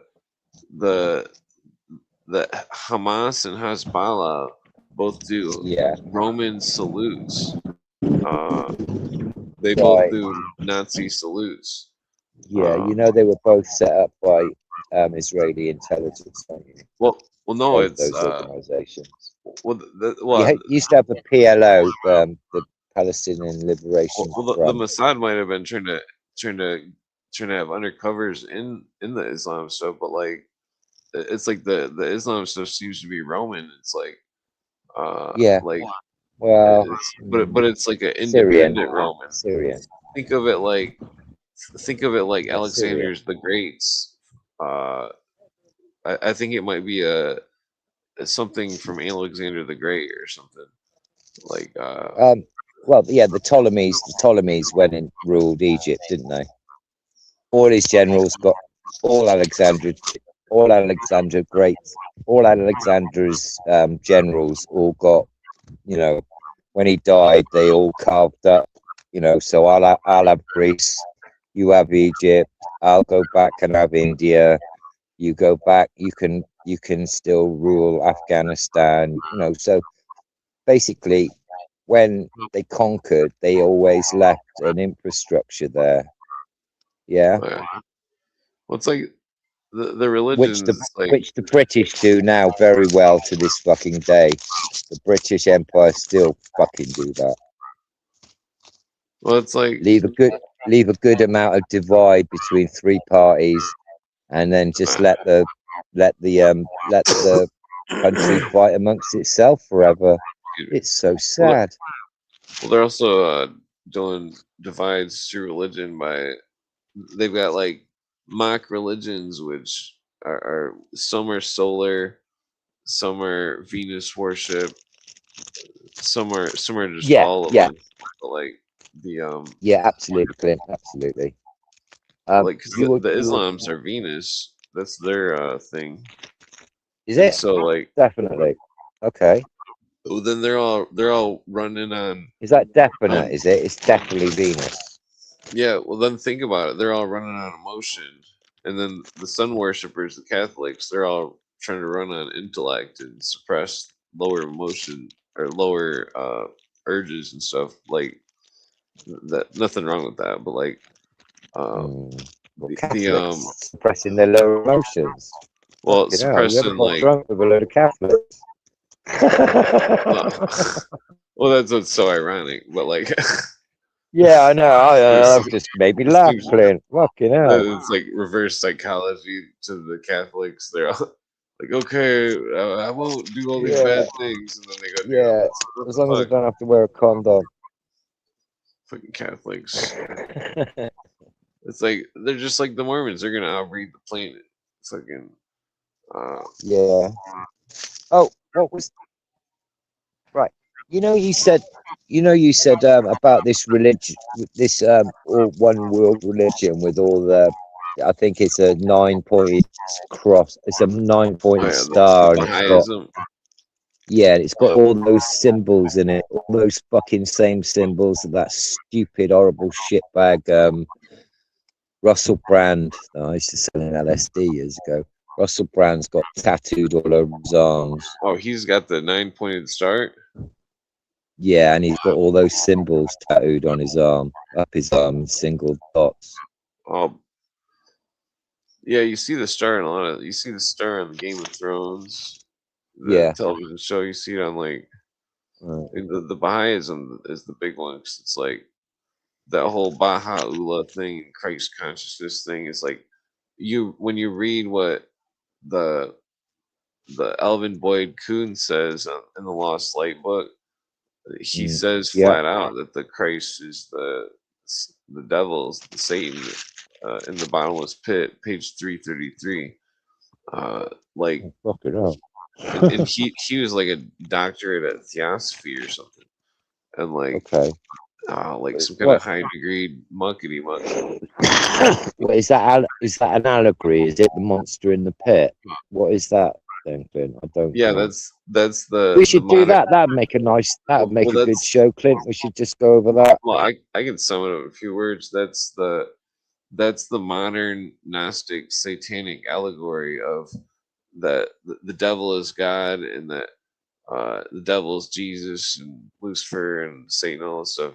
But like, and that God is that a spark of fire that dwells inside man, that like, and that the spirit is on earth, and the earth is the fiery abyss, and that's how they look at.